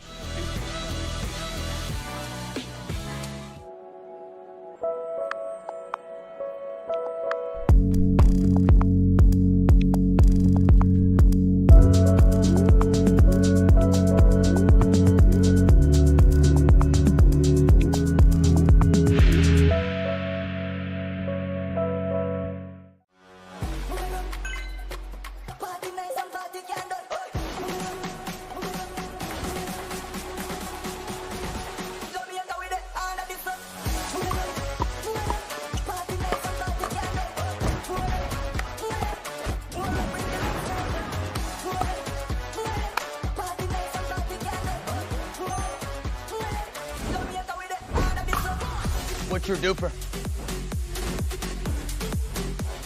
People play pickleball for exercise, competition, or to hang out with friends. What your reason is doesn't matter to Gamma. What matters is that you play, that you enjoy playing with passion, and you have so much fun you can't wait to play again. At Gamma, we offer paddles perfect for all levels, including yours, because pickleball is about you, the player, and what feels right. Pickleball is your game. Make Gamma your paddle. Play to live, live to play. Gamma Pickleball. Yeah. Let's go. We just gotta go hard. I go the hardest. I bring the pain. Not what you used to. It's all part of the game. Yeah, I just gotta go hard. I just gotta go hard.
What's your DUPR? People play pickleball for exercise, competition, or to hang out with friends. What your reason is doesn't matter to Gamma. What matters is that you play, that you enjoy playing with passion, and you have so much fun you can't wait to play again. At Gamma, we offer paddles perfect for all levels, including yours, because pickleball is about you, the player, and what feels right. Pickleball is your game. Make Gamma your paddle. Play to live, live to play. Gamma Pickleball. Yeah. Let's go. We just gotta go hard. I go the hardest. I bring the pain. Not what you used to. It's all part of the game. Yeah, I just gotta go hard. I just gotta go hard.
WNBA on to the Final Four. Congratulations to the defending champs, the Cavaliers. Who will join them there?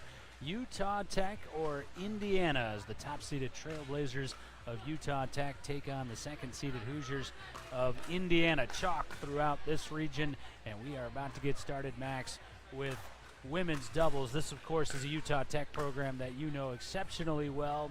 Many people know this tandem on the women's side of Avery Beck and Cammie Bliss. They are quite the force. They'll take on Mevish Savdar, quite the force herself, and her partner Leila Anthony.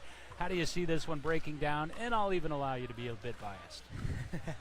I appreciate that.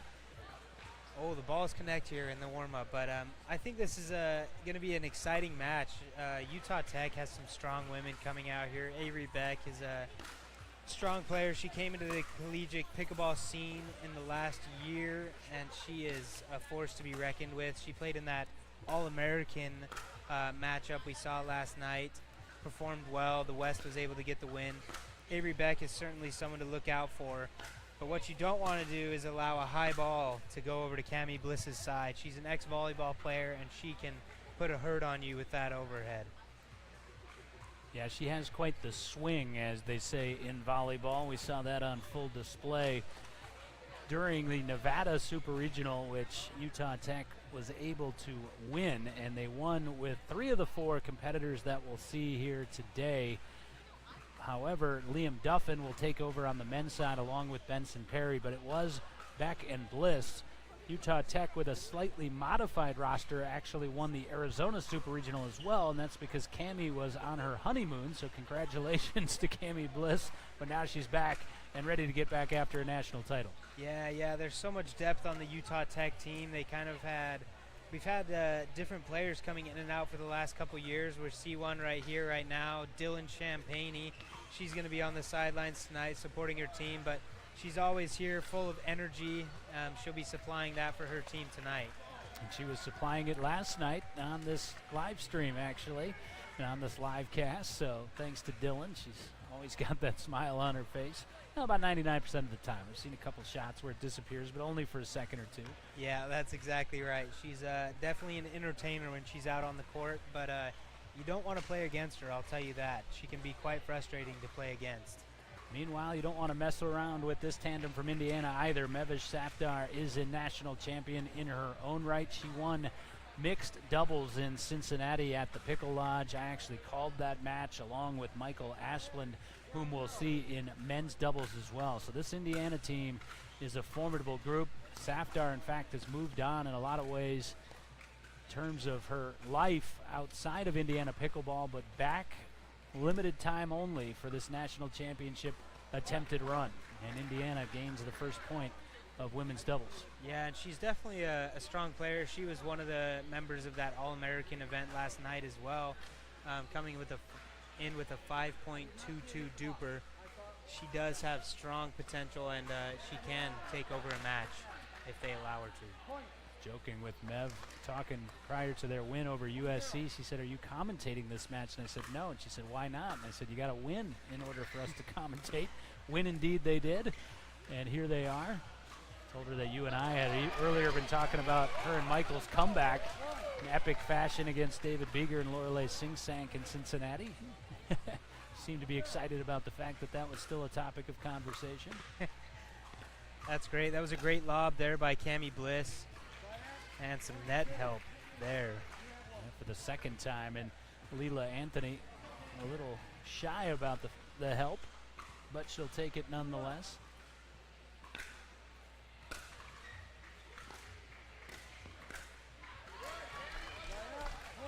Anthony a little tentative on that swing. And it's 2-all here. Off the serve of Bliss. You mentioned a former volleyball player and Cammie getting herself charged up. And you look at that height, and you see it over on the right side. That says a couple of things. One, that Bliss is capable of ripping it from both sides like you just saw. And 2, speaks to the prowess on the left side of Avery Beck, despite the fact that she's the shorter player. Yeah, that's exactly right. And I think we're going to see a lot of aggression here from Utah Tech. They like to play quick and with a lot of emotion.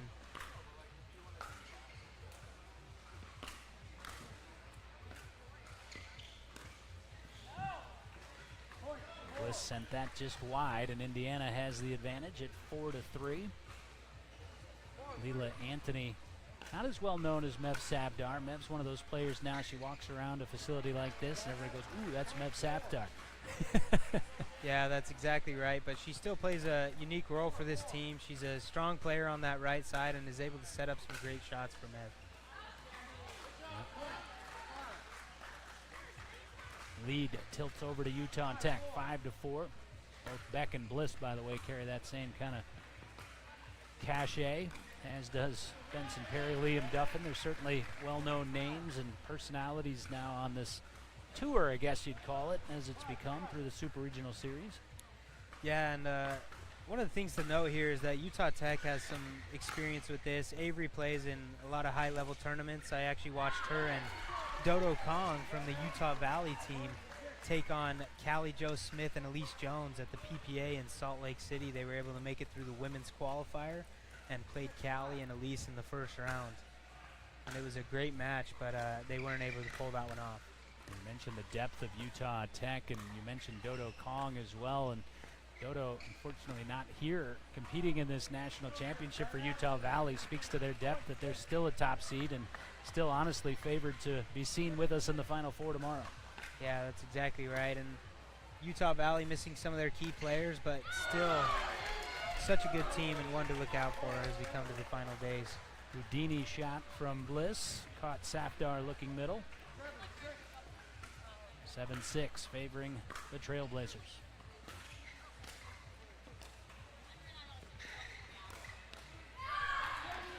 8-6, and I've seen this from Utah Tech, particularly this women's tandem, where it's kind of back and forth, and then bang, they hit you with a big haymaker and they're up 5 or 6. Yeah, I think they really thrive off momentum and the emotion. They have good body language at the moment, but I'd love to see Indiana bring some excitement when they win some points like that. Mev Safdar says, anything you can do, I can do equally well. She goes backhand open and catches Bliss leaning middle. Yeah, and you'll see that, trust me, from Safdar in the hotter moments. As they draw even, do the Hoosiers at 8 apiece. It's interesting, there's a contingent of Purdue fans that are over with the Hoosier fans, and heard some of the Hoosier supporters said, hey, Boilermakers, you with us? And they said, yeah, it's all for Indiana, as in the state of Indiana. Cammie showing some disgust after that ball goes off the net, and Indiana able to gain the advantage.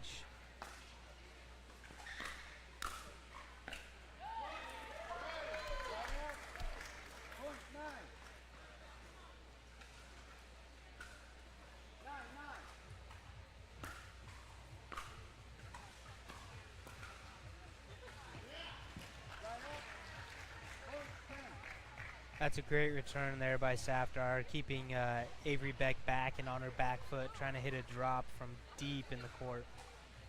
The serve belongs, along does the lead to Indiana, 10-9. My correction, Dodo Kong is competing this weekend for Utah Valley. Yeah, they're missing Brenna Murray, who is usually playing with that Utah Valley team, but they have a good replacement in Shea, who is going to be on display, I'm sure, on this live stream. That's how I know I had a long flight. I just watched Dodo play last night.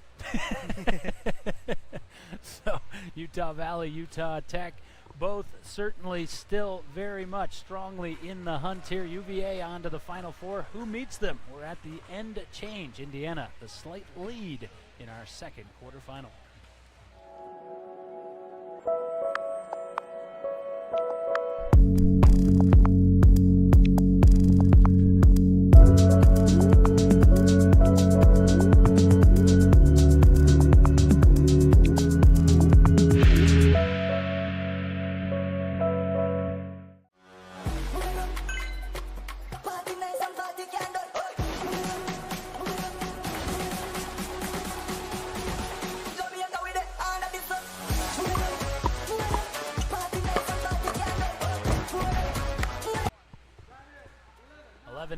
Mev Safdar with the serve for Indiana.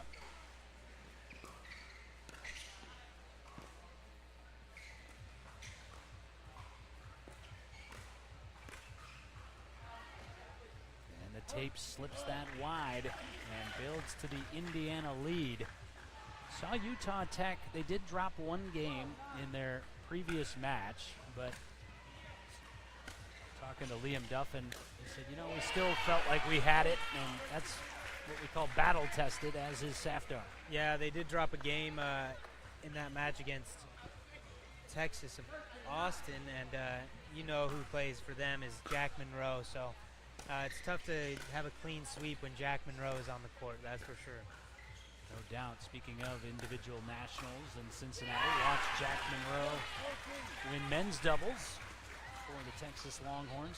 That was quite the competition as well at the Pickle Lodge. Fortunate to be on the call for that, along with my buddy Joe Hutzler. I invited Max, but he politely declined. Couldn't make it work. I do love Cincinnati, though. I would have loved to make it Cincinnati's up a sleeper town. It absolutely is. Probably don't consider themselves a sleeper town, but it is a compliment. Great cornhole scene there, particularly around Bengals games. There you go. It's just the fact you didn't need to know today. I didn't know that, but maybe I should get out there for some cornhole. Safdar able to adjust.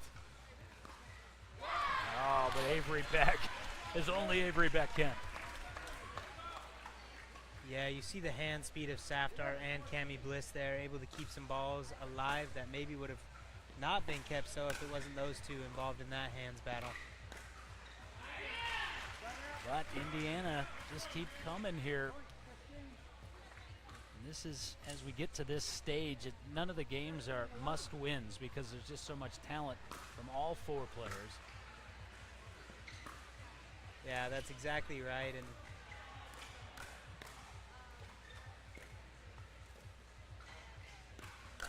Anthony waiting to pounce. Bliss beat her to the punch.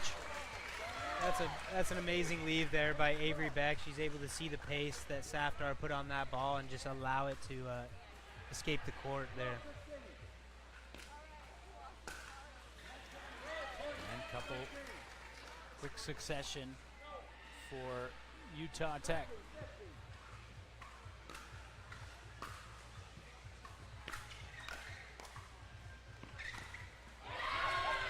Three in quick succession, and Avery Beck, you can see that catalyst, you know that, Max, and keeping Cami Bliss up. Yeah, that's exactly right. I think they look to play the shake and bake at times with this duo. Avery likes to drive the ball on that forehand side. Avery likes to speed up, and that one wasn't too good, but she's able to dig herself out of the hole there and just rally back into that hands battle and able to finish it off. And we'll get a timeout on the court. As you see, they step in, and just like that. And I've noticed that from the Trailblazers many, many times. Max, you were part of it a couple of years ago, of course. Even when facing a deficit in games, the demeanor never really changes. They believe that they're going to win. Yeah, that's exactly right. I think they come in as the top seed in this tournament, and they're showing it. They walk around with a little bit of confidence, a little bit of swagger, and they think they have what it takes to win this all.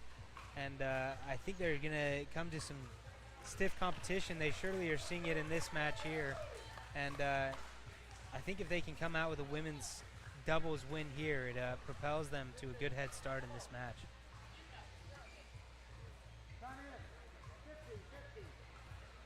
15 all off the serve of Avery Beck.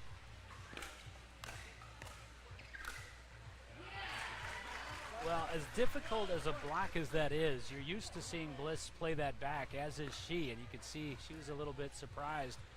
She didn't get paddle on it either. That's a dangerous game, though, that Anthony's playing, speed and cross like that. Yeah, that's exactly right.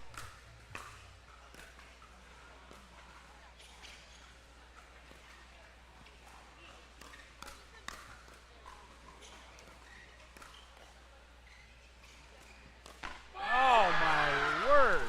Avery Beck with the pickup you'll never see.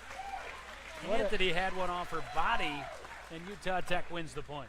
Beautiful point. We had a little bit of everything in there. We had Cammie Bliss throwing another lob. It was effective, got him off the kitchen line, but they worked their way back up, and then we saw that beautiful hands battle there. 16 all. Well, you mentioned Utah Tech feels they have what it takes to win it all.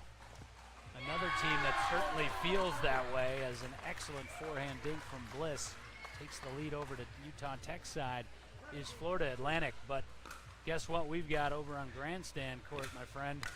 A dream breaker between Clemson and Florida Atlantic. Oh wow, that's going to be an exciting dream breaker over there.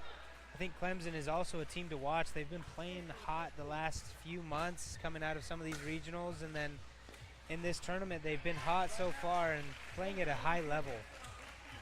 Yeah, we saw Fioretto Bozzetto and company, Kyle Compton. Really, we didn't see them for long as they just kind of blistered their way through. Matchup with Miami.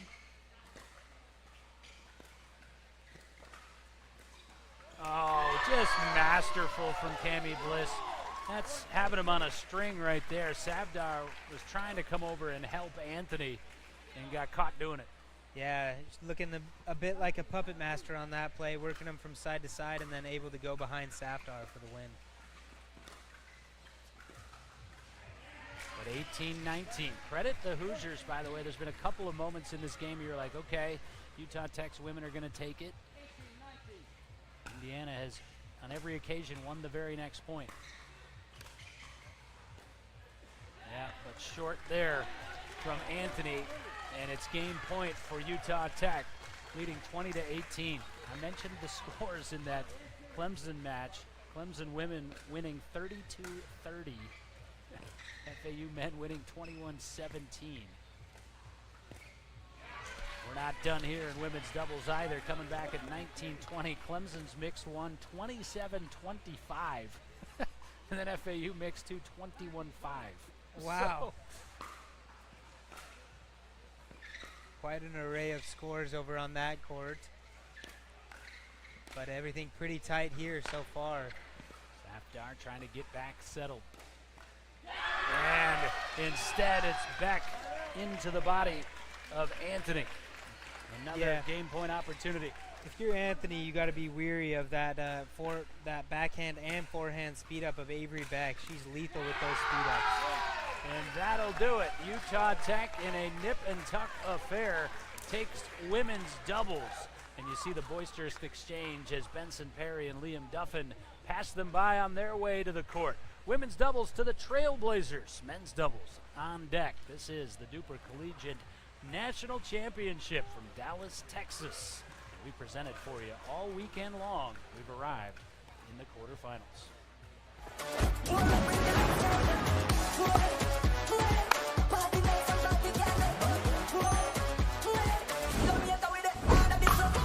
What's your DUPR?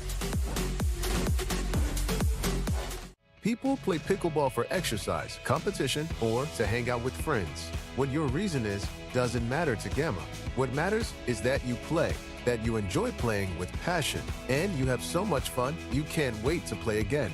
At Gamma, we offer paddles perfect for all levels, including yours, because pickleball is about you, the player, and what feels right. Pickleball is your game. Make Gamma your paddle. Play to live, live to play. Gamma Pickleball. Yeah.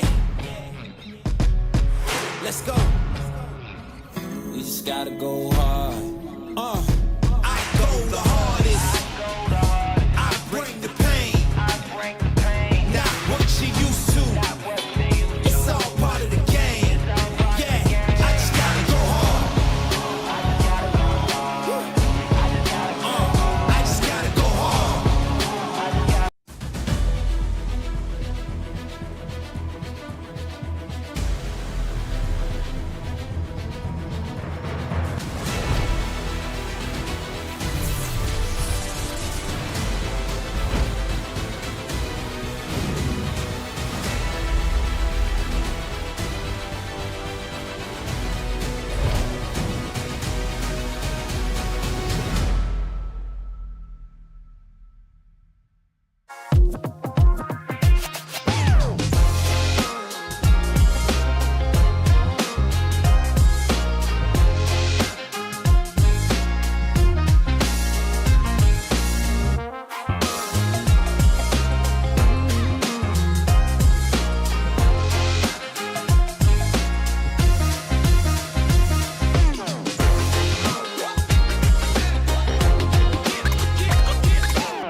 doubles to Utah Tech. Indiana will look to respond in men's doubles. You see the tandem of Carter Maris on your left and Michael Asplund on your right. In the white for Indiana.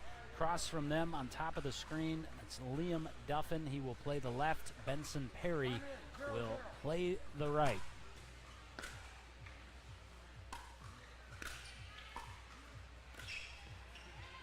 And Perry picks a wonderful spot in everyone's estimation except for Carter Maris. Yeah, and that's something to look for in this match is Benson is a bit of a wizard with the paddle. He's able to kind of disguise some of the things he's doing. Turnabout fair play right into the body, and Perry laughing. Yeah, I anointed him as such at the Nevada Regional. I said, you know, I've seen at that point players from all over the country. I haven't seen anyone that can match the paddle skills of Benson Perry. Yeah, and at times he gets a little bit risky with some of it, and when he's able to be patient and stay in the point a little bit longer, he's able to make some unique things happen off the paddle of his, for Benson Perry's paddle. Yeah, this is Perry playing on the right side. In Nevada, he played the left side. Duffin came on to play the left side in Arizona. And Perry played a beautiful left side in Nevada, don't get me wrong, but you can just see by his physical construct, he's more of a natural right side player, whereas Duffin has that physicality to chew up the court. Yeah, Benson's really able to manipulate the point at the kitchen line. He's able to dink really well, move the ball super well, and he's going to be someone that can set up Liam in a great way going throughout this match. Duffin gets the freebie and hollowly apologizes. 3-2 for Utah Tech. My correction, 3-3 is our score. Big serve there from Liam, causing a return error.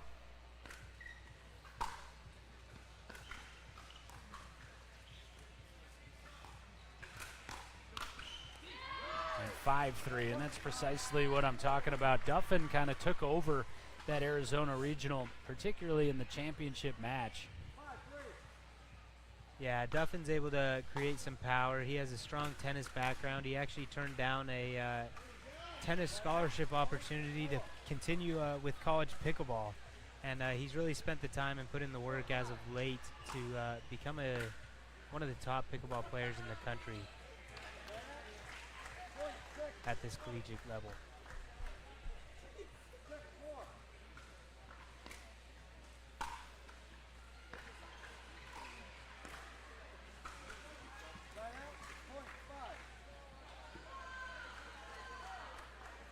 I mentioned earlier during women's doubles that there isn't such a thing as a must-win game, but after Indiana fell in women's doubles, I think this is. Yeah, that's exactly right, and that's why I talked about women's doubles being such an important game. It's just that Utah Tech's coming out here playing pretty loose, and they're firing away, but if Indiana's able to put together an answer, it'll make things interesting for the mixed doubles games.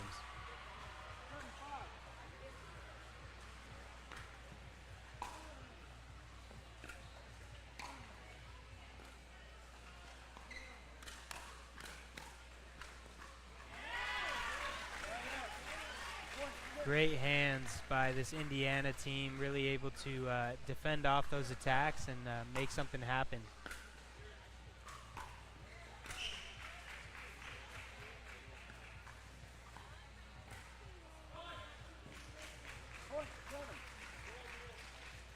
Benson Perry with that backhand flick just falls a little bit wide, but a sneaky little shot there. Unfortunately, couldn't convert that time. 7-7 is our score. Carter Maris, however, fires the service error. I've played not nearly this format as much as you, Max, but when I did in MILP a couple of times, I found the serve quite a bit more nerve-wracking than in conventional scoring. And miscommunication in the middle, and I think that's because Asplund plays a lot of left side. You look at 6'4", and you can imagine not your prototypical right side player. Yeah, that's exactly right. Both of them were kind of hovering middle there, and just a miscommunication. Didn't know who was going to take that ball, and it ends in a unforced error, unfortunately, for Indiana, but they get the ball back here serving.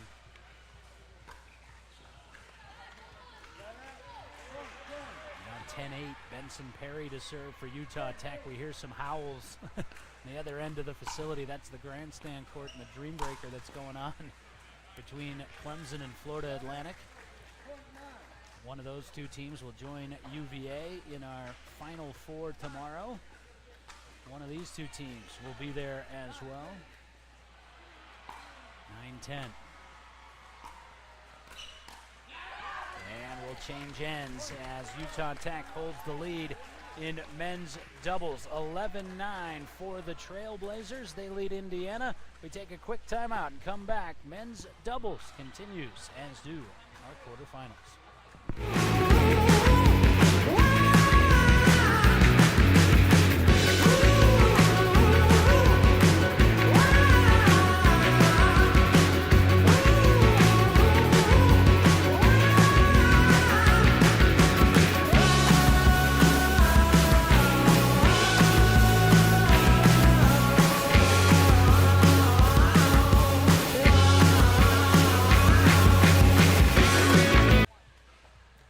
11-9 for Utah Tech. Liam Duffin now back to you. Sends it off his carbon paddle.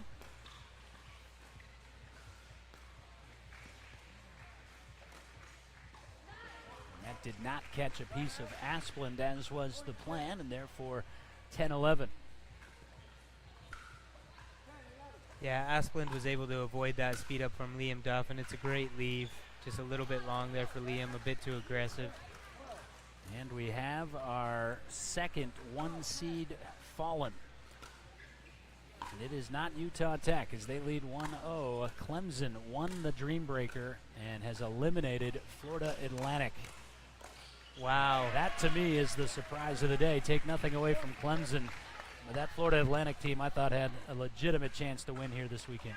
Yeah, exactly, John. Me and you have both talked about it today, but FAU was one that we picked to be one of our top three, and Clemson surely has been on fire though this tournament, and they keep their run going, and I think they're a team to look out for with the momentum that they have and the team that they've put together this year.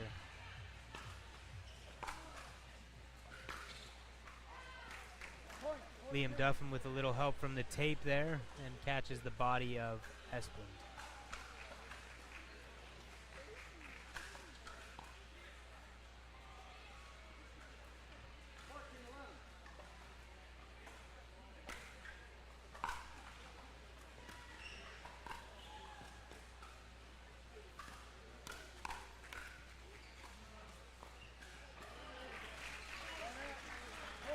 Great shot there by Carter. He's able to find Liam a little bit out of position and move him around. Catches the backhand dink error.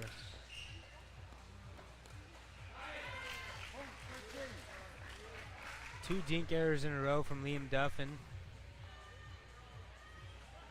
Uncharacteristic from Liam Duffin. And you mentioned it earlier, Liam Duffin is new to this Utah Tech team. It'll be interesting to see how he comes in and is able to establish himself on this team and create a presence for himself. He certainly has the personality to fit in. You mentioned the swagger. He's definitely got the game. And great lead by Benson Perry. Again, with the depth of this Utah Tech team, it's not as though they play favorites, you know. Who gives us the best chance to win on this level? They felt it was Liam Duffin. You know, quite frankly, in a team of 64, Utah Tech could easily field two, but the stipulation's only one team per institution. So some places that's a no-brainer, and other places it is not. Utah Tech is one of those places. Yeah, that's exactly right. But Maris and Asplund are really hanging with this Utah Tech team right now, and I think if they could put together a little run, get some momentum on their side, they could make something happen here in men's doubles. But they have their body language is a little low right now, and Utah Tech's running with their emotions right now. But they earn their 15th point, 15-17. Again, Michael Asplund, a national champion, along with Mev Safdar. So this is not unfamiliar territory for him.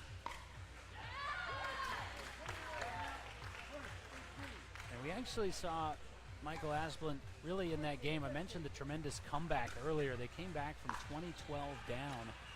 The freeze helped certainly, but Asplund really blossomed before our eyes in that match in Cincinnati. Started using his length, was really all over the court. The timeout's going to be taken here at 19:15. Kind of similar to the path followed by women's doubles, Max, where Indiana hung in there, but Utah Tech never really threatened, if that makes sense. Yeah, that's exactly right, and it's tough to do with this Utah Tech team. They just play so consistent. They don't give you a whole lot of unforced errors.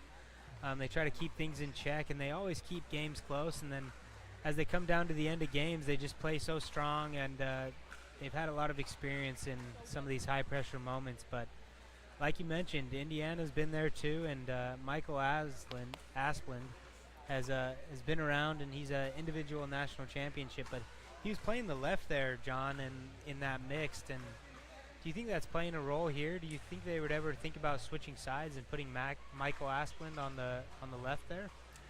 Yeah, that's kind of what I was getting at. He can definitely play to that side, and without having that in-depth familiarity, I know he plays to the left side quite a bit, does it in mixed doubles. I don't know that they're considering it here with Carter Maris on the left.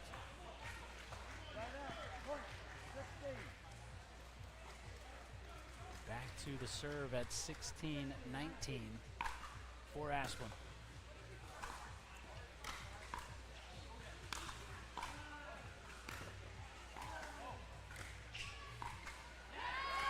And game point for Utah Tech. There's also a fifth member of this Indiana team, Carter Wittenberg, not playing men's doubles, and we'll see what the lineups are for mixed doubles. We'll see quickly if Utah Tech can win this point. And they can. Utah Tech a commanding 2-0 lead on the Indiana Hoosiers. Women's doubles to the Blazers. Men's doubles follows in suit. They'll try to close it out in a sweep when we come back to Dallas in the DUPR Collegiate National Championship.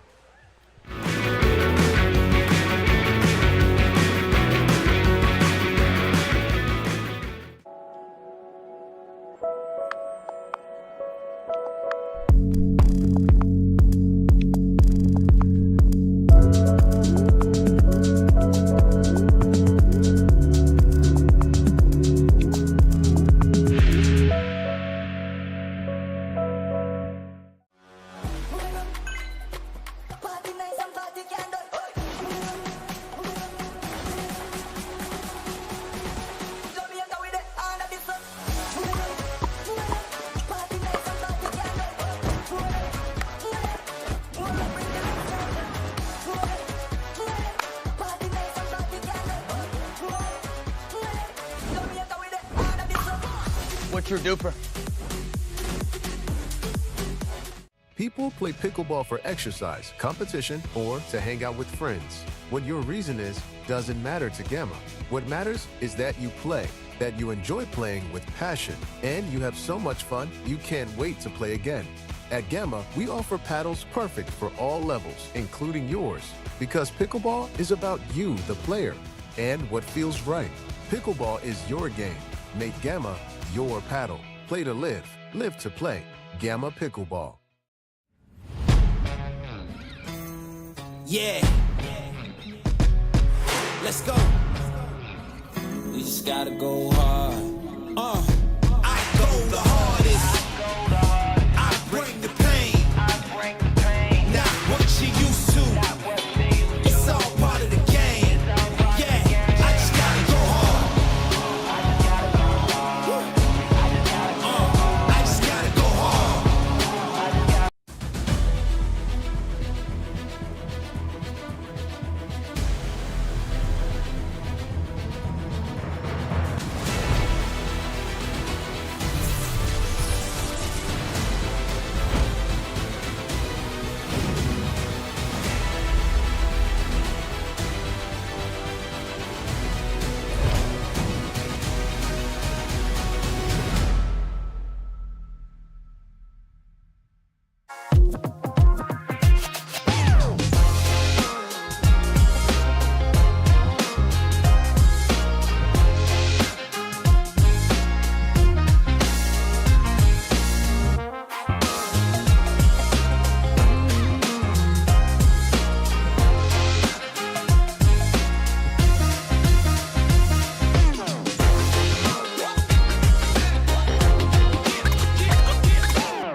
Utah Tech takes the first 2 games, and now it's now or never for Indiana, but they've got an excellent pair in that circumstance. Mev Safdar, whom you just saw open us with the serve, earns the first point for Indiana. Her partner, Michael Asplin. This is the tandem that won the individual national championship in Cincinnati.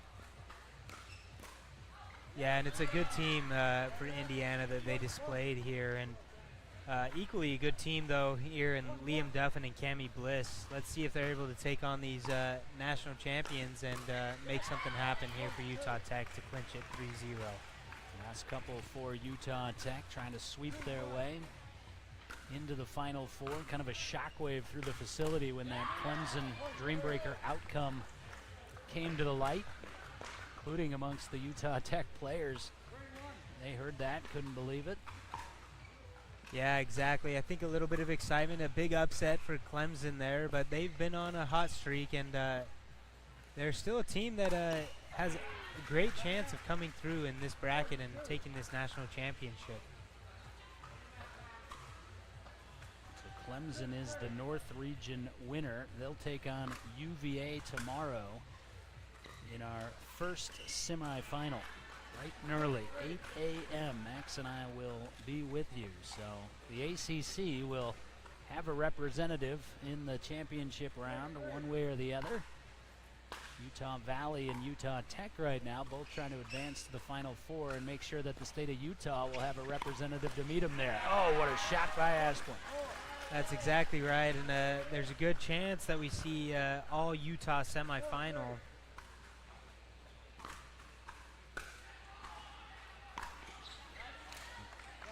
Utah Valley currently Currently taking playing. on North Carolina. 4-4 is our score.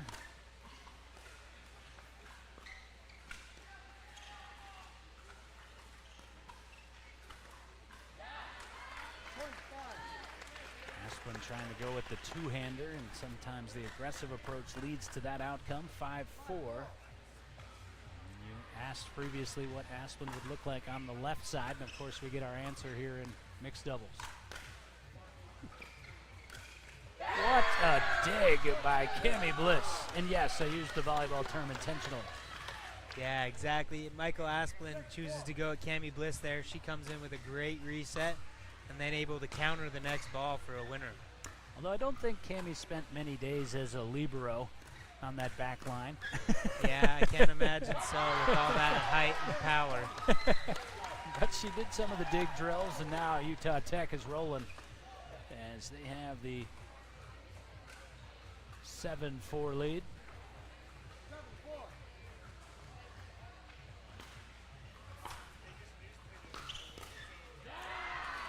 Yeah, that was too tough for Safdar to dig off the hip. Yeah, Liam is really coming over, taking those forehands. He's driving them so well. They're staying super low to the net. They're super hard to defend, and both of them coming in with drives at the moment. They're just not quite sure who to return to. Yeah, and when you're on a roll and you can grab some freebies, which those drives are, you take them, and it's 9-4 Utah Tech, forcing Indiana into a timeout, and it becomes a timeout of desperation, having dropped to the first couple of games. Utah Tech has all the momentum, and as you can look at both kind of camps there, you see it in the body language of the two teams. Yeah, that's exactly right, and I think Indiana's trying to get together right now and come up with some sort of strategy of how they can get back into this match. But it's a tough Utah Tech team that they're up against, and I do like the early timeout though here from Indiana. I think it's a good time to use it. Try and get yourself back into this match before it gets too late. Yep, now is the time. This game is the time as well.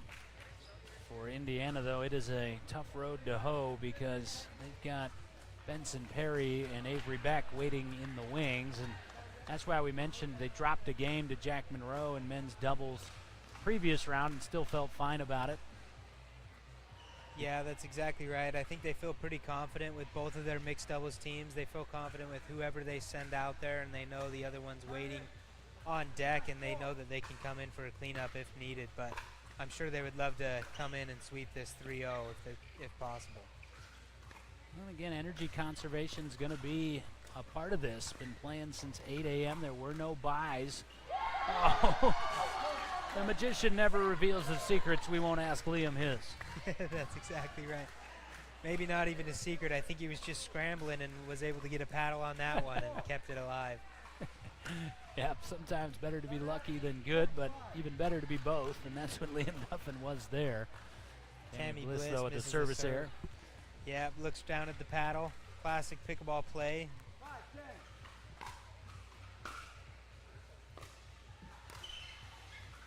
And now Bliss sends that one wide. So a couple for Indiana to get back to 6-10. And again, this is a tandem that is not afraid to come from behind.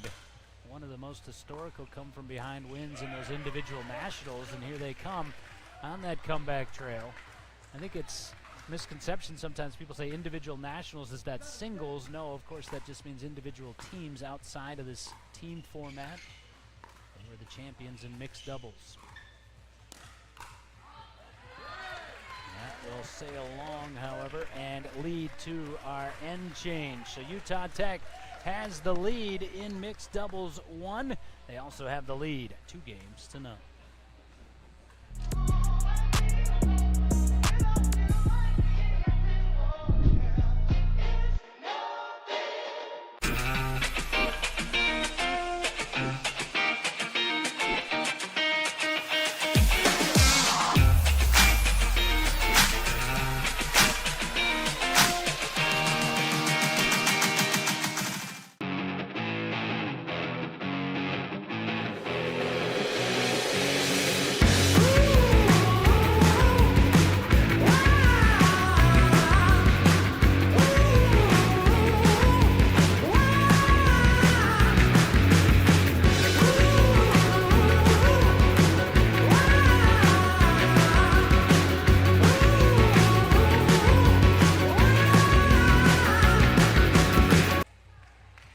Quarterfinal action continues from the DUPR National Championship. DUPR Collegiate National Championship. Utah Tech, the overall 2 seed coming into play today. A 1 seed in their region. Utah Valley, the overall 1 seed. Both teams still alive. Trying to make their way into a 1v1 matchup. Asplund and Safdar are really looking to get back in this match here, put together a run early, and establish a presence in the second half of this match. And a good start out of that mini timeout for the change of ends. They grabbed the first couple of points. Another semifinal tomorrow, though. Both 1 seeds have fallen. Sanford first, Florida Atlantic most recently. It'll be a 2-3. UVA a 2, Clemson the 3.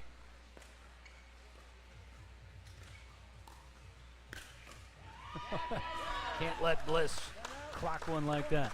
Yeah, you got to stay away from that overhead, and I think a pattern that would be good for Indiana to look for is that Safdar Bliss forehand dinking.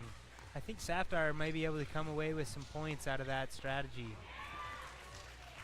Tammy Bliss overextended on that right side.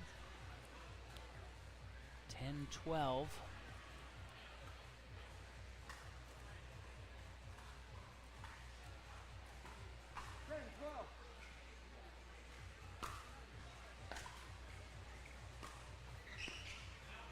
And 11-12. Liam overextending there a little bit. Cammy was coming in right behind him. 11-12.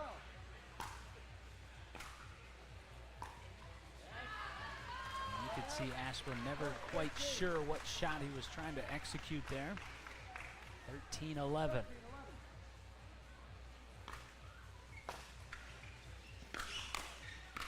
Look at it. Yeah, you got to get out of the way when Liam's coming in with that backhand. He puts some power on it, and he puts some topspin on it too.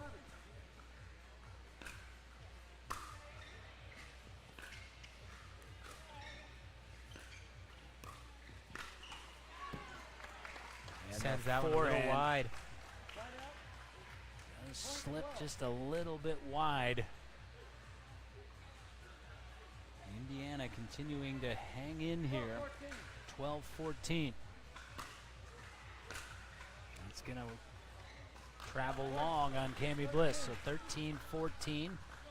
Indiana trying to force a second mixed game. Safdar looking to serve big here. She's got a lot of topspin on that serve. Both of them create serve errors there, and Indiana tied up at 14 all here. And 3 consecutive errors for Utah Tech.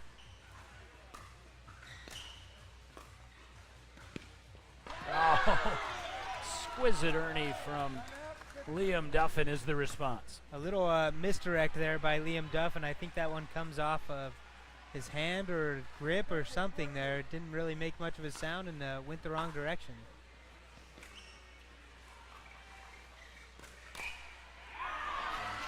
Asplin sitting all over the Bliss speed up. 15 apiece, mixed one.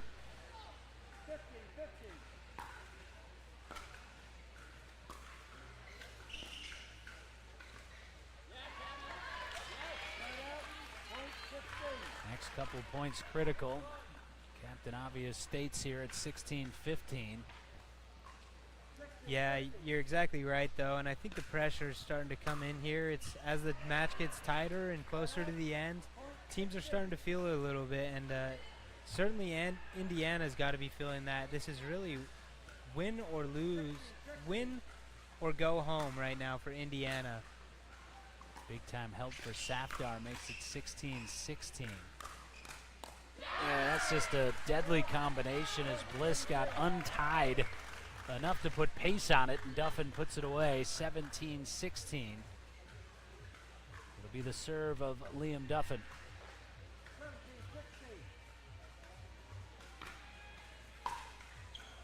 Big serve from Liam, and he got the desired result, 18-16. Yeah, Liam was really one to look out for in this tournament. He hasn't spent much time on the college tour, but he is certainly a force to be reckoned with, and he's showing that here at this Collegiate National Championships. Yeah, I believe one of the things that I uttered into this headset in Arizona was I felt the story of the Super Regional was the emergence of Liam Duffin, and he has carried that here to the Nationals as well.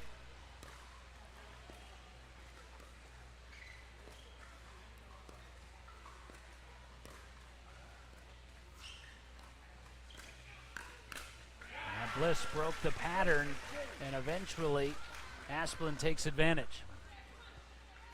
That was something I mentioned earlier, John, is that pattern there for Indiana, really attacking that forehand dink of Cami and keeping Safdar and Bliss in a forehand dink battle. But Bliss comes firing right back, and it's 19-18 for Utah Tech.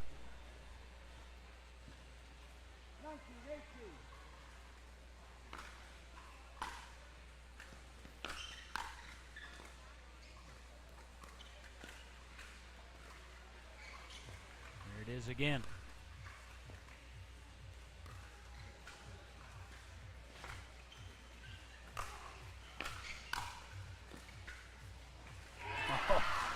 What a point as Safdar threw the lob in.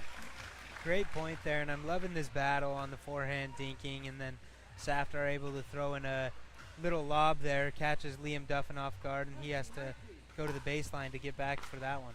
19 all. And Safdar trying to stretch out to get it, couldn't quite get enough on it, and it's match point for Utah Tech.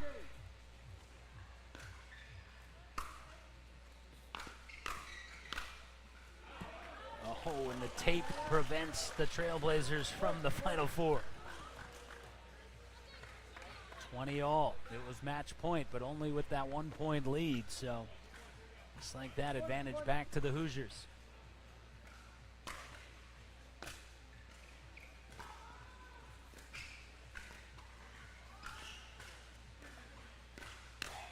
And Safdar found the baseline. Game point for Indiana. Timeout here from Utah Tech Trailblazers as they are facing a match point for this Indiana team. We will step aside for just a moment. 21-20, Indiana.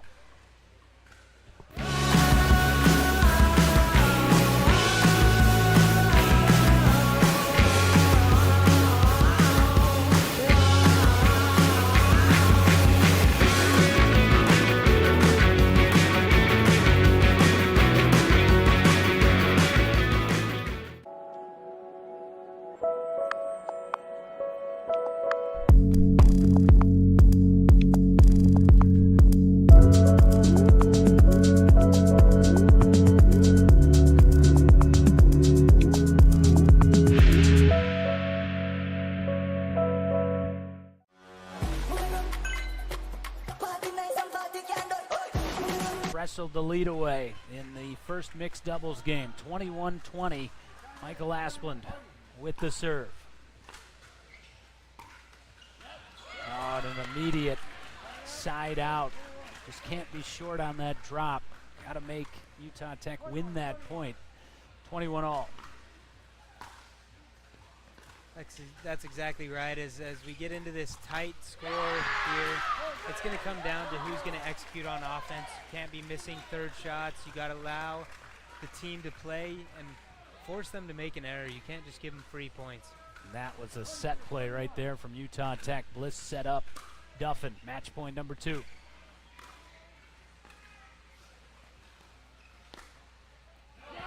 And that was long. Duffin thought it was good. Asplund saying no, that was out, as is Safdar. Utah Tech will ask the referee. Call stands. And we play on at 22-all.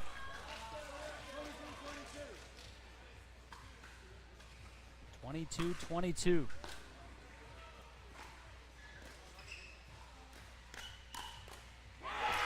(23-22) and a second game point for Indiana.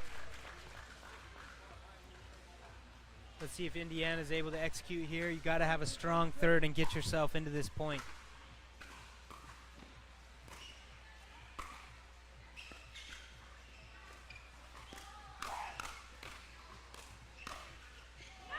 And that paints the corner. We're not done yet in our quarterfinal. Safdar finds the corner, and Indiana will force a second mixed doubles game. Utah Tech, a couple of occasions, a point away from the semifinals. They'll need 21 more now as Perry and Beck take to the court to take on Maris and Anthony. That is straight ahead.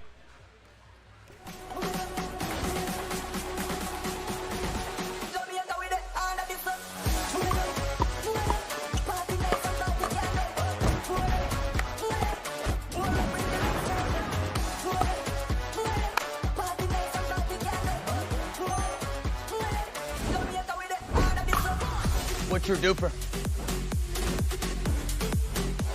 People play pickleball for exercise, competition, or to hang out with friends. What your reason is doesn't matter to Gamma.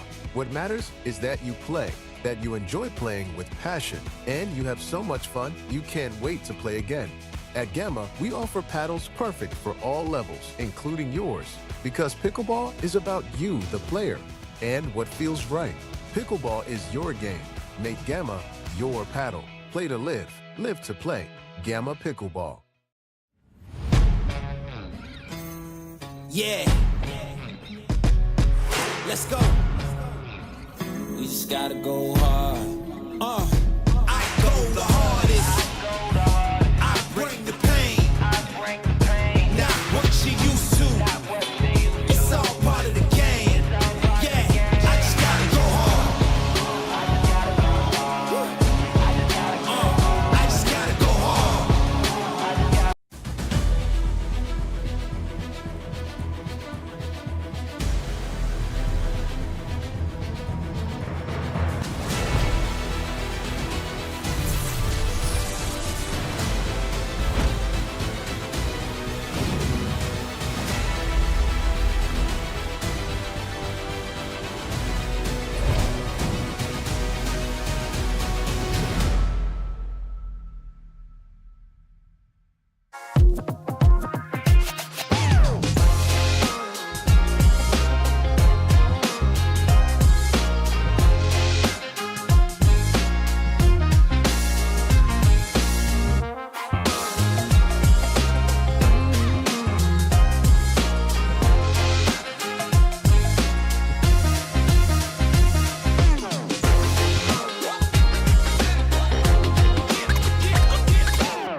Blazer, Max Nadal back with you. It has been a day, and we have nearly whittled down our field from 64 to 4, but it has been a treat to be alongside you, Max, here today. Of course, you have strong ties to this Utah Tech program, and we know the pedigree of this Utah Tech team, but we also just saw the capability of Mev Safdar and her partner Michael Asplund. Looked like Utah Tech was just going to kind of run away and hide in that first mixed doubles game. Not the case, and now we set up a situation where Benson Perry and Avery Beck are going to have to try to finish the deal for Utah Tech. They'll be opposed by Leela Anthony and Carter Maris. I think it's fair to say that Utah Tech is the favorite in this game, but you try to avoid situations like this when you're the favorite for the very reason that in this stage and on this stage, anything can happen. Look, there's a little bit of pressure that comes in when you are the favorite and you're expected to win. You kind of have that expectation for yourself, and that can get in your head and really play a part in the process of this tournament. So look to Utah Tech to be aggressive. They're going to want to play fast. I think Indiana is going to want to try and slow this game down and stop Avery and Benson from really controlling the pace of this match. Miscommunication. Maris says, my fault. And Leela Anthony said, listen, you take that ball all the time. That's exactly right. High forehand in the middle. Quick start for Utah Tech, up 2-0. Quicker start, Benson Perry. Benson opts to go behind him now. He's looking for that forehand in the middle again, but Benson goes right behind him down the line. And again, you saw Perry on the right playing with Liam Duff in men's doubles. Now you get to see him on the left. He's really one of those two-way players, because when you can maneuver the paddle like that, there's really not a spot on the court you can't play. Yeah, you're exactly right, and he's very familiar with the left side. You talked about it earlier. He's played up the left side in some of these super regionals, but he chooses to play the right when he's with Liam. He's strong on the right, but he can definitely transition over to the left for mixed. Into the well another time, and that time Maris was lying in wait. 1-4 off the serve of Carter Maris.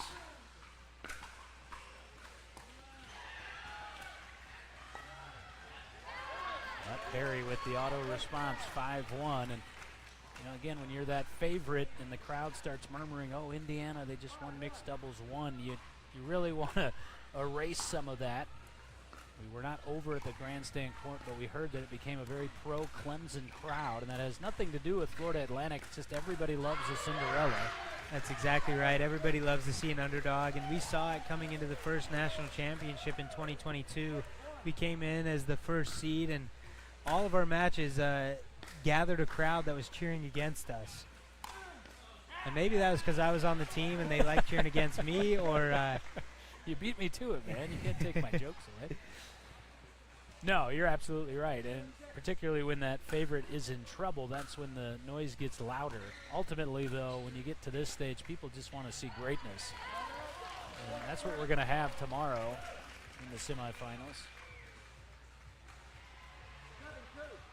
7-2 off the serve of Benson Perry.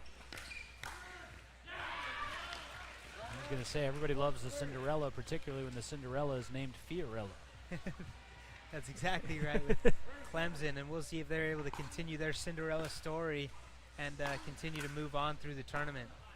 You know, Clemson, just a 3 seed, and that's due to some departures from graduation, but again, I saw them. They won the Virginia Super Regional in our facility, and I think maybe they surprised themselves a little bit that weekend, but also you can see now they carry a confidence with them.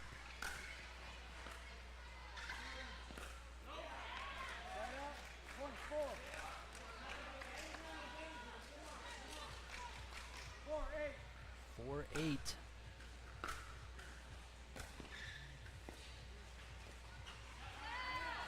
Nine, 4 now. Utah Tech with some early scoreboard pressure. Indiana surely feeling a little bit nervous and feeling the pressure at the moment, knowing that they got to win this game to force the dream breaker. Otherwise, their journey is coming to an end here. Benson Perry asking for a new pickleball, and he'll get a new Gamma Chuck with the 9-4 lead.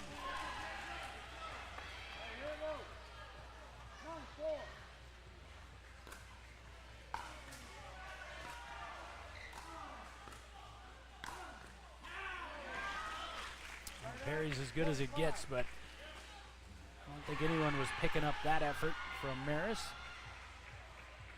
Yeah, just a strong forehand from Maris, and when you put that much topspin on the ball, it's really hard to adjust to the bounce that it's going to take, and Perry not able to do it on that one. And again, Utah Tech has not allowed Indiana to double up. They've earned some side outs, but they haven't been able to eat into this lead at all.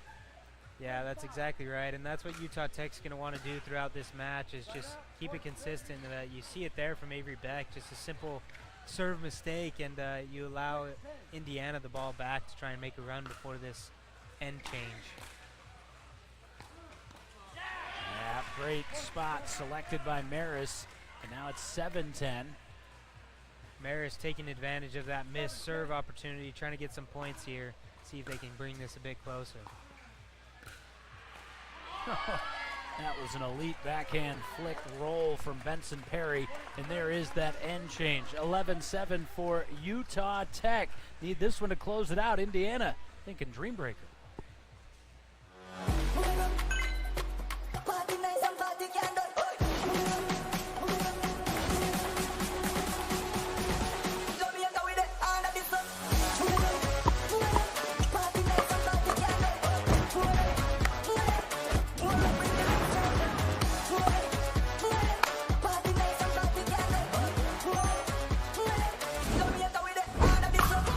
What's your DUPR? People play pickleball for exercise, competition, or 11-7 for Utah Tech on the end change. Benson Perry to serve for the Trailblazers. And Beck a little short on the drop. And again, this was the formula that Indiana used in mixed doubles 1. There were segments of that game where it looked like Utah Tech was going to pull away. Safdar and Asplund never allowed it to happen, and oh man, Maris would love to see that again. John, what would you like to see from this Indiana team to really get back into this game and try to create some scoreboard pressure? I really think it's got to be that patience from this Indiana team. Like you say, Tech is the team that carries the pressure, the expectation in. They have the talent certainly to execute, but patiently staying in points and make them do it. Yeah, I agree with you there. That's exactly right. You got to force Utah Tech to play to that ability that we know they have, but you can't make simple mistakes and simple errors. You got to force them to play at a high level. 13-9.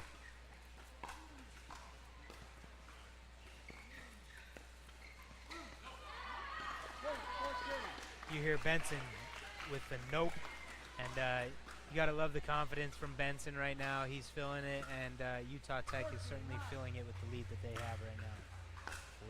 14-9.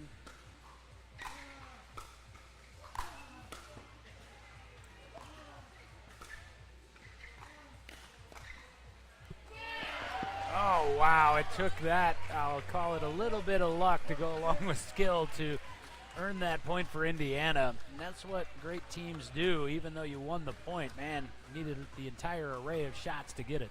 That's exactly right. Benson gives us a little smile as he walks to pick up the ball, just knowing that was a little bit unlucky on that side of things. But let's see if they're able to use this and get themselves back into this game here. And they are crawling back into it, are the Hoosiers. 11-14.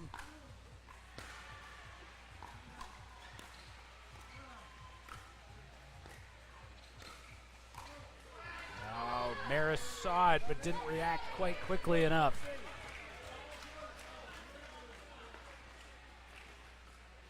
Utah Tech serving 15-11 here, looking to put some points on the board here and put this game to rest.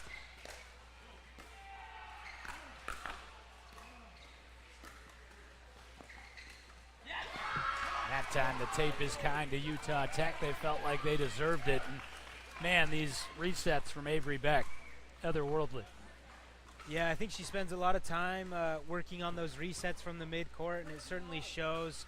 She was able to put a great drop into that kitchen and force an error there from Anthony. Got an error there on the third. 12-16. I know that Perry and Beck would love to just put the foot down right here.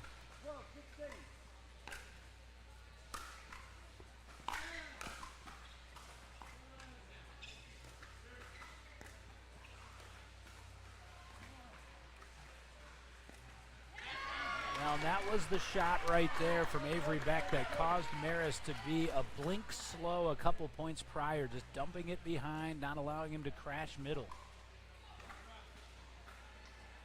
And Indiana's going to take a timeout, trailing 17-12. Quick pause from Dallas and back to see if the Trailblazers are Final Four bound. To hang out with friends. What your reason is doesn't matter to Gamma. What matters is that you play, that you enjoy playing with passion, and you have so much fun you can't wait to play again.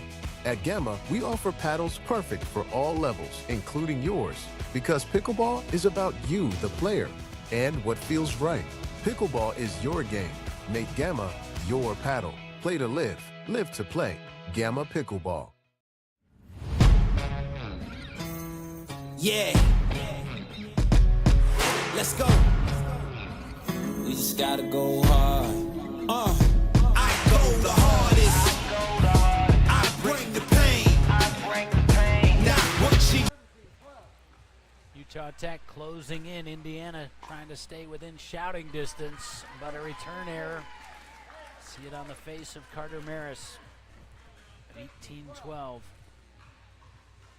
Yeah, and those are really the errors that you can't have coming towards the end of this game, especially when you're trying to make a comeback. And you see him able to put that ball away, but unfortunately the missed return is just something that can't happen towards the end of these games. Yeah, we're trying to take down a team like Utah Tech. It's not that you have to be perfect, but you do have to play your best pickleball.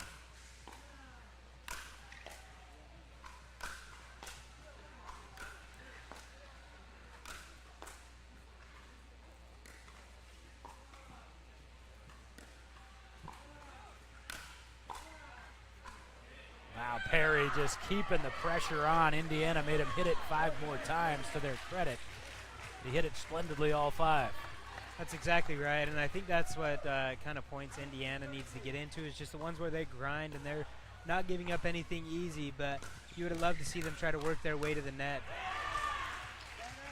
Perry got into a firefight, couldn't get out. 14-19.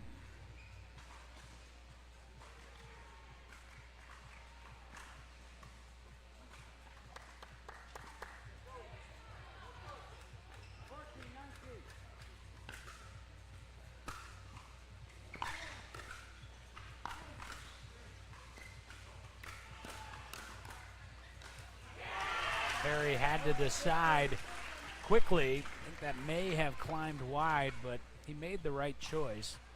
Quick hands by everybody on the court on that point. You saw some quick reaction time, and Indiana was able to come out on top that time. But now match point for Utah Tech at 20-15. And to join Clemson and UVA in the Final Four. Utah Valley or North Carolina will complete that quartet. But we'll wait at least one more as Indiana again with the score freeze in place.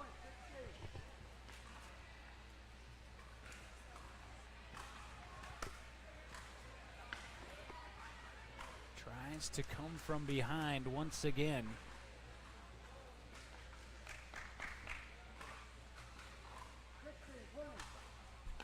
16-20 here, important for Indiana to give up nothing easy, make Utah Tech play and earn these points. And unfortunately they do, and Utah Tech here has another match point, second one.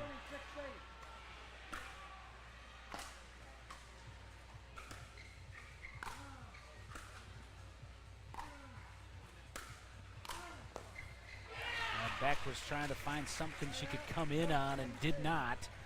To Maris's credit, 17-20.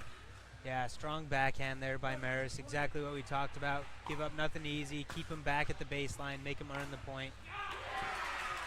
Maris comes in with a strong forehand drive winner right past Benson Perry. And they have 18-20 serving. To serve, Leela Anthony.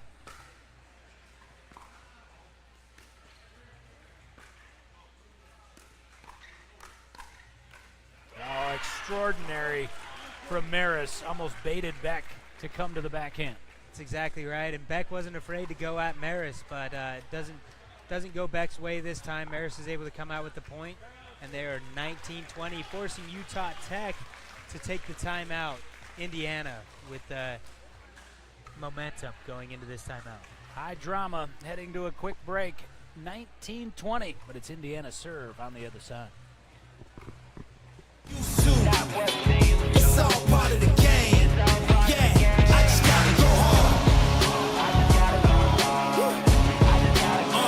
I just gotta go hard.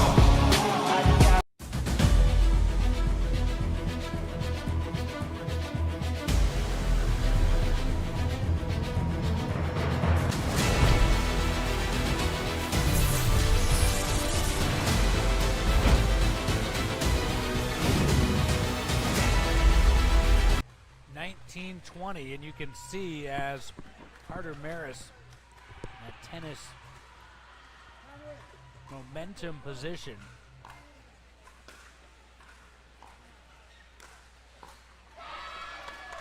And Benson Perry just able to paint that inside the baseline. Yeah, we've seen that backhand so many times throughout this match from Benson Perry. It's a unique tool that he has, and he's oh no. Back with the service fault. Sorry to interrupt you, Max. Nope, that's a good interruption there, and that brings us to 2020. That's a big error there by Beck. Let's see how she's able to forget and move on from that mistake.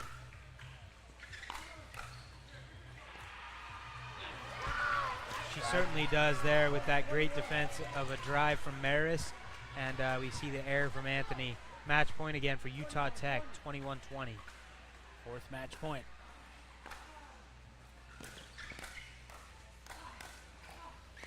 Oh, Carter Maris so quick to the backhand side. Indiana is absolutely battling right now. They're staying in this. The crowd is starting to get into it. The tension is rising here as this score continues to go on. 21-20 with Maris serving. Like I say, a favorite in trouble always will pique the interest, and you start to kind of feel that crowd starting to suffocate this championship court. Maris wanted to attack. Now he will, and he couldn't quite get there without foot faulting. Match point number 5. Yeah, and the crowd is starting to come in here right now, and they've heard about the score going on, and they all want to see Utah Tech go down.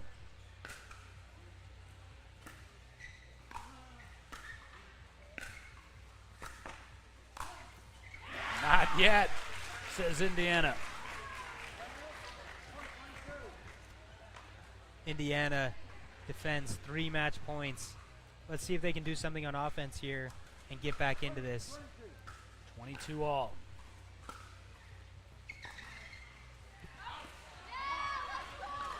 Maris trying to drop it in front of Beck, instead went too wide. An easy one back to Utah Tech, and another match point for the Trailblazers. And there it finally is, as Utah Tech back to the semifinals. But man, oh man, did the Hoosiers not go quietly. They come back to win mixed doubles 1, but Utah Tech too much, and you can see it. All the energy gone from Benson Perry. Max, one more Final Four spot to be determined. Utah Valley and North Carolina continue to play on our grandstand court, but what a day it was. We did have some surprises. Florida Atlantic and Samford fall. Utah Tech does not, and we're going to have a star-studded field regardless of the outcome of that remaining match tomorrow. Yeah, that's exactly right. A great Indiana team goes down just barely, but a wonderful tournament for them, a good run for them. Utah Tech able to come out on top, and they're looking to face either Utah Valley or UNC in this semifinal matchup. It could be Utah Valley creating an all-Utah semifinal from that one side, and they know each other, and it'll be an interesting match to watch those guys play each other if they get that chance. First up in the morning, it'll be Clemson and Virginia, all ACC. We'll find out if it's all Utah. North Carolina have something to say about that still here in Dallas. What a day it's been. My treat to be alongside Max. We'll be back with you tomorrow. And our big thanks to Lexi Germany as well for staying out late with us here, guiding the good ship and our production as well. Thanks to the folks at DUPR, Jacob Smith, Hunter Iono, Fern, and the rest of the crew for getting up early with us and taking us into the night. 64 down to 4, 4 down to a national champion. We'll see you tomorrow.